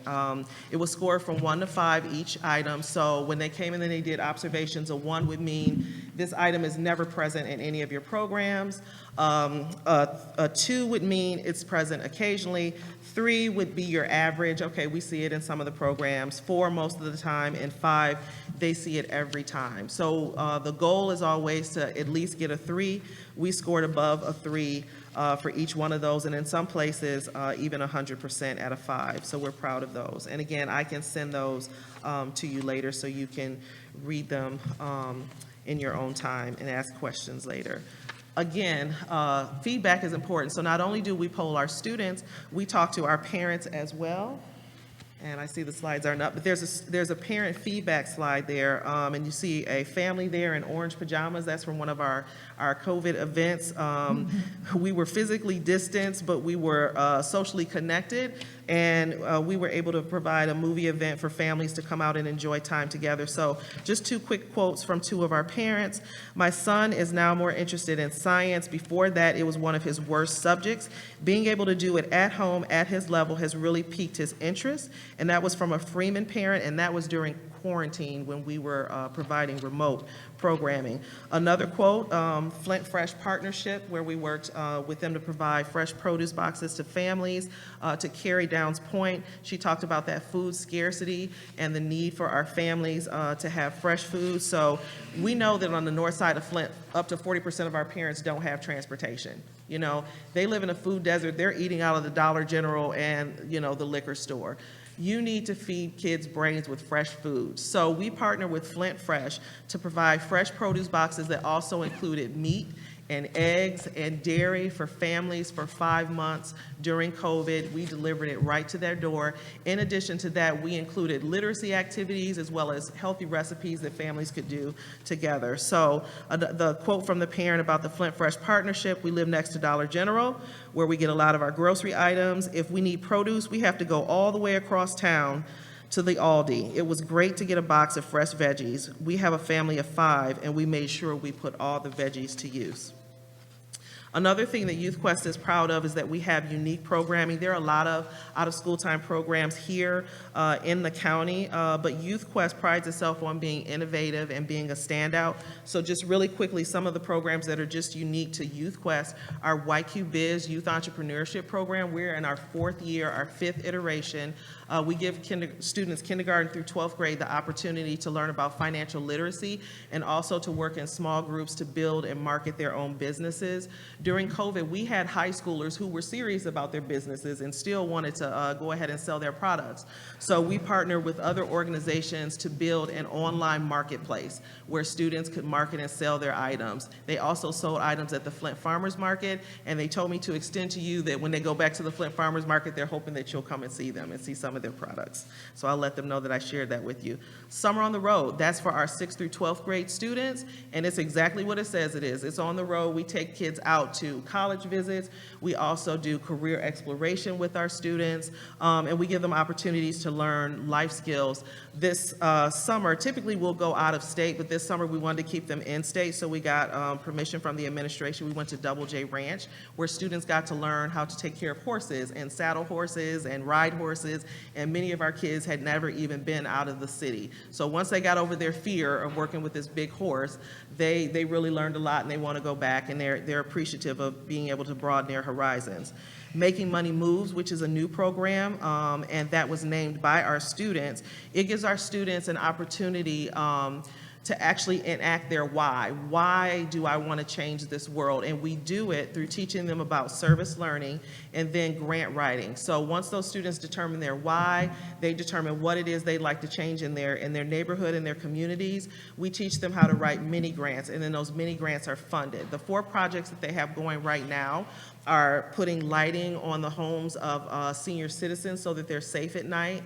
They're doing a playground beautification at homes. They're providing homeless kits to some of our residents that live on the streets. And they're also working with Hasselbrink Center to do a cleanup there. And this was all led by our students with us guiding them.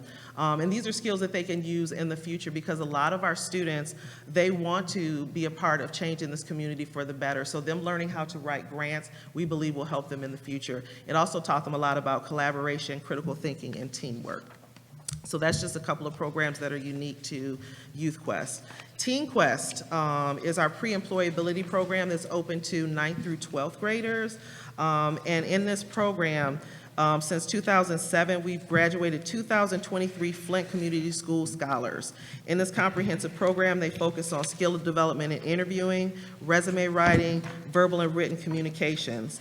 From there, if you successfully finish this program, you go on to the Summer Youth Initiative.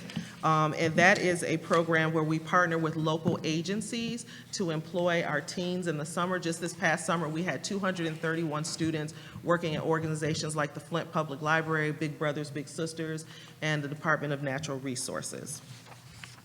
Some feedback we got from Teen Quest. So there's a slide where you'll see a young lady in front of a yellow balloon. Her name is Lamyra Ray. She's a proud Southwestern Classical Academy grad, and she is now a research program coordinator at Johns Hopkins University, and she attributes it to what she learned at Teen Quest and SYI. She said, "Your first job sets you up for the future. Employers like to look at your resume and see that you have experience working with people. Thanks to Teen Quest and SYI, I had that," and we're very proud of Lamyra Ray and all of our Teen Quest grads. And then finally, on the tail end of our continuum is the Flint Promise. It's a scholarship program. It began in 2018, and it has given 156 students from Flint schools the opportunity to attend local institutions of higher learning at no cost to them. So the way the Flint Promise works is after you've exhausted all of your grants, all of your financial aid, Flint Promise comes in with last dollar, and they make sure tuition and fees are paid. Each Flint Promise student also has a success mentor that helps to guide them through that college experience. And I can speak from experience. I was the first one in my family to go to college. The first thing I did when I got there, got a bunch of credit cards, got in debt. I didn't know how to manage anything. But our success mentors, they help those students with financial literacy. They help with childcare. They help find resources for technology, whatever it is they need to be able to stay in college and graduate. That's what our success mentors do. Currently, we have 98 active participants in the Flint Promise, and that's open to anyone that lives in the city of Flint who's graduated from a high school within the city of Flint, so it doesn't just include Southwestern.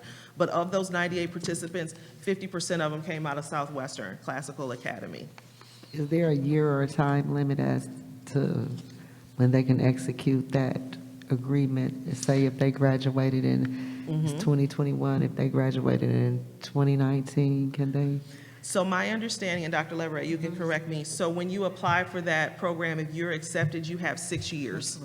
You have 6 years Okay, to finish that program. okay, thank you. And that's the Flint, that's part That's of the the Flint Promise? Promise. Yep, and I'm sorry I'm talking so fast, but I know it's getting late, so I just wanted to make Great. sure I move No, through great, it. awesome job. Yeah, but through our Cradle to Career Continuum, Flint and Genesee Education and Talent, along with Flint CEI, is supporting FCS's efforts to create access to opportunities, as well as provide the supports needed for Flint scholars to be successful in every aspect of their lives. So again, thank you for the opportunity to present. I look forward to being able to come back in the future, and it would be my pleasure to provide you with our evaluation report from our external evaluator.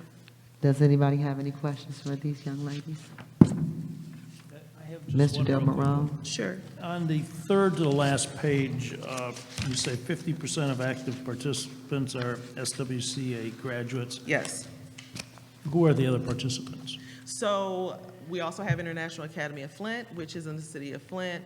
You have Powers, which is also in the city of Flint. Okay. You have charter schools, and again, Southwestern Classical Academy. So you have other schools to choose from, but half of those are out of Southwestern. Okay, thank you. You're welcome. Is there any further questions? Thank you so much for coming before us. Thank you for your time. We really appreciate it. It was my pleasure. Have a good evening. Yes. Thank you. Yep, thank you. Before we adjourn, I would like to ask if there is anyone in the public that would like to address the board, please come forward to the podium and state your name and address before beginning to speak. Is there anyone that wishes to address the board from the public? Okay, seeing there is none. This time is 10:20, and this meeting is now, let me make sure I got it. I think I got something, let me make sure. You say what? Board members want to have a word. Oh, okay. Is there any board members that would like to have final comments for the night? A Yes, couple Mr. things. Gilmore. One, a few meetings back, we had heard that we weren't playing football at Atwood Stadium, and now we have the homecoming Friday at Atwood Stadium. I'm just wondering what happened with that? So the education, there's an alumni group that have worked with our athletic director to work out a deal with Kettering. It was very difficult. He worked very, very hard, and we had to call in some favors from some community leaders to get the job done. And that's how we were able to get to have the game at Atwood Stadium. Okay. I think that's a good thing, and, you know, other high schools are playing there. I don't know why we're excluded from that. But the other question I have is on Nethercutt and the parking lot. Do we have any follow-up with that? I think there was some discussion at the previous meeting we had in regards to waiting to see what, was it Plant Moran was doing a study or something on our facilities? So when it comes to the parking lot, we are working, Mr. Maduro is down there, we are working to get quotes on the parking lots, and we're gonna get the quotes and bring that forward to the board. Okay. That's where we are. And so what we've been doing is filling it in. Pete, what did you call that rock? Keystone, the keystone, to fill it in and with just what we had as materials. But because you brought that up, like I told Mr. Maduro, let's make it a priority and let's get some quotes. Okay. And I don't know where we would bring up a discussion on the Flint Central Whittier campus, the building and the future use of that land. I think there's an opportunity to partner with others in the community. Let me say, maybe the Charles Stewart Mott Foundation and Kettering University, amongst others, to just turn that into a state-of-the-art high school, whatever else will fit on there, middle school, whatever, but a state-of-the-art high school where they join with us to do some good things for the students. I know when I was interviewed here, I had said, you know, the Field of Dreams movie, if you build it, they will come. My contention is if we build it, they will stay, and we'll be able to bring others back who have left, and others who will want to come into the district, to where there's a great demand for that. We've seen what's happened with the other school that's been built in that college cultural area. So I think that's a great opportunity for the Flint School District to do that. But I would look forward to further discussion. I don't know where the best place is to bring that up. Ms. Laura? Well, I'd like to make a motion to invite Mr. Ridgway White to the board to present his MOU and so that we can have an open conversation out in public. He was put off for a while because we had business to take care of, and I would like to be able to afford him the opportunity, as you said, so we can explore the possibilities of partnership, not colonial overseeing, right? Sure. Yeah, so I would like to make the motion to add him to the agenda so we can discuss the MOU. And I would support that with a friendly amendment to also maybe invite, maybe not at the same meeting, but other partners, especially from Kettering University. I can envision a high school in Flint that works as a feeder school to Kettering and others, where where it would be a complete state-of-the-art, #1 school in the country. But Can we start with that because he's specifically requested? He actually came before us, and we've had, we can start with that, and then anyone else, we can have other discussions as well, but we can start with that. So I make a motion. Wait, can I have Sure, go ahead. interject something here? And you're bringing up something that we have a previous discussion on, has been in the work. Hopefully, this would eliminate what we're trying to do as a board, so we don't have to have these backdoor conversations. He doesn't have to call and say, I want to talk to you, I want to see you separate. We're going to be working as a board collectively. It's going to be open, so he doesn't have to make all the decision. We'll welcome him to come before, present what he was trying to present, did not present it. We're going to have would like to have open dialogues about what you're talking about. It's nothing new. And I think this is a good way to work this through this year, because the first of the year, we got to hit the ground running, and that get you guys caught up to what we had discussed about Houston with it. This is nothing new. It's not, we already know what's gonna happen, and so that's in the plan. And I just think it's that time now to resolve these issues, and let's move forward. He's welcome to come here with an open dialogue. We're not talking about having history and sociology and all of that. Have a dialogue about moving this district forward. And I support that, what she's. yeah, I was going to do the friendly amendment, but I can pull that back, the friendly amendment, and just, as we move on, bring in other partners. Bring in others, yeah. But let's just start and right. get that done with, Yeah, we need to get the ball rolling. Mr. Pastor Gilbert? Well, Madam President, I wasn't going to speak on this particular motion. I wanted to ask Superintendent Jones about 2 questions. Was this an in-kind situation with Kettering? And if not, what is We paid for the it. district's or the board's responsibility? So the board is already, you have already approved athletic funds, so it's been paid for already. So it's not something that it's coming forward to the board. It's something that has already been approved. It is, but it's, yes. And I also want to state for the record that we used to one time own Atwood Stadium. That's right, yeah. And now we've Now we're sold paying. it for little or nothing. It and now- costs. And now we're It's a renting. cost. Other our- schools, I'm sorry. Oh, no, you go ahead. And so now we're renting back our old stadium. So I just wanted that to be on the record. And furthermore, to your concerns, I'm sorry. to Mr. Chris's, I'll go back to you. Mr. Chris's concerns, we did have that on the floor for Whittier and Central. The deal was not beneficial for the district, so it died.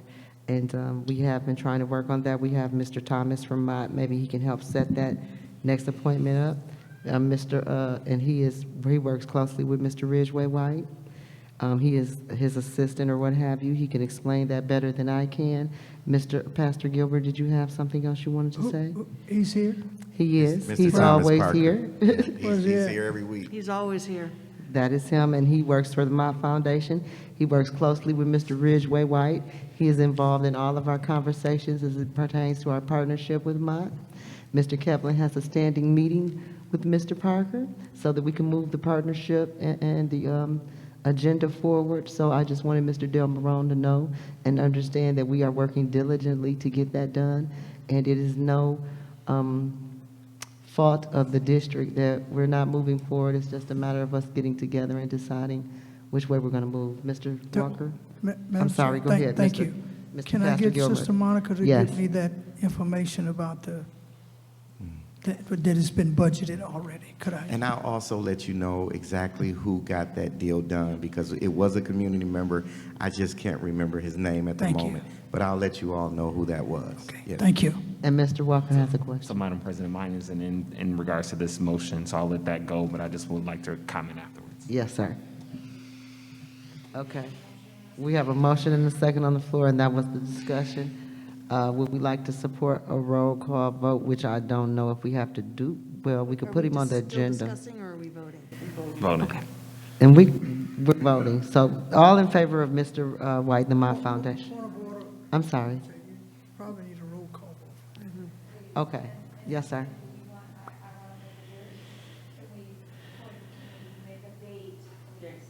I think we have to talk to Mr. White to make a date, because he has to be available as well, and we haven't. We're just presenting that. So I'd like for us to make the motion, give Mr. Kevlin and Mr. Parker the opportunity to talk to both parties, so it could be agreed upon and set up and placed on the agenda, instead of every week, a little bit of conversation.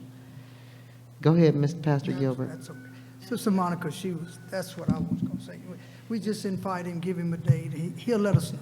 Yes. He'll let us know whether he's going to be here or not. And for transparency, I have spoken with Mr. Parker today concerning what the same thing you're talking about. So I think both parties are ready to move forward, and I'm looking forward to this. I compromise position regarding that student. Is there any other comments from board members? Seeing there is none, this meeting is now adjourned at the time. Oh, we got a roll call vote, I'm sorry. And then I got No, and I've, Got to take the vote.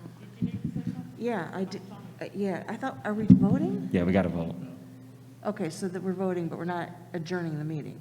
No, got to vote for. Okay, but then I have something Second. to say.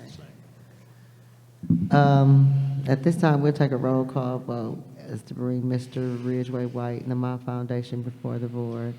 As I call your name, signify by saying yes and no to oppose. Ms. Laura? Yes? Dr. Joyce? Yes. Mr. Del Marone? Yes. Ms.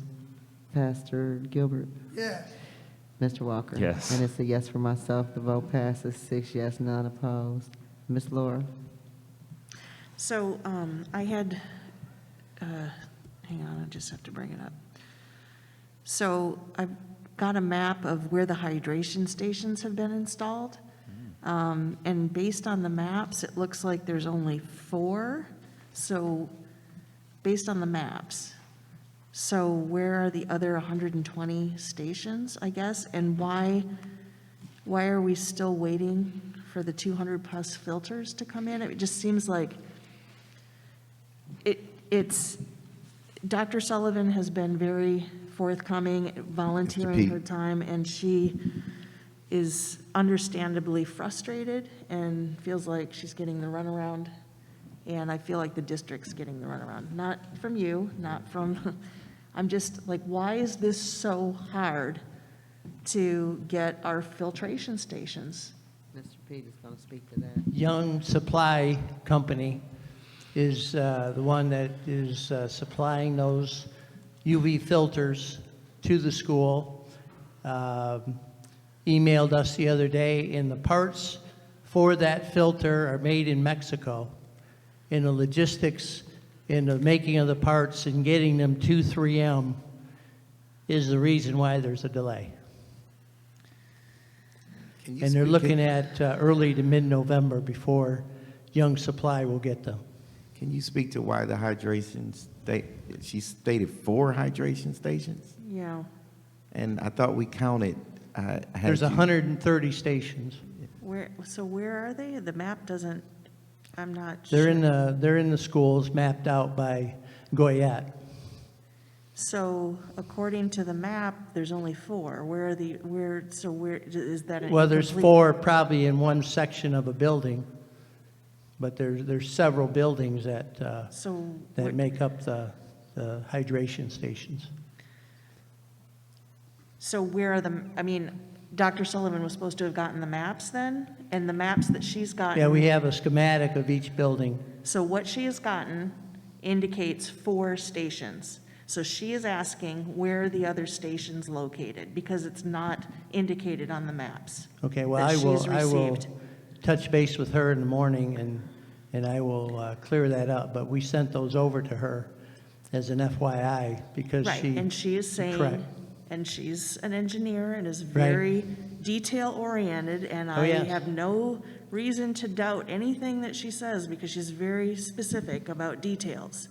And she's saying that the maps indicate 4 stations, and she can't figure out where the rest of them are. Well, I will point those out to her. So, would it be possible to set up a Zoom meeting between the 4 of us so that we can expedite this process that is dragging on and on and on? I mean, I'm not frustrated with you necessarily. I'm just, let's get this done. Is that possible? So you want Miss Dr. Laura Sullivan to get with this gentleman and Mr. Kaplan and figure out And where- myself, because that's what the board tasked me to do, to facilitate this so that we can get the hydration stations completed and ready to go. Mr. Kaplan can set up an appointment Mr. Kaplan and Mr. Pete should be able to set up an appointment with Miss Laura Sullivan. And then they can share whatever information they want to share with you along with the rest of the board, because we are all involved on the water situation with the district. It pertains to all of us, so we'll all share that information. Does everyone remember the meeting where you guys voted that I would facilitate this and expedite this so that, and help it along, right? Yes. Okay, so that's what I thought I was doing. I'm not trying to hide anything from the board, but this isn't getting done. So, Mr. Kaplan, Mr. Kaplan is capable of making an appointment, Ms. Laura. Mr. Kaplan put it together, yes. Mr. Okay. Kaplan put it together and share that with Ms. Laura and bring them before the board so we can all know. okay, so what I'm telling the board is that there's some kind of breakdown in communication. I understand that a meeting can be set up, but it's not. It's not being done, and Dr. Sullivan has communicated to me that there is a problem with, this is not getting done. So this is why I'm bringing it before the board. Otherwise, I would not.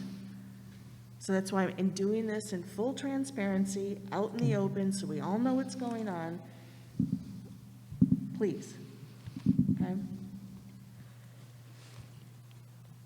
So tomorrow we'll set up a meeting. Until the filters come in and until Goyette Mechanical installs them,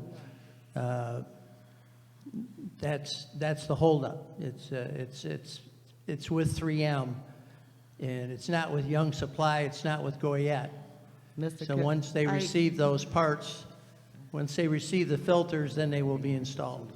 Okay, Dr. Sullivan has some input into that and would respectfully disagree with some of that. She was going to come in and do the inspection of each one of the hydration stations once they were installed. That was my understanding. Okay, she's making some suggestions to expedite this supplier problem that isn't as straightforward as it seems.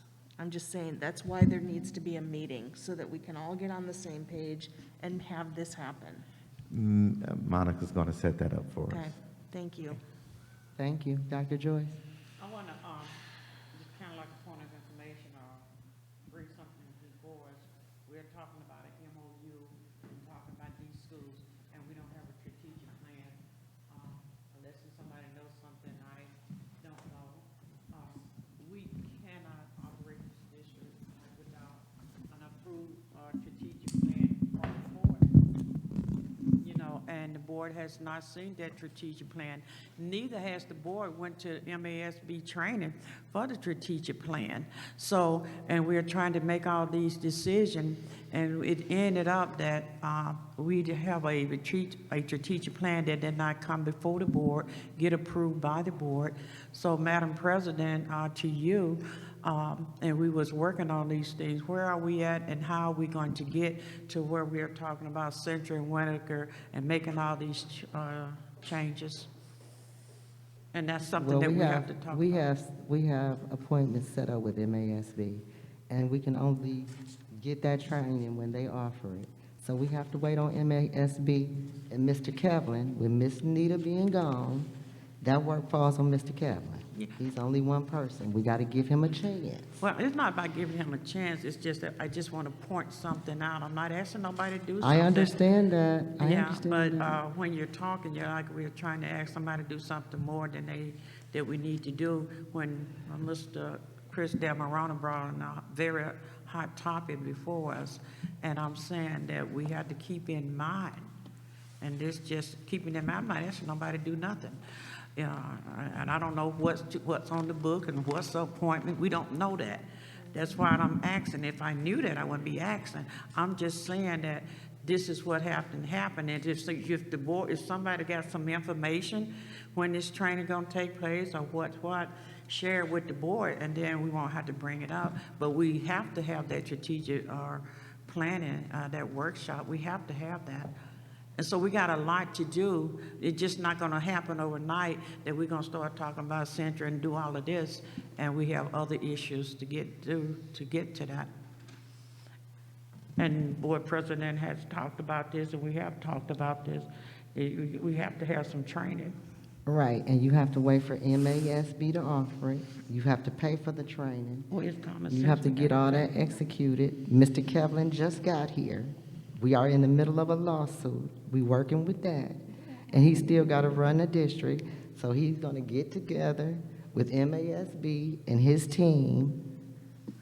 If we give him the opportunity to do that, and we will start working on whatever plans for the district that Mr. Kevlin and the team comes up with, along with us. We're going to work together on that. But we got to give him a chance to do his job. I know we're ready, and we do need a strategic plan. But the person who was supposed to execute the strategic plan didn't execute it. And she said it was going to take her at least a year to get the strategic plan going. Now, we know that might not be true, and it might be true.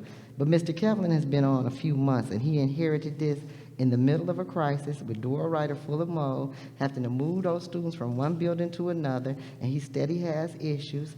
So he's doing his job, and he's trying to get around to the strategic plan. And it's way easier for us to come to these meetings and say we need this, and that. That's fast. But to actually get it done takes time. And we have to give him the opportunity to set up, to get these things in place, and to be able to implement and execute. Well, Mr. Jones, I apologize if I'm asking you to do anything. I was trying to let the new board member know where we was at and what is going on. It had absolutely nothing that I'm asking you to do. I'm just saying that the new board member need to know where we was at on a project that we was already working at, and that was that strategic plan coming for the board. And it failed to get to the board, and the board, somebody failed in so many areas. But I just want to let you know this is operating without a strategic plan. And I'm not saying he have to do it right away. I'm just giving you some information. Mr. Del Moral. I'll just say real quick, I'm not that familiar if there is a strategic plan or not. There's not. So, you know, I can foresee where the board drives the plan and then the administration works it. But that being said, and we'll probably have more discussion on it all, but Right. that being said, I would like to talk about the Washington School, or the Washington Letter, I'll call it, which, well, let me. If let you me- like, go ahead. Okay, so, probably we're in violation of something through the city because Washington burnt down.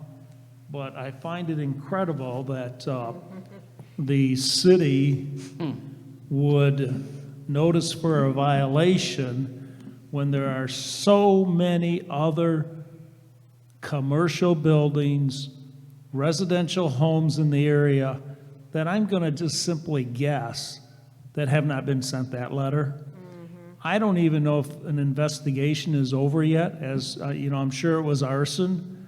I don't even know if, the state police or the city of Flint arson investigators have completed their work, or let me say even maybe started it. Or did anything? I don't know if any police officers have gone door to door asking residents if maybe they had a camera of some sorts on their residence, on their home that may have spotted something going on. And to be given that letter with, there are so many dates on there. They talk about we have an appeal hearing that's already been scheduled, not by us, but them, of July 13th of 2022.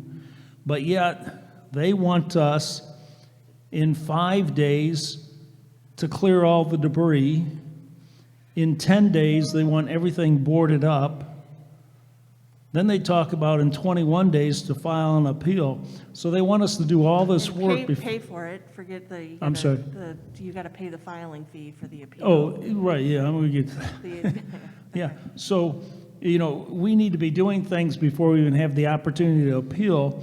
They talk about a 21-day time period to appeal, but then in the letter, it talks about they've already set an appeal hearing date for us, July 13th of 2022. So, I mean, that's so far away. I'm not even understanding that portion of the letter. No less than 7 days prior to the hearing, all permits have to be taken out, or a $350 fine will be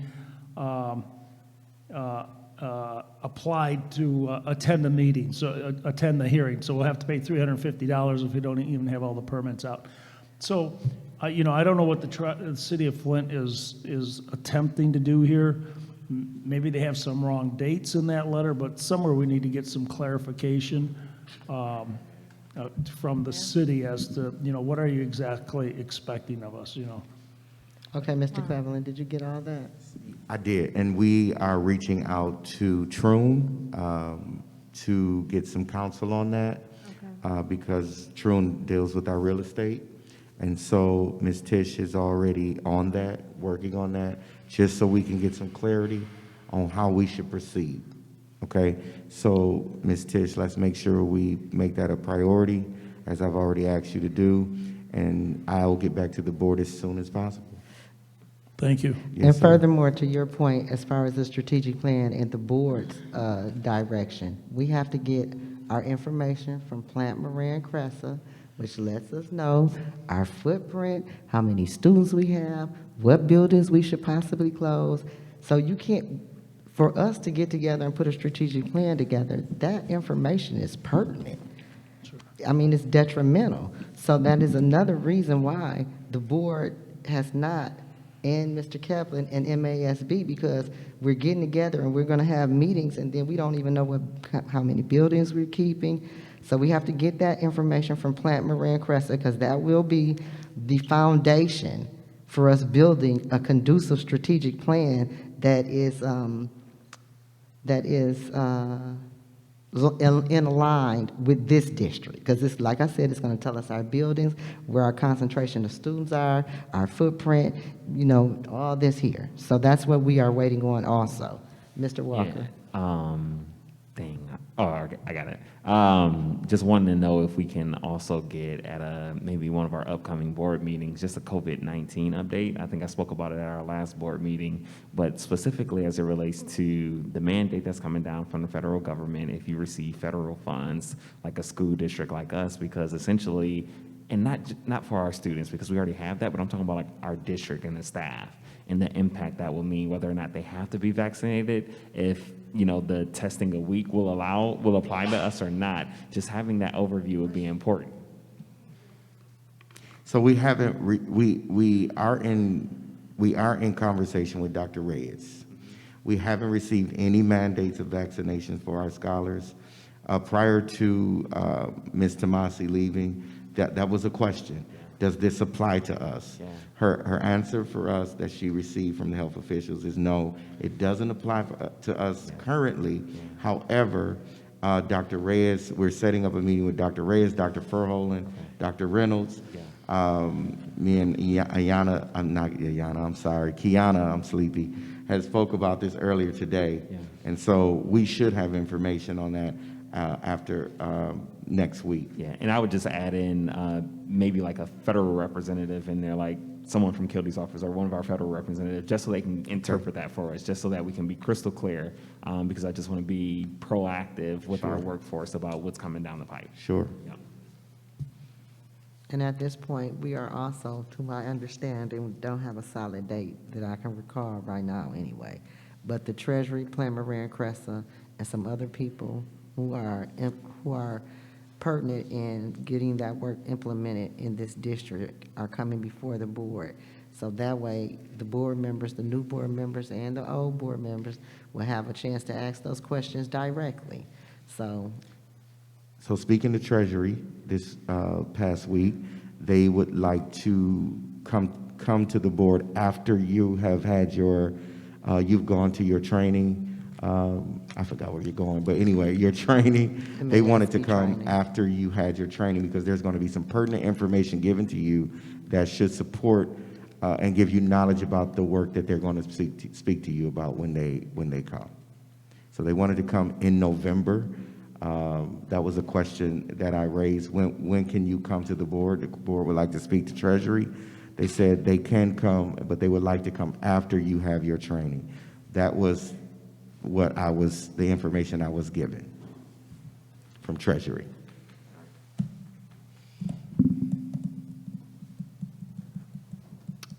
is there any other further discussion from the board? Seeing there is none, the time is now 10:52 and this meeting is adjourned. Our next board meeting will